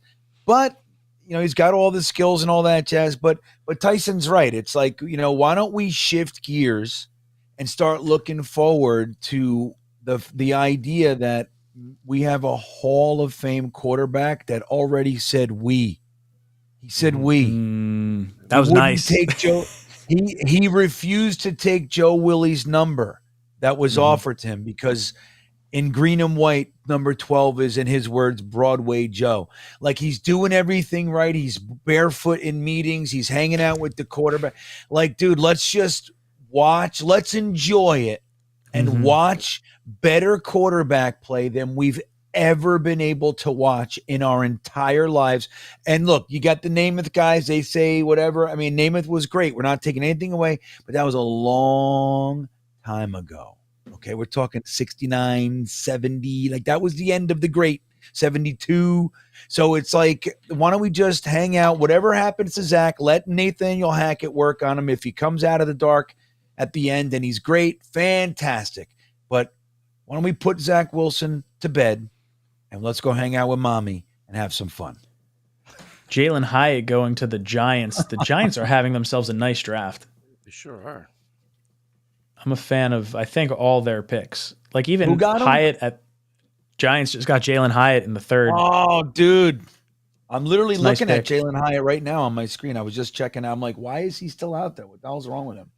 The Jets forever wanted him at 15. He wanted him at 15. That's right. Matt, where do you fall in this Zach conversation? I'm with Tyson. He's the last thing on my mind right now. I think you have to, focus on what Rodgers is going to do for this team. And if Zach Wilson just so happens to bounce back and resurrect his career, great. But I don't really care right now. That's not my focus. I think that's a great mindset to have. It makes a lot of sense. I was kind of going a little more softball, but all right, I see you throwing punches. Crossfire comes in and says, "Sup, everyone. We got our center for the next 10 years. Long live the mullet. If we go to the playoffs, Green Bean should grow a mullet. Jet up." Dude, Green Bean had a mullet for about 10 years, so I'm good. I'm all mulleted out, Crossfire. We'll get you like a fake mullet that you can wear under your green beanie. There you go. Do you call that a green beanie? I guess we could. I just don't feel like, it's more of a gray beanie than anything else. Yeah, I should get a green beanie. I really should. I should get a green beanie. I think you should. You're right. Got lots of shit to get now. Matthew comes in. He says, "We just remodeled our kitchen and bought an oven with an air fryer in it. Game changer. Also got a Garrett Wilson autographed jersey." Ooh, very cool. Yeah, dude. Tyson, do you use an air fryer at all? We were talking about this earlier. 100%. Love it. Love the air fryer. Now, do you have? I didn't realize there were two until I started shopping for one for my wife, and they have like the basket one, and then they have one that kind of looks like a almost like a toaster oven kind of. I have the toaster oven one that it has like a basket that like also kind of goes in it, but it's more of a flat, like square long basket as opposed to like a drawer. What's your preferred air fryer? Well, I had the one with the drawer, and I just probably 2 days ago bought the one you're talking about, and I haven't used it yet though. So I'm looking. The drawer one was nice. It got me through like just when I messed around with food and stuff. But now I like I kind of took another step up to try to become a chef like Green Bean. So I'm trying to enhance my game a little bit. This pizza that I made before was an air fryer special. It's still sitting out here. It's definitely cold. I got to heat it up. Forgot about it. It's off to the side. Matt, are you an air fryer guy? I do. I have one that has that also has like a grill setting too. It's the Ninja one. I love it. It's the best. Oh, me? I think I have the Ninja one, but I don't know if I have like it like flips up and you can either put like a grill in there or you could do like the basket. Oh, I definitely don't have that. Yeah, I have one that flips up to make it like save space. My air fryer is also a pressure cooker. It's a steamer. It's the baddest ass thing. We use it for 9 out of every 10 things we cook in this house. It's amazing. It's a slow cooker. Everything. I think that's it's interesting. Ninja. Oh, it's the best. It's worth. We had one, and we used it so much. We still have it. We went and got the bigger one. Like we need more of this thing. Like it was just. It's like it's changed everything, man. That air fryer is on the counter all day, every day. We use it. Oh yeah, it doesn't move. That's a staple. That's the only appliance next to not next to, but we have our coffee maker and we have the air fryer. Those are the two appliances that always sit out. Dude, the air fryer changed the game. It's like literally we don't use the oven almost ever at this point. It's nice not like when it's hot in the summer too, and you're not like heating up the whole house when you got like the oven cooking. And it doesn't take as long, right? Like the oven takes forever to heat up. Ugh. Dude, I make rice in like 4 minutes in the pressure cooker. It's fucking perfect. Wow. I got the 90-second rice. You peel open the top and you put it in the microwave. I love it's not Trader Joe's, dude. I love it. It's the best rice I've ever had. It's coconut rice from Target. It's like basmati rice or whatever it is, and it is so fucking good, so good. I mix it up with some General Tso's with some chicken and stuff, and love it. Yeah, I don't know. I like bulk foods. I like zero waste, all that kind of shit. You know what I mean? Oh yeah, no, that's fair. It's only Becca and I, so like that one bag is good for the two of us. Kind of like, oh man, that is zero waste for us. Oh, I mean, I could, but I try to portion it. I got to slim down. I slimmed down off my winter weight. Running around now. Raw Power comes in, says concerns about Tippmann's surgeries. Nathan fries, says Raw Power, is his favorite kind of fries. What is Tippmann's surgeries? What kind of surgeries has he had? I don't know his injury shoulder history. surgeries, wasn't it? How long ago? I'll look it up. Hold on, let me see. I remember it was 2 on his shoulder. I forgot which. Yeah, I want to see how. Same shoulder? Different shoulders? November 2020 was 1. Okay. Let me see how. That's two and a half years ago. Yeah, he battled a bad shoulder in 2020, so he's got 2 years without the injury. That's what I thought. Interesting. Not two. I'm not. Yeah, I mean, 2 years. You know, I would say. I would say maybe slightly concerned, but you've seen 2 years of play from him since, so I guess less so. Tyson, any concern with injuries with our new center? Not particularly. I know that was on a couple like the scouting reports you wrote. It was his height and his injury concern with the shoulder. That was they mentioned the most. But I'm thinking you figure with physicals and everything else and modern medicine, all the rehab you can do now and the prehab, the rehab, all that stuff, I think you should be fine, you would guess. Mm-hmm. Kaz comes in. Kaz says, is Brees going to be back for game 1? I say no, I don't think so. I think he gets IR'd for like the first 4 weeks and they bring him along slow because he's such an important part to this offense. But who knows? I mean, maybe if he's good and ready to go and he's like ready to run through a wall, I don't know if they're going to hold him back. Tyson, what do you think? You think Brees starts week 1? I think he's the kind of player you got to save from himself and kind of bring him back slowly. You know what I mean? I think he's chomping at the bit. He wants to prove everybody he's the same player that he was. He wants to redeem himself. Bring him back slowly, man. It's not about September. It's about December, January, February. Like, have him at his peak towards the end, not the, so. But then if that's the case, though, you need running back help because Ty Johnson's gone. He's going to be out. You got Carter. You got Zonovan Knight. You're going to need somebody else. Eric T comes in. Eric T says, after a year, Rodgers should be able to give good evaluation of Zach Wilson. Then you can draft a quarterback. Yeah, that would be interesting. What if Aaron Rodgers is like a de facto quarterback coach trying to diagnose, like, does Zach have it? I don't know if he would be so critical as to say no to Zach. I don't know if that's going to be in the cards. Matt, I saw you shaking your head. Are you kind of feeling the same way? Yeah, I don't think so. I don't think he would throw his friend under the bus like that. Good idea in theory, but I don't see him saying anything negative. Tyson, what do you think? Rodgers going to evaluate Zach? No, I think they're friends, man. I think NFL's a business, man. I don't think he's gonna run the kid out of town or give a bad evaluation. You may say less instead of saying more, but I don't think he's gonna do that. Green Bean, what do you think? It doesn't. I mean, you got to think, where's the positive in it for him? Mm-hmm. You know what I mean? It's like when you hear like the Jets are gonna hire a coach, and the writer goes and asks Bill Parcells, who knows him, what do you think of this coach? Like, where's the positive? And like, what's the benefit of him saying, he's a piece of shit, he stole fucking $50 out of my wife's purse? Like, he's not gonna say that. He's gonna say, yeah, he's a good guy. I like him. He's smart. Like, there's no reason for him to do that. He'll let the coaches do the evaluation. He's not gonna say anything. He's gonna say, I love that kid. You know what I mean? That's what he's going to say. Boogie. Mumtaz says, wish we had some damn assets to trade so we can pick up DeJuan Jones. Just want a healthy body without giant question marks. Is DeJuan Jones still available right now? He is. Or did he go? Wow, he really fell. Yeah. Oh, Byron Young just went. Wow. Byron Young. Yeah, I like him too. Yeah. Is there a point where DeJuan Jones keeps falling? We're at pick 77 right now. We have pick 112. Is there any thought that the Jets could That's a long freaking way.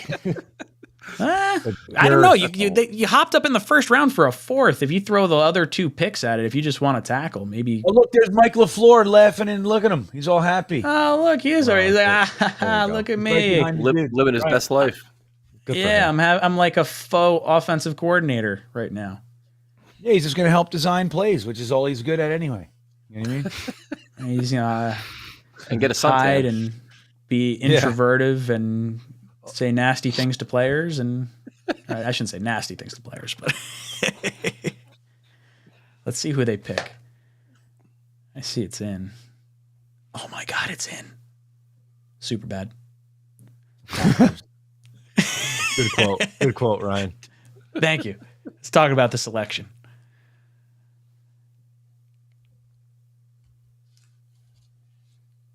Yeah, they start ripping through picks at this point. Can't even throw them on screen. Yeah, it's day 3 is even tougher. Like, they barely even flash anything. Oh yeah, yeah. At least we got picks in the 5th round next year. Wait a minute, that's the second tight end they took? Tucker Kraft. They took 2. Did they take Luke Musgrave? Didn't they? Yes, they did. You're right. Interesting. Very going all Bill interesting. Belichick. They're like, oh wait, shit, we took a tight end. Crap! My coffee mug was over that round. I didn't realize we already did that. It's like the poor bastard that's drafted in fantasy football doesn't realize what he's doing. Mm-hmm. Nah, they're just doubling up on tight ends. We did it with safeties. Happens.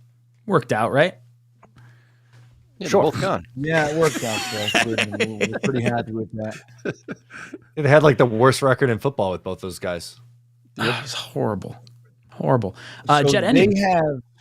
They still have 1, 2, 3, 4, 5, 6, 7, 8, 9 picks left, the Packers. That's why they can do shit like this. Yeah, they had 10 picks before our trade with them. Well, they only got 1 extra pick, I guess. Or no, they got 2, right? They got the because we flipped picks. But they traded back in the second round too, so they gained an extra. Yeah, they've been trading all over the place. I think I missed that. I didn't catch them do that one. Jet Engine comes in and said, just saw a scouting report that says Tippmann plays with a mean, nasty streak and has a great playing strength. Exactly what we needed. Yeah, Tyson, I think you and I have talked about this with Connor McGovern kind of walking away from like Zach Wilson after he got knocked down, hit late. I want an offensive lineman that's really going to like be aggressive and go after players. Like I know Green Beans said it before. He's like, I don't mind the offensive linemen that get the personal foul calls because that means they're sticking up for their buddies. Are you kind of in that same mindset? You like a nasty offensive lineman? 1,000%, man. You want a cohesive unit that fights for each other and fights for the quarterback. And it's like they touch your quarterback, you smack them in the mouth. That's the way it works, man. Like, take no shit from nobody. And that was the one thing about McGovern. You didn't see it. And that kind of rubs off around you. And you thought that Lake and Tomlinson was going to bring that to the line.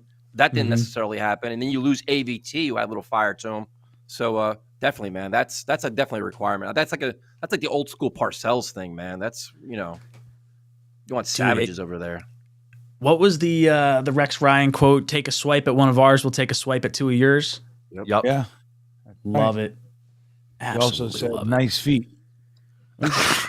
Did you see the memes going around of Aaron Rodgers walking through the facility barefoot and Rex Ryan getting a chubby? I know. He's one of our own. We can play with him, right? He's our brother. Oh, of course. My favorite post, I think it was the back of the New York Post after the Jets won the that divisional round game against the Patriots, because it was like the lead up to the game was Wes Welker going, saying all the feet references in the press conference. It was like Welker puts foot in mouth because the Jets beat him. I was like, oh yes, I love it, man. I love it. Good times. Oh, so good. Oh, a trade. I think that was that. Got more trades. Why isn't any of the Jets? This is like Joe Douglas is traded in every draft. I mean, technically, I guess we did in this one too. Yeah, we traded down, right? Well, we traded down. No! What, they grabbed him? That's an Islanders loss. Oh, Islanders. Sorry, Matt. That sucks. I just hope we can win a game. Sorry. That was bad timing. You play to win the game. Ryan just pounded on him. Am I helping you? Trying to draw a smile. I'm sorry. You guy's an idiot. Guy's an idiot. I'm sorry. I'm just making Matt mad now. Oh, Matt didn't even hear any of that. He threw his head. He threw his headset. Good. It's best. Oh, that's probably good. You didn't hear anything I just did, Matt. Yeah, definitely. I'm sorry. Fuck. I did the same shit to Kevin because Kevin's a big Rangers fan, and when it was 2-0 over the Devils, he's like, the Devils won't win a game this series. I'm like, really? And I've been torturing the shit out of him for like the last 3 days. That sucks. Do you, Tyson? You have a team? You have a hockey team? Devils. Oh, there you go. Of course, you're gonna win tomorrow. I'm a quiet Devils fan though. I don't talk shit because like the whole Devils Rangers thing, I expect the worst. So I'm gonna let them win it first, then I'll talk all my shit. Then it's appropriate timing for your shit talking. I get it. Smart. That's smart, man. So Matt, fan. you're out. Yeah, eliminated. That sucks. In overtime, game 6. Oh my god, that's such a kick to the chest. Well, if you do feel a little bit better tomorrow and you feel like going to the 3-hour and 50-minute mark of this video, I definitely hit you with a bunch of the sound bites and that you didn't hear. It's not worth it, Matt. Don't do it. No, it'll probably get you fired up. Yeah. No.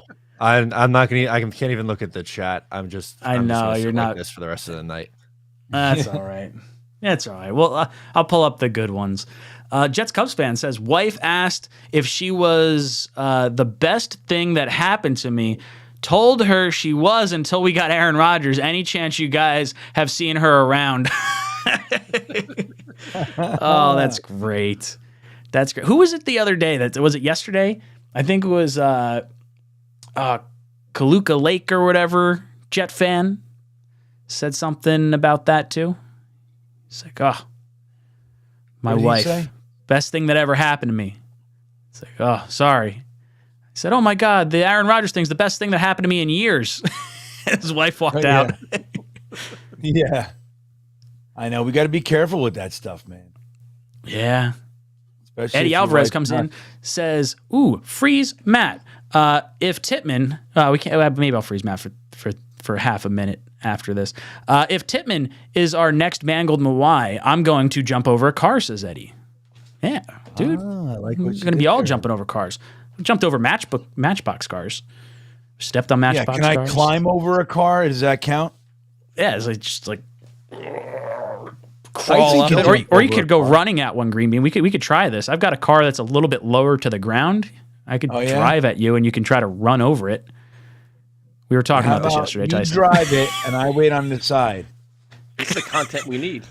I'll Photoshop you. We'll get you standing like this, and I'll like animate you going over like like this, like not moving, like perfectly starched. Yeah. I bet Tyson could jump over a car, though. Tyson's fit as shit, man. You are run over it. I try. I see Tyson all the time on Twitter and into whatever. It's like he's getting ready for a new day. He's running in the morning. He's the shit, man. Training guys. Tyson's no joke. Keeps me sane, man. Keeps me from going crazy. Right. You're smart. I just sit here crazy. I keep meaning Tyson, to do it. I didn't realize it was 10 o'clock. I asked you for a half hour of your time. I want to thank you for hopping on with us, dude. It's been absolutely awesome. Give yourself a plug. Let everyone know where you're going, what you got going on, all that good stuff. Well, first of all, thank you for having me. I love talking to you guys. I think next week I'm probably going to talk to all you guys individually anyway. And Green Man, I got to get a hold of you too because I want to get your draft recap. Let's talk Jets Radio, man. We're at Talk Jets Radio, Instagram and Twitter. Let's Talk Jets on YouTube. And we're not as professional as these guys here. So if you're looking for like intelligent detail analysis, do not come to our channel because we're not going to offer that. We offer a lot of really bad jokes and a lot of just chaos. That's about it. But I appreciate it, guys. You guys are a blast, man. I always have fun. Dude, we love having you on. You're one of the most fun people to talk to because you just keep it real and you just don't give a shit. I love it. Dude, your game streams are so much fun. I appreciate it, man. You guys are a blast. Have a good night. Thank you. Bye, guys, Tyson, Let's Talk Jets Radio, ejected from the cockpit. All right. Well, look, 𝐒𝐫𝐞𝐞𝐫𝐢 wanted to freeze me. I have to go to take a leak. So if you want to do that now. Boom! Green Bean! He's freeze bean right now. There he goes. Bye-bye. See ya. Chris Prada comes in. How did that go from the other side that time? That was interesting. I didn't plan that. Yeah, it threw me off. Chris Prada says, thank you guys for everything you do. Y'all make me laugh. Originally from Morristown, New Jersey, watching you makes me feel right at home. Think I have told you guys, but San Diego has great Jets group you guys have to visit. I've never been to San Diego. Wouldn't mind going to San Diego. Did you know San Diego, Matt? Do you know what it means? I think it's Spanish. It's another Anchorman quote. No, whales. Pussy. Yeah, there it is. San Diego. No, it's not actually, but that's the quote. San Diego. I think that's what it is. Let me know if I'm wrong on that one. It could be. I don't know. But good, Chris. We're glad to have you. Ryan Kring says, oh, we didn't ask Tyson about waffles or pancakes. We screwed up. He'd probably been like Pancakes has a command. Protein.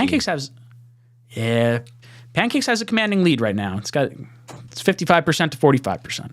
Clearly, I'm wrong on like every type of food I eat. We've been on this for like 3 years now, where it's just not ideal. I'm still a waffle guy. Phil says Green Bean is watering his chickens. Watering his chickens. That's hilarious. Hawk says Ryan's gonna hospitalize Green Bean with a car.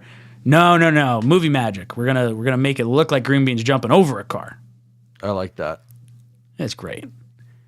Chrono Kenny, how far do you think the island? Oh no, gonna get rid of that one. Sorry, dude. Thank you. Yep. I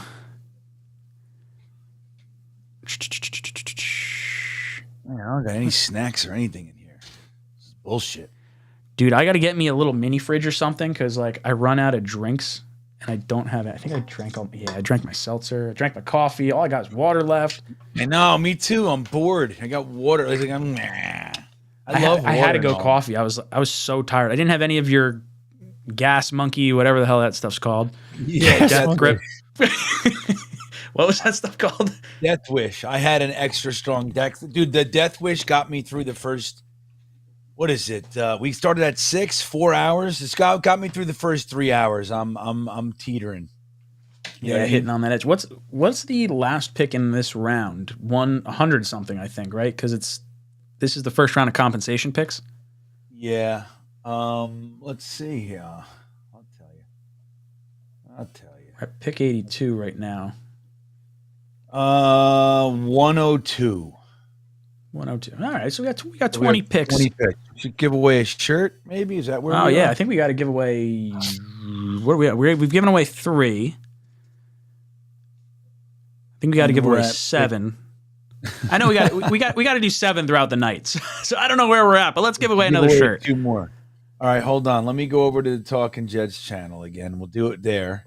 If you guys haven't done the Talkin' Jets channel, go over there and subscribe. We're almost at 1,000, man. I think we got like 920 something or whatever. So it'd be great to get over 1,000 tonight. If you guys haven't subscribed to the Talkin' Jets channel, that would be really awesome.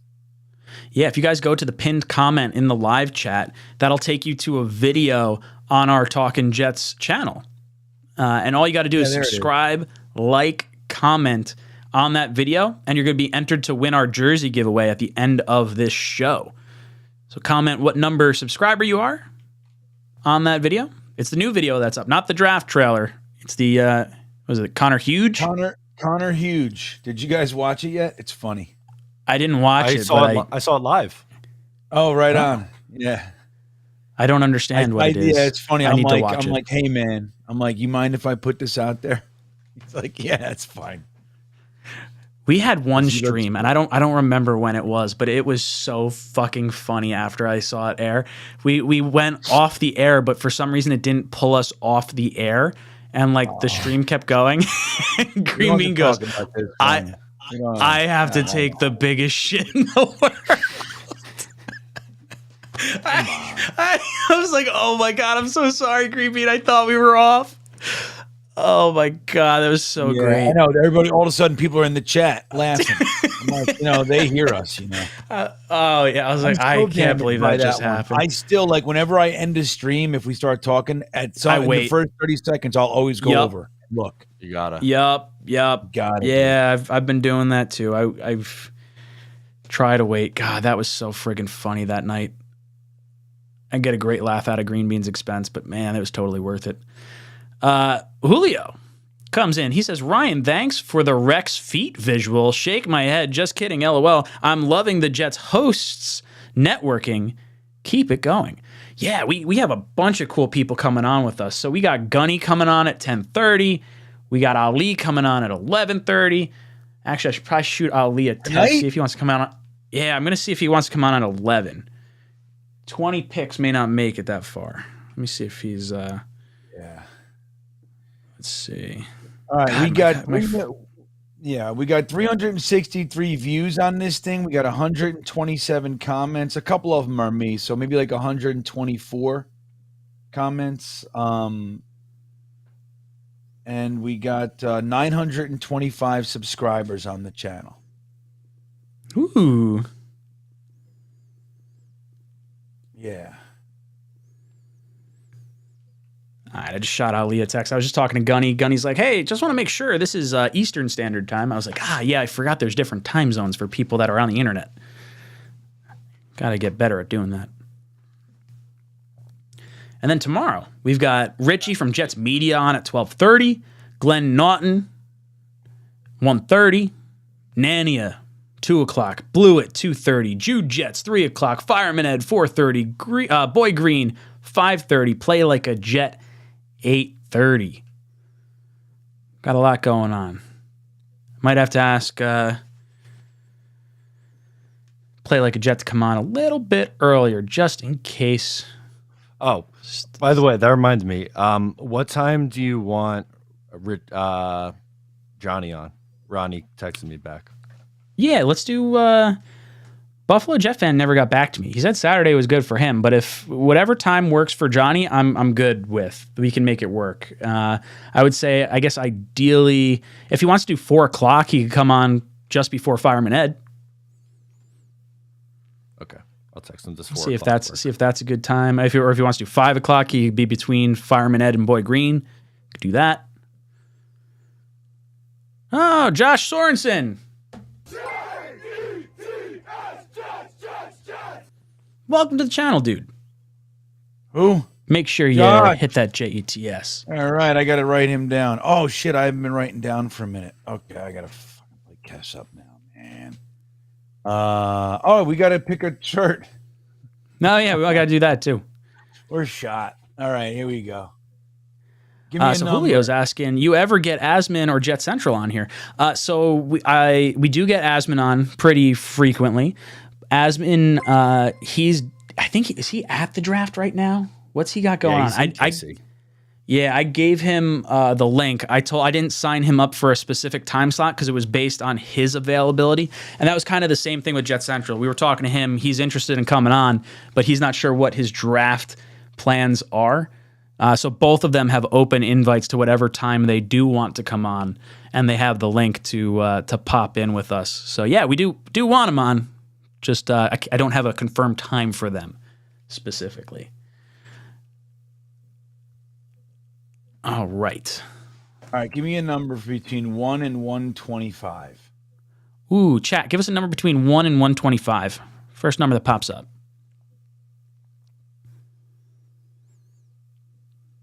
4. Really? Do you want to do 76 instead? That was the second number. No, 4 it is, man. Organic. 4 was the first one. I'm going from the bottom though, so this is interesting. Ooh. 1, 2, 3, 4. Eric Salazar is the winner. Let's see if he's in here. Nope. Not in there. But Eric Salazar, seen him around in here, so you win. All right, let's see if I can spell that correctly. I have our next guest kind of hanging out behind me, which I absolutely love. I can't wait to go over to this so you guys can see it as well. Oh, here's the Dolphins. Don't take Jones. Don't take Jones. Oh, yeah, no. That's who they're going to take. You'll see. They took the running back. Dude, I can't believe he's still there, by the way. Oh, Kane? Yep. My brother really liked him. Fast running back. Second round pick all day. Late second. Okay. Anyway. What was Y2K's name? It's NY Sports. Yeah, Wicker Media. New York Sports Wicker Media. He's going to come on tomorrow and do trivia. Love it. Eric, and then it's Salazar. Salazar. All right. All right. Hopefully I spelled that right. That's all right. You did. Okay. I think I had... Did I have something else I needed to get to before I popped in? No. Okay. Hey, Gunny, you want to come on now? If you want, you give me a thumbs up if you want to come on. If not, if you like want to wait. All right, he's got his thumbs up. All right, let's see how does do. Boom. And boom, we got Gunny. Check out that pilot helmet. Ooh. What's up, boys? How y'all doing Yeah, look at him. I love it.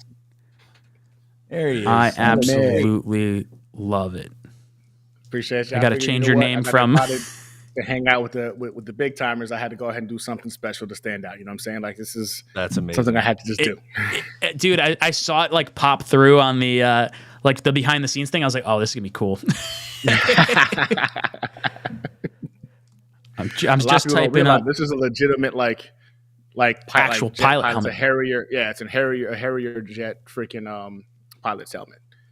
I love it. Let me. I love it. That's beautiful, man. It looks awesome. It really does. Yeah, one of the perks of having been an aviator in the Marine Corps, got a chance to go ahead and get some cool stuff. That is badass. All right, now that I've got your name, badass. Boom. I should wear that every night that we hang out, Gunny. I mean, I can if you want me to. It's actually quite comfortable. Yeah, is it? Like, okay. Can you see? Yeah. Well, now you can see. Is it like wearing fine. sunglasses? Like Yeah, pretty much. It's like polarized. That's bad. Prism lenses, Oakley's. It's crazy because like on my camera, as I'm looking in right now, I can see like all the white balancing stuff it's doing with the lights because of the that's cool. screen. Whereas I can't see it whenever it's off. Oh, interesting. That's pretty cool. It's funny. You could see like the slight like bokeh effect because your camera's trying to autofocus on a face, but it can't see your face. But it's you're not like fuzzy. It's just like there's like the ever so subtle like that's awesome. That's really cool. All right, so I want to hear your thoughts. Dude, how you feeling 1 day removed from the first round and the pick of Will McDonald?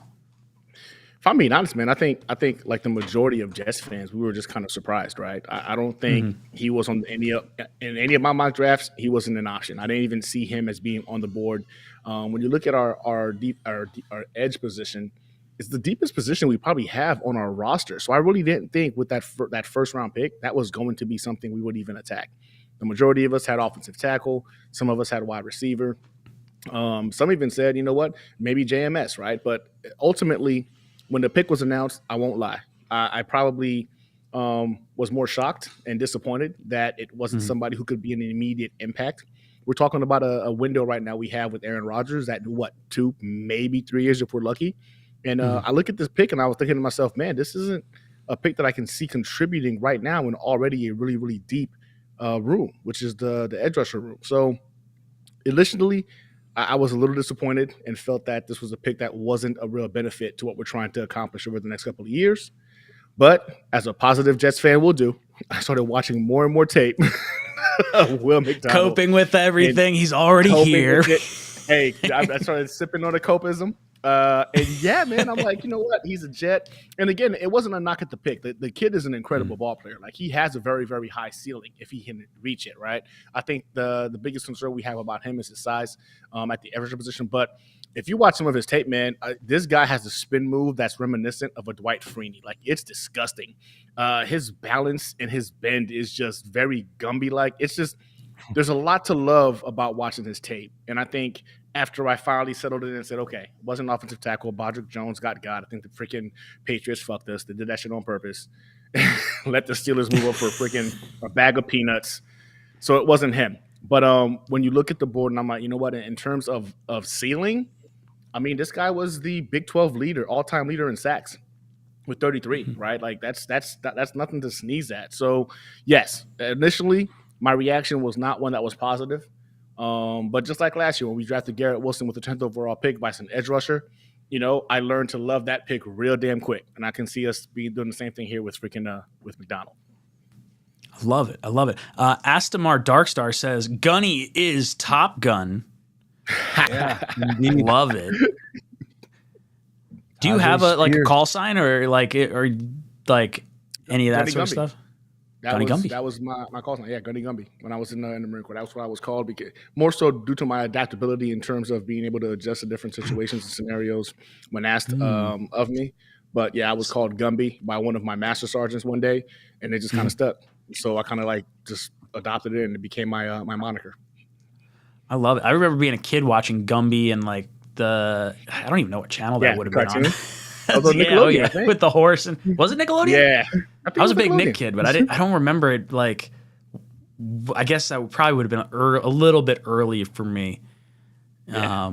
I was a big Rocco's Modern Life, Angry Beavers, Hey Arnold, Ren and Stimpy, all that good stuff. I was a big Rugrats guy. I was a really big Rugrats was a good one. I love the Rugrats. Yep. Doug. Oh, I could go cartoons for days. Doug. What a good one. Doug, classic. Jason says, Simpson still available. This year's N'Kobe Dean. That's wild. He's still available. Yeah. There's lots of guys still available, man. Which is surprising to a lot of us. A lot of these guys that we're talking about, we saw going within the first top 2 rounds in most mock drafts. And it goes to show you just how little we know. Oh, Trent Simpson. It goes right now as soon as I say it. He just went to Baltimore. Dude, Baltimore is sneaky good with this shit. There you go. They really are. They know how to do that. They know how to get linebackers and linemen in the mids every year. Dude, last year they had a great draft. They got friggin' Kyle Hamilton and Linderbaum and friggin' They had 6 fourth-round picks and 2 firsts. 6 fourth-round picks. Amazing. They got everybody. That's insane. So now, Gunny, what were you thinking about? Oh, hold on before I get to that next question. Ron Weiss comes in. Move it, football head. Hey, Arnold. Love it. Hey Arnold. Dun, dun, dun, dun. I don't know if that's the right beat to it, but You know where love you're it. getting at. Yeah, you know where I'm going with that. I know exactly where Jason you're drops in with a $5 super chat. Thank you. Nicoi3K says Aaron Rodgers elevates the offense. Path to the Super Bowl is Aaron Rodgers plus an elite defense.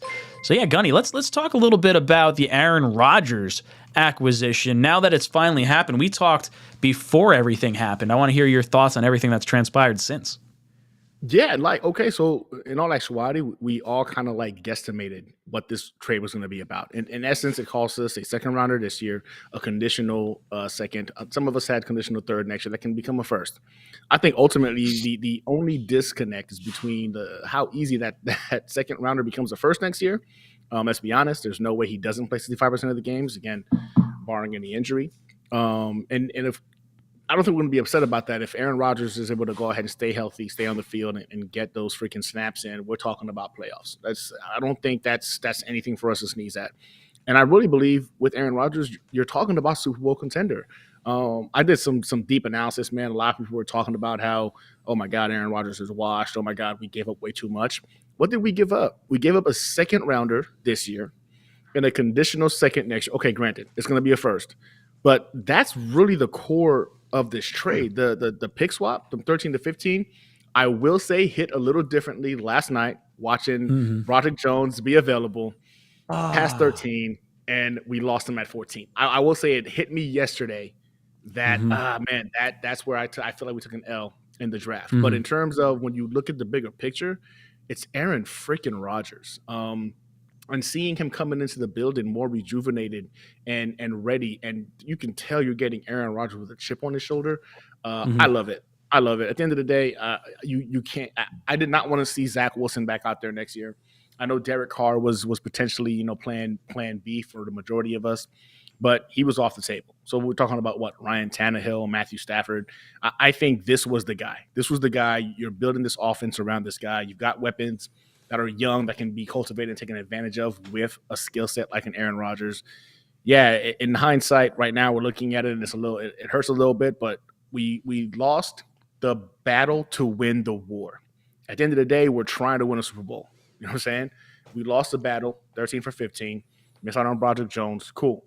From everything I was hearing, our front office feels comfortable with our offensive line anyway. They think a lot of our concerns last year were more so based off of injuries. You're seeing a lot of positive stuff coming about Mekhi Becton. So, again, me being as positive as can be, me sitting back, I'm looking at it. Yes, we missed out on Broderick Jones, but we added another piece to the defensive line. And let's be honest, in the words of Robert Saleh and, of course, Joe Douglas, we plan on playing with a lead next year. So let those freaking edge rushers eat. So, ultimately, I love it.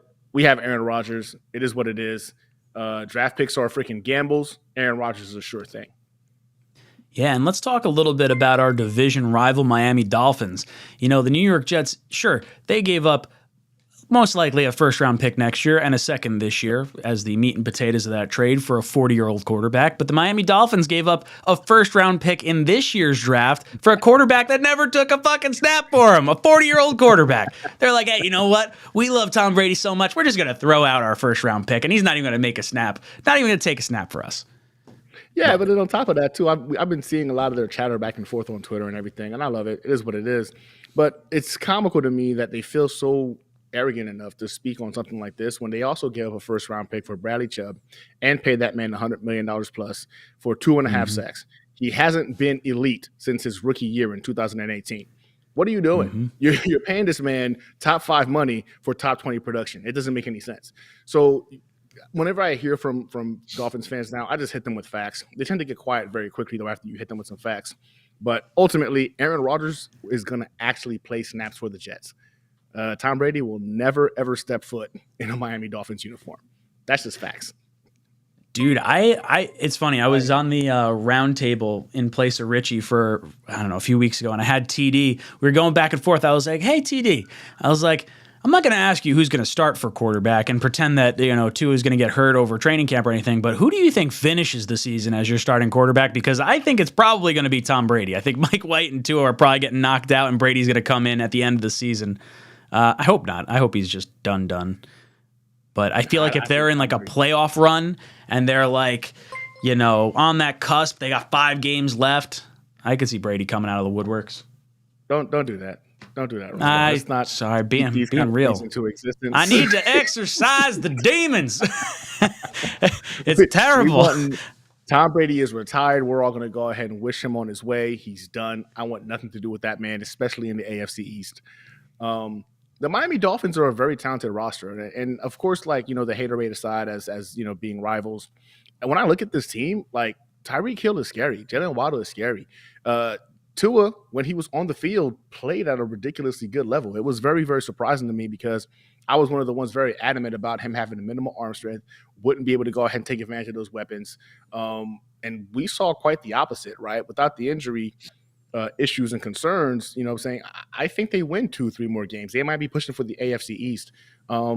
I feel like they got better this offseason, specifically with the addition of 𝐒𝐿𝐵𝐵𝐽. That worries me a little bit. He's a defensive-minded guy that I think does bring a level of skill and expertise that could pretty much turn on that defensive room's abilities a little more, like unleash it a bit. But ultimately, I love how we've gotten better as well. The biggest thing for us last year was we didn't even have an NFL caliber starting quarterback, and now we do. I've been adamant on saying this time and time again. Last year, we could have won the division with freaking Jacoby Brissett at quarterback. This year, we have freaking Aaron Rodgers. So I think I truly believe it's going to be a fight to the finish. But man, it's Jets, Bills, Dolphins. Anything could happen this season, and I'm betting my money on the Jets. Yeah, seriously. I mean, look, we got 7 wins, and we beat the Bills, missing 3 of our best offensive players. Zach Wilson throws 150 yards. You're telling me you swap out Aaron Rodgers and the Jets aren't going to win more games, and the Jets are healthy? Dude, I'm a big, well, we're all big Jet fans, but dude, I'm drinking the Kool-Aid for sure. Kool-Aid all day. Give me gallons of it. I see Jason. You want to see a good picture of Joe Tippmann? Oh, I do. Oh, yeah. Oh, wow. Look at that. That is a man. Wow. Okay. It's oh, yeah. See what it says? I don't see what it says. I'm trying to show. Hold on. I got to lower it. Which way are you? Oh, is that a dick? That is a dick. That's great. Yeah, there are a bunch of dicks all over him. Hold on. You must have fallen asleep, got passed out on the beach. Something it says. Let me see. Tell me it says just the tip. What does it say? I can't read it. I can't read it. It says insert here on his belly button. Oh, there it is. I love it. Hey, dude, I don't care how old you get. There's always it's always fun to draw a dick and leave it somewhere. My buddy at work, right? Like, dude, I had these mailing labels. He went up to go to the bathroom. I jumped into his desk and I just started drawing dicks on everything and sticking it to under his mouse so he couldn't move his mouse. I put it under his fucking keyboard. It's on his he's got this flip up cabinet thing, so he flips it up. He's like, "What the hell, Ryan?" I was like, "Yeah, you know what? You ever hear the senior prank where it's like, oh yeah, release 3 pigs into the school, grease them up, and name them 1, 2, and 4, and they'll be looking for the 3rd one." I basically told him there was 7 dicks on his on his desk. There were only 5, so he's looking around the rest of the day. So I like this Tippmann guy, just the Tippmann. But I gotta ask you all a question though. JMS was still available, and he wasn't the guy, right? And I think unanimously across every forum, the YouTube world, analyst, everybody, they thought JMS was the dude. Yeah. Why do you think the Jets went this route? So I think, I don't know if it was so much a smokescreen as much as they were just evaluating everything. I have a little more faith in Joe Douglas because of his offensive line background. So if he feels Tippmann is the better fit over John Michael Schmitz, then okay, that's fine. It's definitely not where my head was at. I thought for the longest time that, John Michael Schmitz was going to be the top center on the board. But as we kind of got closer to the draft, it seemed like there was a lot more obscurity and everyone was sort of, all over the place. There wasn't necessarily a consensus top center aside from the early draft rankings that everyone kind of ran with. The thing that sucks about John Michael Schmitz is that he's going to be playing for the Giants, and now we're going to have that comparison between Tippmann and John Michael Schmitz, like we did with Andrew Thomas and Mekhi Becton. It's going to be a similar, season with that. Yeah, but our guy's going to be better. Oh yeah, I agree. That's all that matters. That's all that matters. Jason comes in. Jason says, Thursday, thick of it, represent. In JD we trust. How many touchdowns? What did he say? He said, how many touchdowns? How many touchdowns? Aaron Rodgers scoring this year, over under 35. What were the final 2 years? They were like plus 40, I think, with Hackett the final 2 years he was there. And he was like single-digit interceptions, too. I think, what do you have, 6, 7 interceptions over 2 years? Rodgers? Yeah, it might have been 9. I think it was single digits. If you add the 2 years, 5 and 4. Okay, yeah, so 9 interceptions. Right. And then what were the touchdowns? It was like 46, I think, was one of them. It was 37 in 2021 and 48 in 2020. Correct. Oh, okay. Wow. Yeah, so over under 35. I'm going to say over. I think this is the best team that Aaron Rodgers is going to be playing on that he's ever had. I really do. I think the defense is loaded. I think the offense is loaded. Gunny, what do you think? Over under 35 touchdowns? I'm going over. I expect him to go ahead and throw for 40 touchdowns this season. Again, like you just stated, granted that Devontae Adams is an elite talent, and I get that. I understand that. But in terms of overall talent, there hasn't been a wide receiver room or tight end room that could support Aaron Rodgers the way this wide receiver room and tight end room can. And not to mention a pass-catching back in Breece Hall, Michael Carter. I think we keep forgetting we got a lot of guys on this roster that can catch the ball and make plays. And that's for that reason only I state that I think for the first time ever, Aaron Rodgers is going to be in a room where he can go ahead and just be accurate, get the ball in playmakers' hands, and let the yak do all the work for him. I put out a statistic about last season where people were saying that he fell off. Aaron Rodgers had the highest drop rate in the NFL. The Packers did. Highest drop rate in the NFL on 80% accurate throws, right? 40 drops. 80% accurate throws thrown, right? He got 40 drops from those guys. And the estimated amount of yards and touchdowns left on the field at a minimum was 5 touchdowns and 300 plus passes at a minimum because of those 40 drops on 80% accurate. Oh, the Bills just took Dorian Williams. Sorry, Gunny. Yeah, sorry, dude. I mean, they cut you off. Yeah, I was hoping he was going to fall to the 4th. They were definitely going to get one of the linebackers we liked. I'm glad it wasn't Jack Campbell. Dorian Williams is a stud. Yeah. Real quick, I see Jets Media Richie in there. Love having you on the roundtable, Ryan. Dude, I love hopping on. It's always fun. Richie will be with us 12:30 tomorrow. Very excited to get his thoughts. Tonight, I was going to lose my marbles if you meant 12:30. No. I got Ali coming in a half hour early, too. He's going to come in at 11 o'clock as opposed to the 11:30 slot. So How many more picks are left? Damn it, man. 100. We've got 1, 2, 3, 4, 5, 6, 7, 8, 9, 10, 11. So, that's a lot more. Ali, if you're in the chat and you want to hop in now, we'll make it a 5-person panel just so we're not going too far over the end of tonight. My ass is fucking exhausted. I'm so tired. I've been watching you guys since y'all kicked it on. I'm like, man, you guys got energy for days. You guys are just built different. y'all are. We've got an IV drip of. Yeah, tomorrow's a grind. Because at least, last year sucked because we had, 2 picks in like the first half hour of the day. Yeah. We had none. We had the 2 fourths. No, we had the fourth. Yeah, we had Clemens and Mitchell. We got Clemens and Mitchell. And then we just sat here through all of round 4, all of round 5, 6, and 7 for the Jets to not do anything. And shit gets weird the last little bit. It's enjoyable. You guys make it entertaining. I ain't gonna lie to you. I enjoy watching the draft with you guys. It's been a blast the last couple of years. It's been fun. It's always a good time. I love doing it. I am definitely wearing down. I'm shot tonight, man. Oh yeah, well, because this is that point in our offseason, because we've gone through the entire regular season, the whole draft process, the whole Aaron Rodgers saga. We're live streaming a zillion times. You're breaking down prospects, free agents, everything. And then it's like, okay, we got the draft. And now it's like, keep going. And then Sunday, I'm going to crash and burn. Yeah. Be exhausted. I still have to today work too. Sunday. Wow, man. Like we were still up. At least tomorrow's early, but like last night we were up. We were whatever the hell time it was, 12:30 or whatever. And then it was like I had to. I was up at 6. I was at an interview at 9. You know what I mean? I had movers. Listen to this. I had movers here to get my sister-in-law out of here.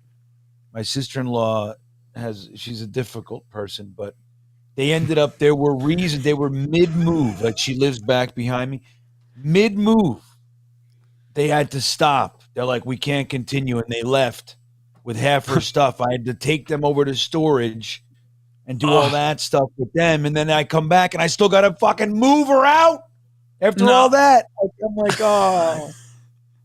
That's brutal. Brutal, dude. Yeah, at least I didn't have to move shit today. Yeah, that's rough. I'm sorry. That's rough. Yeah. Got Ryan King dropping in.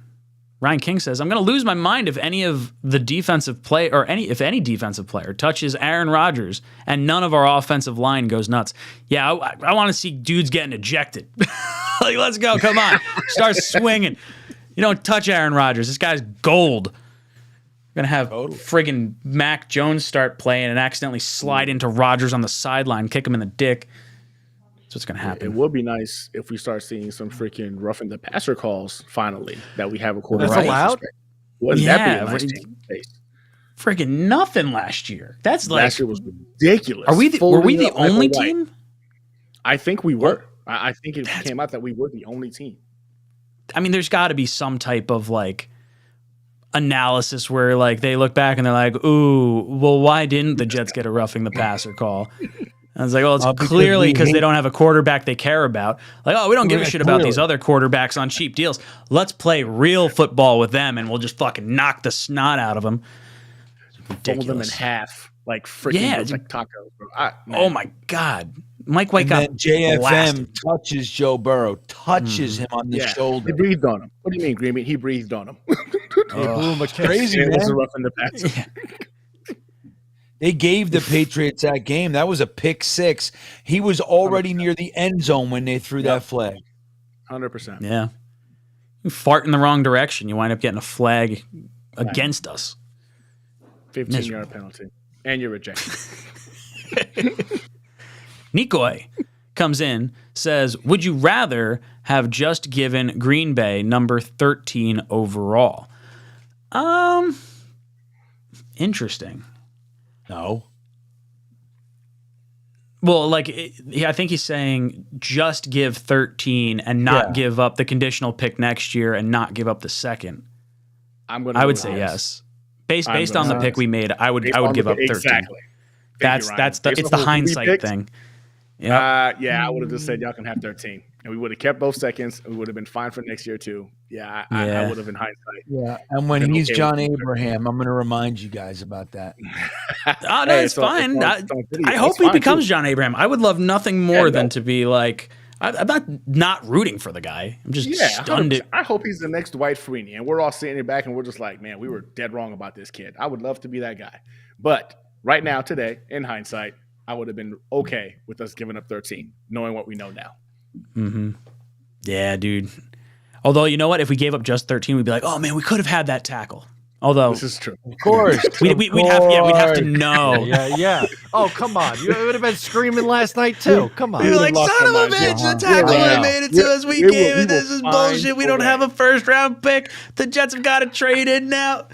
Yeah, no, I guess for the draft stream itself, I don't want to lose a first. Next year's going to be fucking boring if we don't have a first-round pick. Well, I hope it's 32. Yeah, that's the whole. That's it. 32, baby. 32, and I think we'll find ways to go ahead and get through that first round. Oh yeah, it'll be fun. At that point, we could have guests on the first round of the draft. Yeah, so that way totally. It's like that'd be fun. Eric comes in. Eric says, DeJuan Jones still available. Do we trade up? At pick 93. Wonder what do I have a trade value chart? Ooh, I do have the trade value chart up. That's nice when I accidentally do that. Which one you got? I was lucky. Yeah, I just had it up on a tab. I don't close my tabs. I'm like some kind of caveman, and it just stays open all the time on my computer. I do. Yeah. Oh, me too. I love it. I was like, I might go back to it, and then I'll have like a zillion little tabs across the top. I can't even read. I don't know which one is, unless I can read like the little logo. It's like, oh, I know this one is that. That's me. It's funny whenever somebody who's like, one of those like can't have one more tab open. Those people. They're like, oh my god, shut a tab. Yep. They lose their minds when they see my shit, man. I have 2 browsers open with 12 tabs each. You know what I mean? Oh yeah. I'm like, I got tabs for days. I've got 2 tabs there. I had Twitter pulled up in case we wanted to show anything, and then I just kind of forgot about it. And then I have tabs across. Actually, no, I've got 3 things up. So pick 93 is what we're currently on. Because DeJuan Jones to me, I swore was a second rounder, right? So did I, dude. He's another big, huge human being. Yeah. I'm going to ask y'all a question. Do y'all think there's some reservation based off of similar size Mekhi Becton being so injured in the NFL 100%. That this is why he's dropping? Because this dude over 1,700 snaps has only allowed 3 sacks in his entire freaking college career. 3 sacks. It's insane. Like he is a beast to get around, strong hands, good technique, mammoth of a man. We're in the 4th round right now. And this guy is still available. If we get to pick 112 and he is still there, I would like the Jets to roll that die.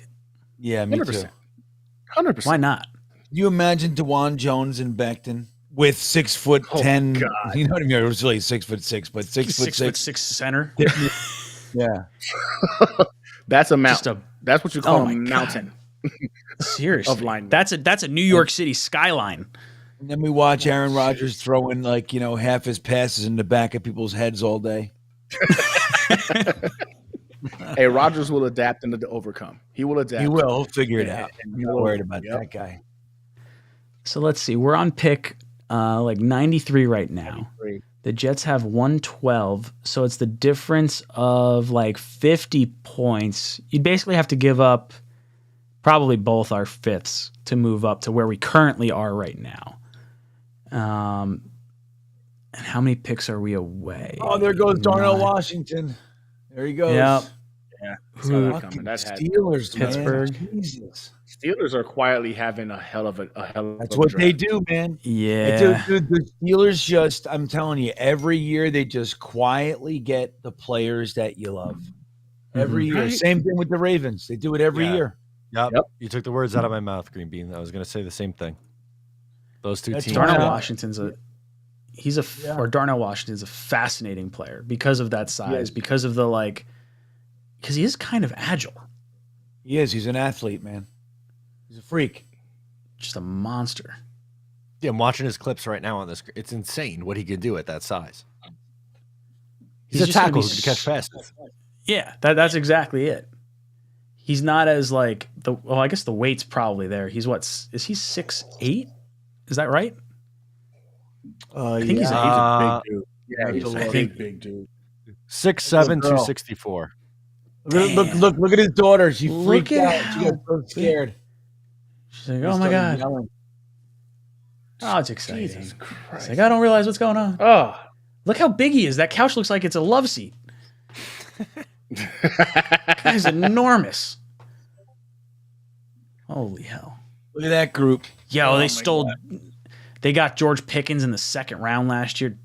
Green Bean and I were high on him last year. Oh, he was my favorite receiver in the draft last year. Yeah, him and Jameson Williams were the 2 guys.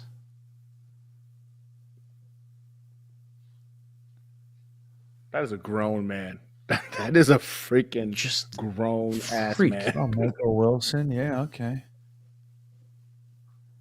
I don't know any receivers this deep now. Dude, did 𝐒𝐿𝐫𝐞𝐞𝐳 go? No, right? No, I don't believe so. I'll double check, but I don't think he did. Now that's a big human too. Oh yeah, 350 and change. No, he's still hanging. John Glavin hops in. He says the whole pick swap angst. Are we sure Joe Douglas wanted Broderick Jones? I don't think Wright or Jones are in the class of Johnson or Skoronski. Maybe JD felt the same. So I'll read the Cali Jets tweet that came out. I don't know how valid it is or not, but apparently they ran into Adam Schefter and Jackson Smith-Njigba at the Lowe's Hotel bar last night. Schefter told us the Jets really wanted Broderick. JSN gave the body language that he wanted to reunite with Garrett Wilson, thought it was happening at pick 15. On the flip side, that also got to chat with Dan Orlovsky for a good 5 to 10 minutes. He is a huge fan of the Will McDonald pick, specifically mentioning him being the best athlete in the draft and needing a stable of pass rushers in the AFC. So I wanted Broderick Jones. I was hoping it was going to be the guy. And based on the very quiet draft room when we first saw the Jets go on the clock, I tend to think they weren't sure who they were going to take at that pick, and they had to try and make some calls to either move out or maybe just reevaluate their board at that particular point in time. Gunny, do you think the Jets were trying to move back after Broderick Jones went? Yeah, I think across the board, they had those top 3 offensive tackles as their pick at 15, right? I think Paris Johnson going, I think at pick 6, threw a wrench in everything. That was a little bit earlier, and it kind of started that I guess sweating a little bit for the other teams that needed offensive tackles. I think once Broderick Jones was off the table, the call started. You can see it too. It went down to the wire for them to go ahead and make the pick. They were on the phone the entire time in the war room. So you're like, okay, they're hoping to trade. They're trying to trade the pick, and then they stated that they didn't see anything in value in terms of where they would have to fall back to from some of the trade compensation they were being offered. And I think they went with a guy that was on their board, but I don't think for a minute that this guy was the guy on their board for pick 15. But they had to adjust. Let me ask you this then. If that's the case, why was there the huge party and celebration when they did decide to change? It wasn't just like they made their pick. There was genuine crazy excitement. Ulbrich leaning his shoulder into Joe Douglas's chest, all kinds of stuff. If they were making calls to trade out and failed, why were they that excited in your mind? Bravado. Yeah, there's cameras in there. They already know that. We already know Salah is a player's guy, right? They're going to want to make sure he feels welcomed and that they're excited that he was the guy. But at the end of the day, we've seen with One Jets Drive coming out, we're going to see this whole process. They all know the cameras are on. They all know the cameras are happening. Last thing they want to do is to go ahead and start shaking their head after they have to make the pick. And then you got freaking Will McDonald looking at One Jets Drive freaking midsummer, and they're like, well, damn.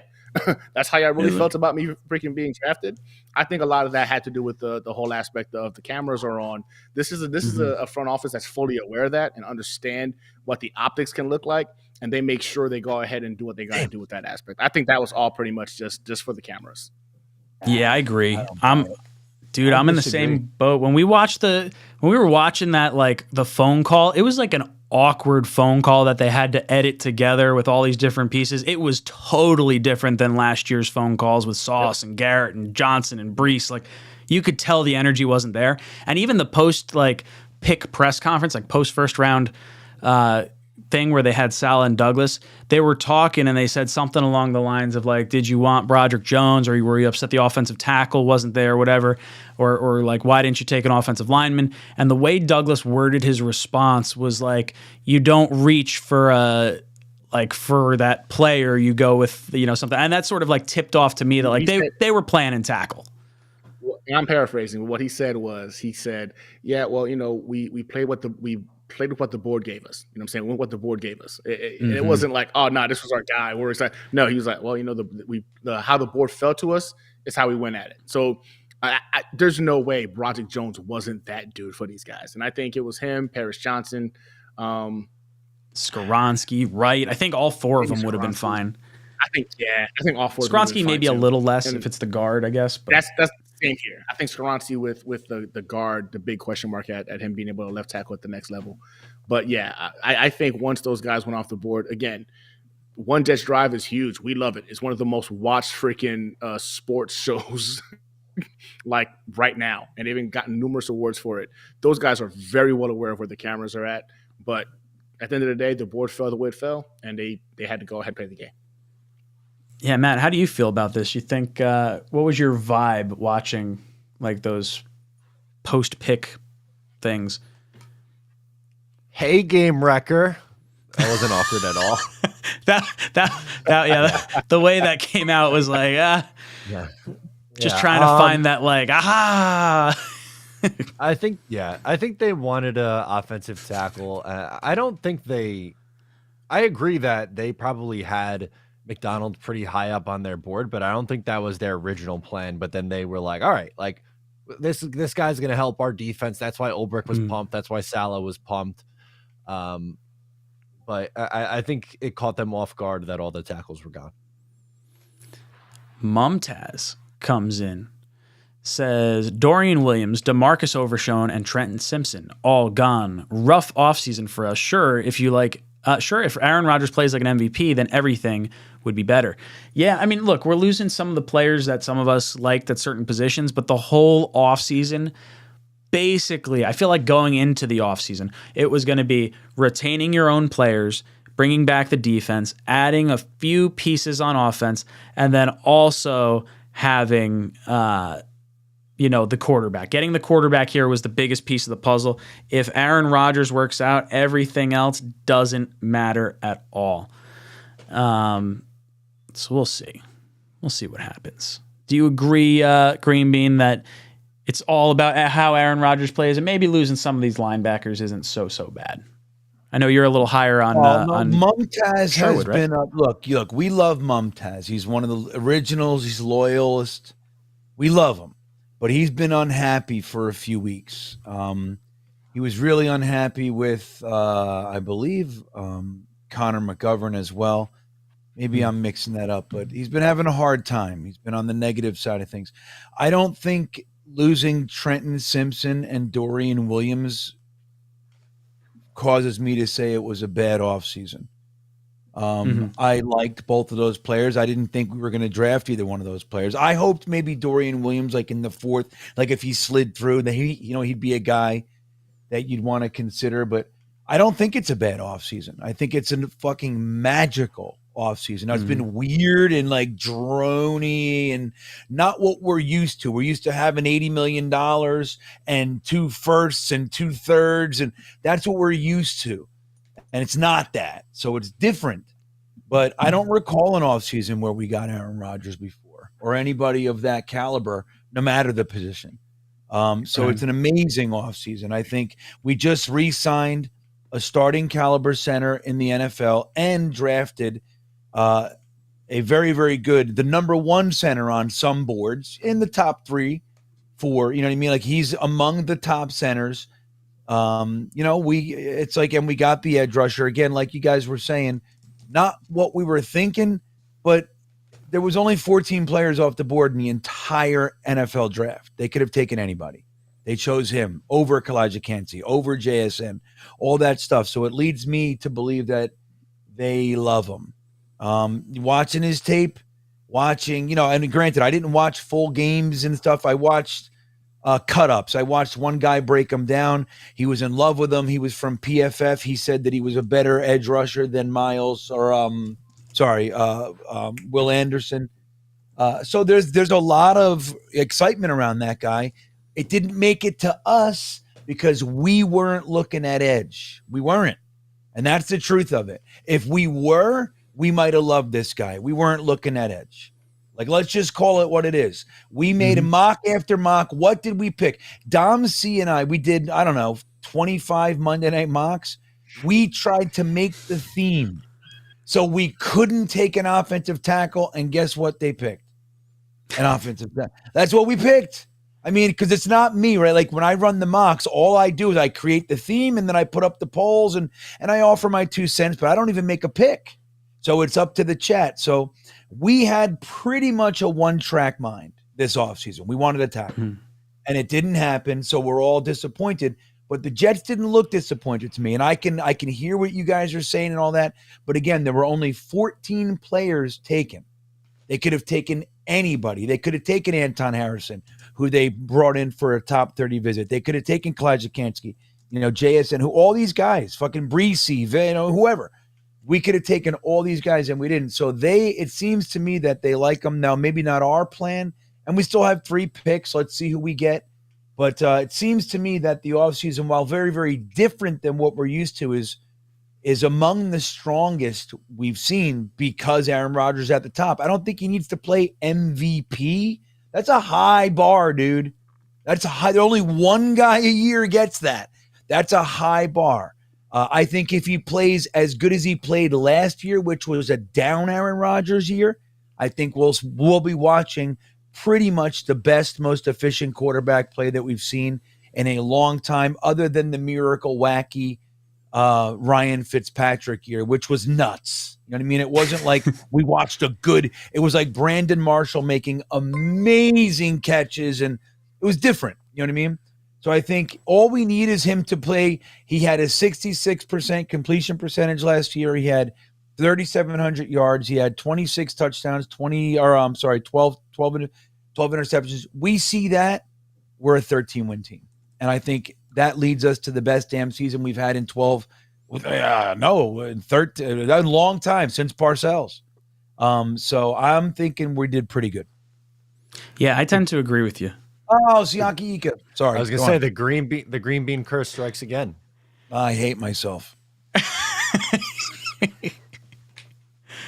All right, Gunny. I want to give you the floor. Let people know where they can find you, what you got going on, and thank you so much for hanging out with us. Hey, I appreciate you guys for the invite, man. This was awesome. If you guys ever need me for anything, just let your boy know I'm there. So you can see me on New York Jets Situation Report. I'm on YouTube, TikTok, Facebook, Twitter, and Instagram. I'm going to be doing my final draft grades video here probably on Sunday once the draft is all said and done, to include the initial reaction video of how I perceive the pick 15 to be, and then, of course, how I look at it after the fact. So I got some videos in the works right now, a couple of awesome videos in the works as well regarding Aaron Rodgers and how he's not washed and how he's going to have an MVP caliber season for the New York Jets. Some good stuff I'm working on right now. Feel free to go ahead and follow me at New York Jets Situation Report. Looking to see you guys there. I love it. I love it. Boys and girls, that's Gunny. Make sure you sub him up. Gunny, thank you so much for coming on. You know what it is. You've been ejected from the cockpit. Ooh, a kicker. A kicker in the 3rd round. Oh, Jake Moody. Wow. Going to San Francisco. Well, didn't they just lose what's his face? Yeah. I don't think so. Did he sign anywhere? I don't think so. Which is weird because wasn't he like one of the highest paid, friggin' kickers at one point? Approaching 60 years old. Yeah, I was gonna say he's like 112. All right, I got Ali backstage. Ali, what's up, dude? I got to change your name from Gunny to Ali. So give me just a second. But yeah, what's up? How is your draft weekend going, Ali? I can't hear you. Can you guys hear me? I can hear you. We hear you just fine. So you can't hear us. Okay. Let's see. We can hear you. Yeah, I can't hear you guys. All right. Interesting. Check your audio, like system audio. See if it's maybe. Oh, you can't hear us anyway. So hold on. I'm going to put you backstage for a second. It could be the system audio. That's a good call. Yeah, I've had that issue before. Let's see. I'll get this. I have to plug my headphones directly into the cable. Like, it doesn't work going right through my board, kind of a thing. Really interesting. Oh yeah. I don't know why that does that. That's just for like the software I'm using? Yeah, just for this. Interesting. Sorry, I'm trying to get this all. No, you're good. Yeah. Robbie Gould, free agent, by the way. He has not signed anywhere. Oh, okay. Oh,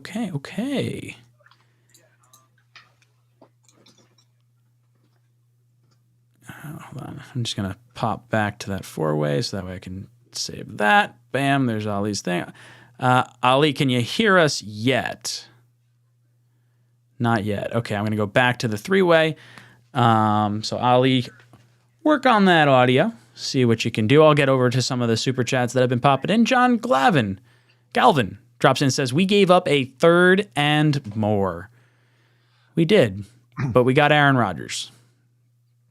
So, I'd rather have Rodgers than Moore. Nikoi comes in, says, if Becton and Brown are healthy, does Jones even play? Maybe. I mean, it depends if Becton is on the left-hand side, because if Jones can be on the right-hand side and you don't have to necessarily have Brown out there, or you could just let DeJuan Jones develop. I mean, at this point, you're talking about hopefully a 4th-round pick if he's available then. Don't have to rush him out there. All right, Ali, you want me to try again? Oh, nope, Ali's gone. All right, Dom C. What's up, Dom? Dom. Yeah. He says defensive tackle Tommy Adebaware. Yeah, there you go. That's the word. Is still there somehow. Speak this into existence. Green Bean, don't you say his name. Gutted by... I just did. I'm sorry, Dom. Shit. You know what? Before we go any further, well, let me read the rest of Dom C's chat, and then I got one more ad that we got to run. Is still there. Speak it into existence. Gutted by the Bills getting Dorian. At least the Isles lost. Sorry, O'Leary, says Dom C. Well, is he a Hurricanes fan? Like, what? Should he be worried about the Devils/Rangers tomorrow?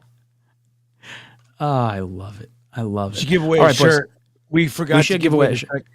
Yeah. All right. Sorry. So we've got to do 3 more shirts by the time this round is over. So Green Bean, I'm going to run to an ad. Then we got Jason on a super chat, and then we're going to go over to Ali. So Green Bean, if you want to pick those qualifier or winners or whatever, we're going to go to a ad real quick. New Jersey golfers, did you know the Northeast's biggest golf resort is in New Jersey? Manicured perfection awaits at Crystal Springs Resort with 6 spectacular courses, including New Jersey's #1 rated Ballyoan. Plus, stay a little longer and enjoy 2 resort hotels, 2 luxury spas, 9 unique dining venues, and the famous wine cellar of Restaurant Latour. Easy to get to with the best rate guaranteed and never any booking fees when you book direct at crystalgolfresort.com. I love it. I love it. We got Jason Edwards dropping in with a super chat. He says, I'd rather have Aaron freaking Rodgers and the thought of winning a Super Bowl instead of multiple draft picks that might be good. Example, 𝐒𝐿𝐵𝐿. Yeah, dude, you're just buying lottery tickets. Get the proven Hall of Fame quarterback on the team that was a quarterback away. We were all saying we just needed below average quarterback play. We'd be a good team. And I see Doe Jugless becoming a member of the channel. Doe, thank you so much. Now let's bring in our boy Ali. Ali, how you doing, brother? I'm doing well. How are you guys? Hanging in there. How is your draft weekend going? Wow. It's busy. I'm exhausted, just like you guys are. Yeah. Oh, I'm sure. How are you feeling post round 1 now? That Will McDonald pick and everything that kind of went into day 1. Yeah, I mean, the first pick, I think initially it was a shock to everyone. It was kind of a pick that we weren't expecting, but after you thought about it throughout the night and then you thought about it in the morning, you're like, okay, it makes sense. It makes sense in the purposes of if, there are some guys, we have a stacked edge rusher room right now, but we could also lose 2 or 3 of them. Bryce Huff could be gone next year. Carl.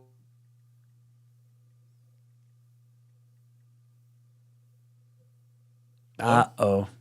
I think we lost him. He froze. Hello? I know where he was going. That probably hurts people's ears. Tapping on a microphone. Poor headphone users. Sorry. My bad. All right. There's only 1 pick left in the 3rd round. We almost did it. Is it really? Holy smokes. Ali, poor Ali, man. All right. A tough night at the office for Ali. That stinks. Yeah. He was Ali, looking fly. I love it. I know. He's looking sharp. Look at the friggin' jacket and everything. Dude, he's fucking dialed in. I like the backdrop, too. I'm a fan of the helmet with the logo and stuff. I love the Mangold picture with the friggin' running out with the flag. Ali. Ali I'm gonna knows how I'm gonna to do see it. if I can get Ali in tomorrow. At this point, Wow. Another tight end. Cameron Latu. The pick is in. Where Vikings Minnesota's are ready in. to put a bow on this thing. So let me do it. Sure, give me a number. I'm going back to the super chats over here. 45.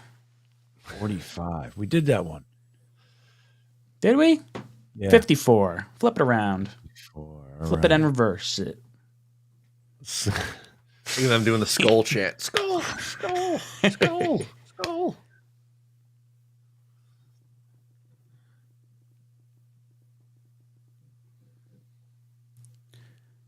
All right, let's see where we get. 9, 41.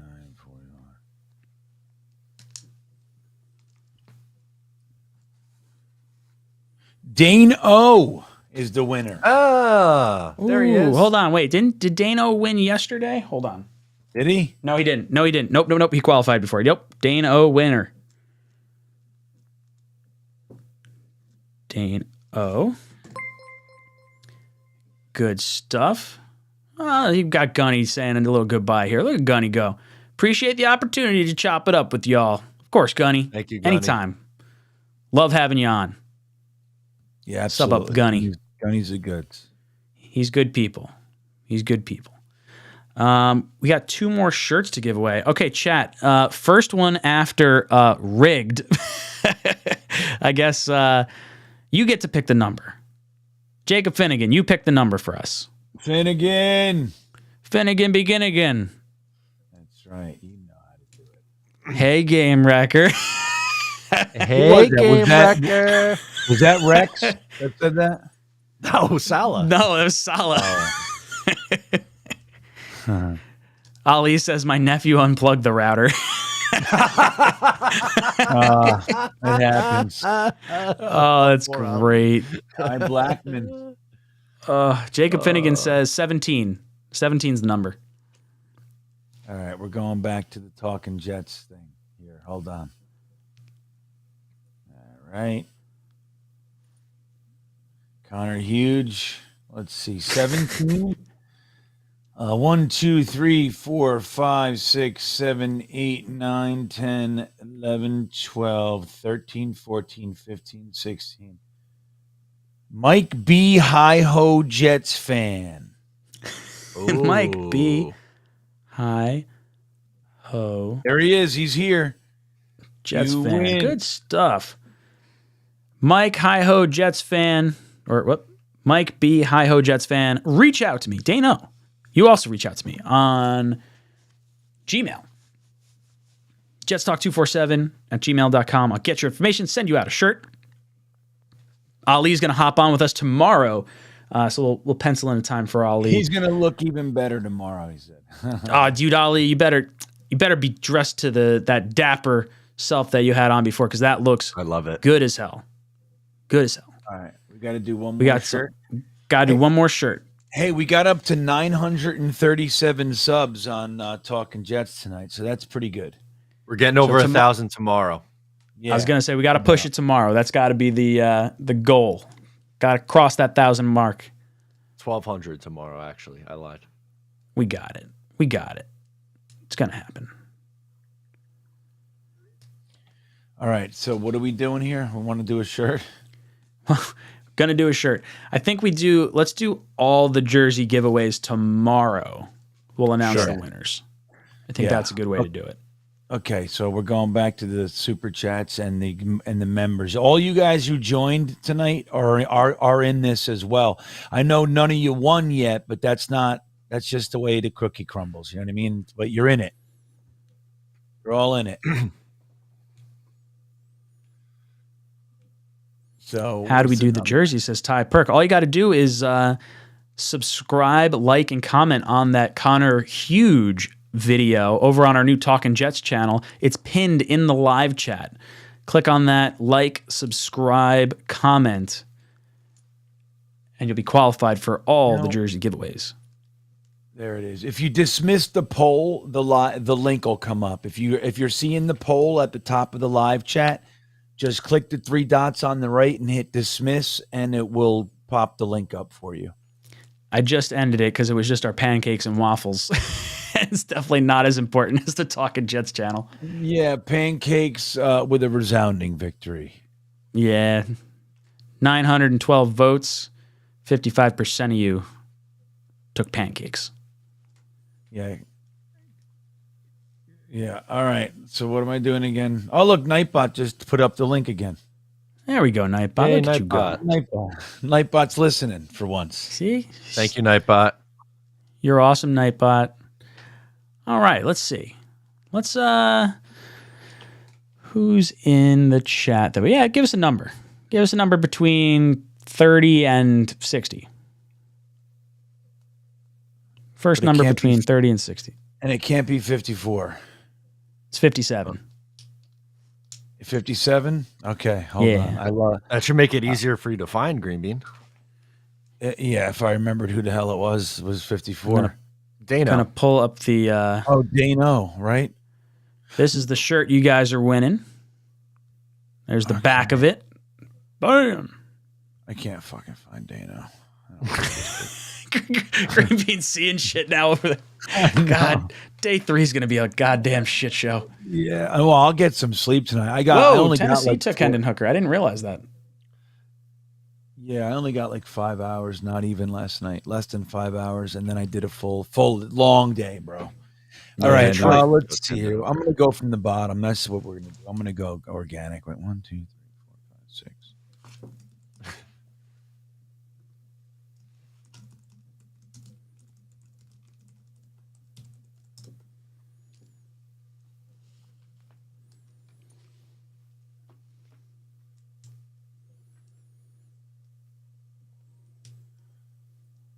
Oh, it's funny. All right, Adam Phillips. I don't know if Adam is still here. Adam Phillips, you are the winner. He is. All right, look at that. Yeah. Adam Phillips. Good stuff, brother. You win the t-shirt. Contact Ryan with your deets. The deets. Give me the deets. Give me the deets. All right. Good stuff. Shoot me an email. I'm not going to answer it till the end of day 3 when I can catch up on stuff. So probably, honestly, Monday or Tuesday. I got work on actually all 3 of those days. So get it figured out. Gavin, I was 2 seconds early, and I didn't even say the name, man. Leave me alone. That's okay. We'll be back on track Squirmy tomorrow. Weasel, I'll see you. I saw you reached out to me on Twitter. Cool. I will also answer you. Right, Matt said 3 picks. We got 3 picks tomorrow. If we don't even trade, we might even get more. I hope so. I hope we move around. Hope we trade down in one of these rounds and get a few more extra picks. That way it spreads everything out. All right.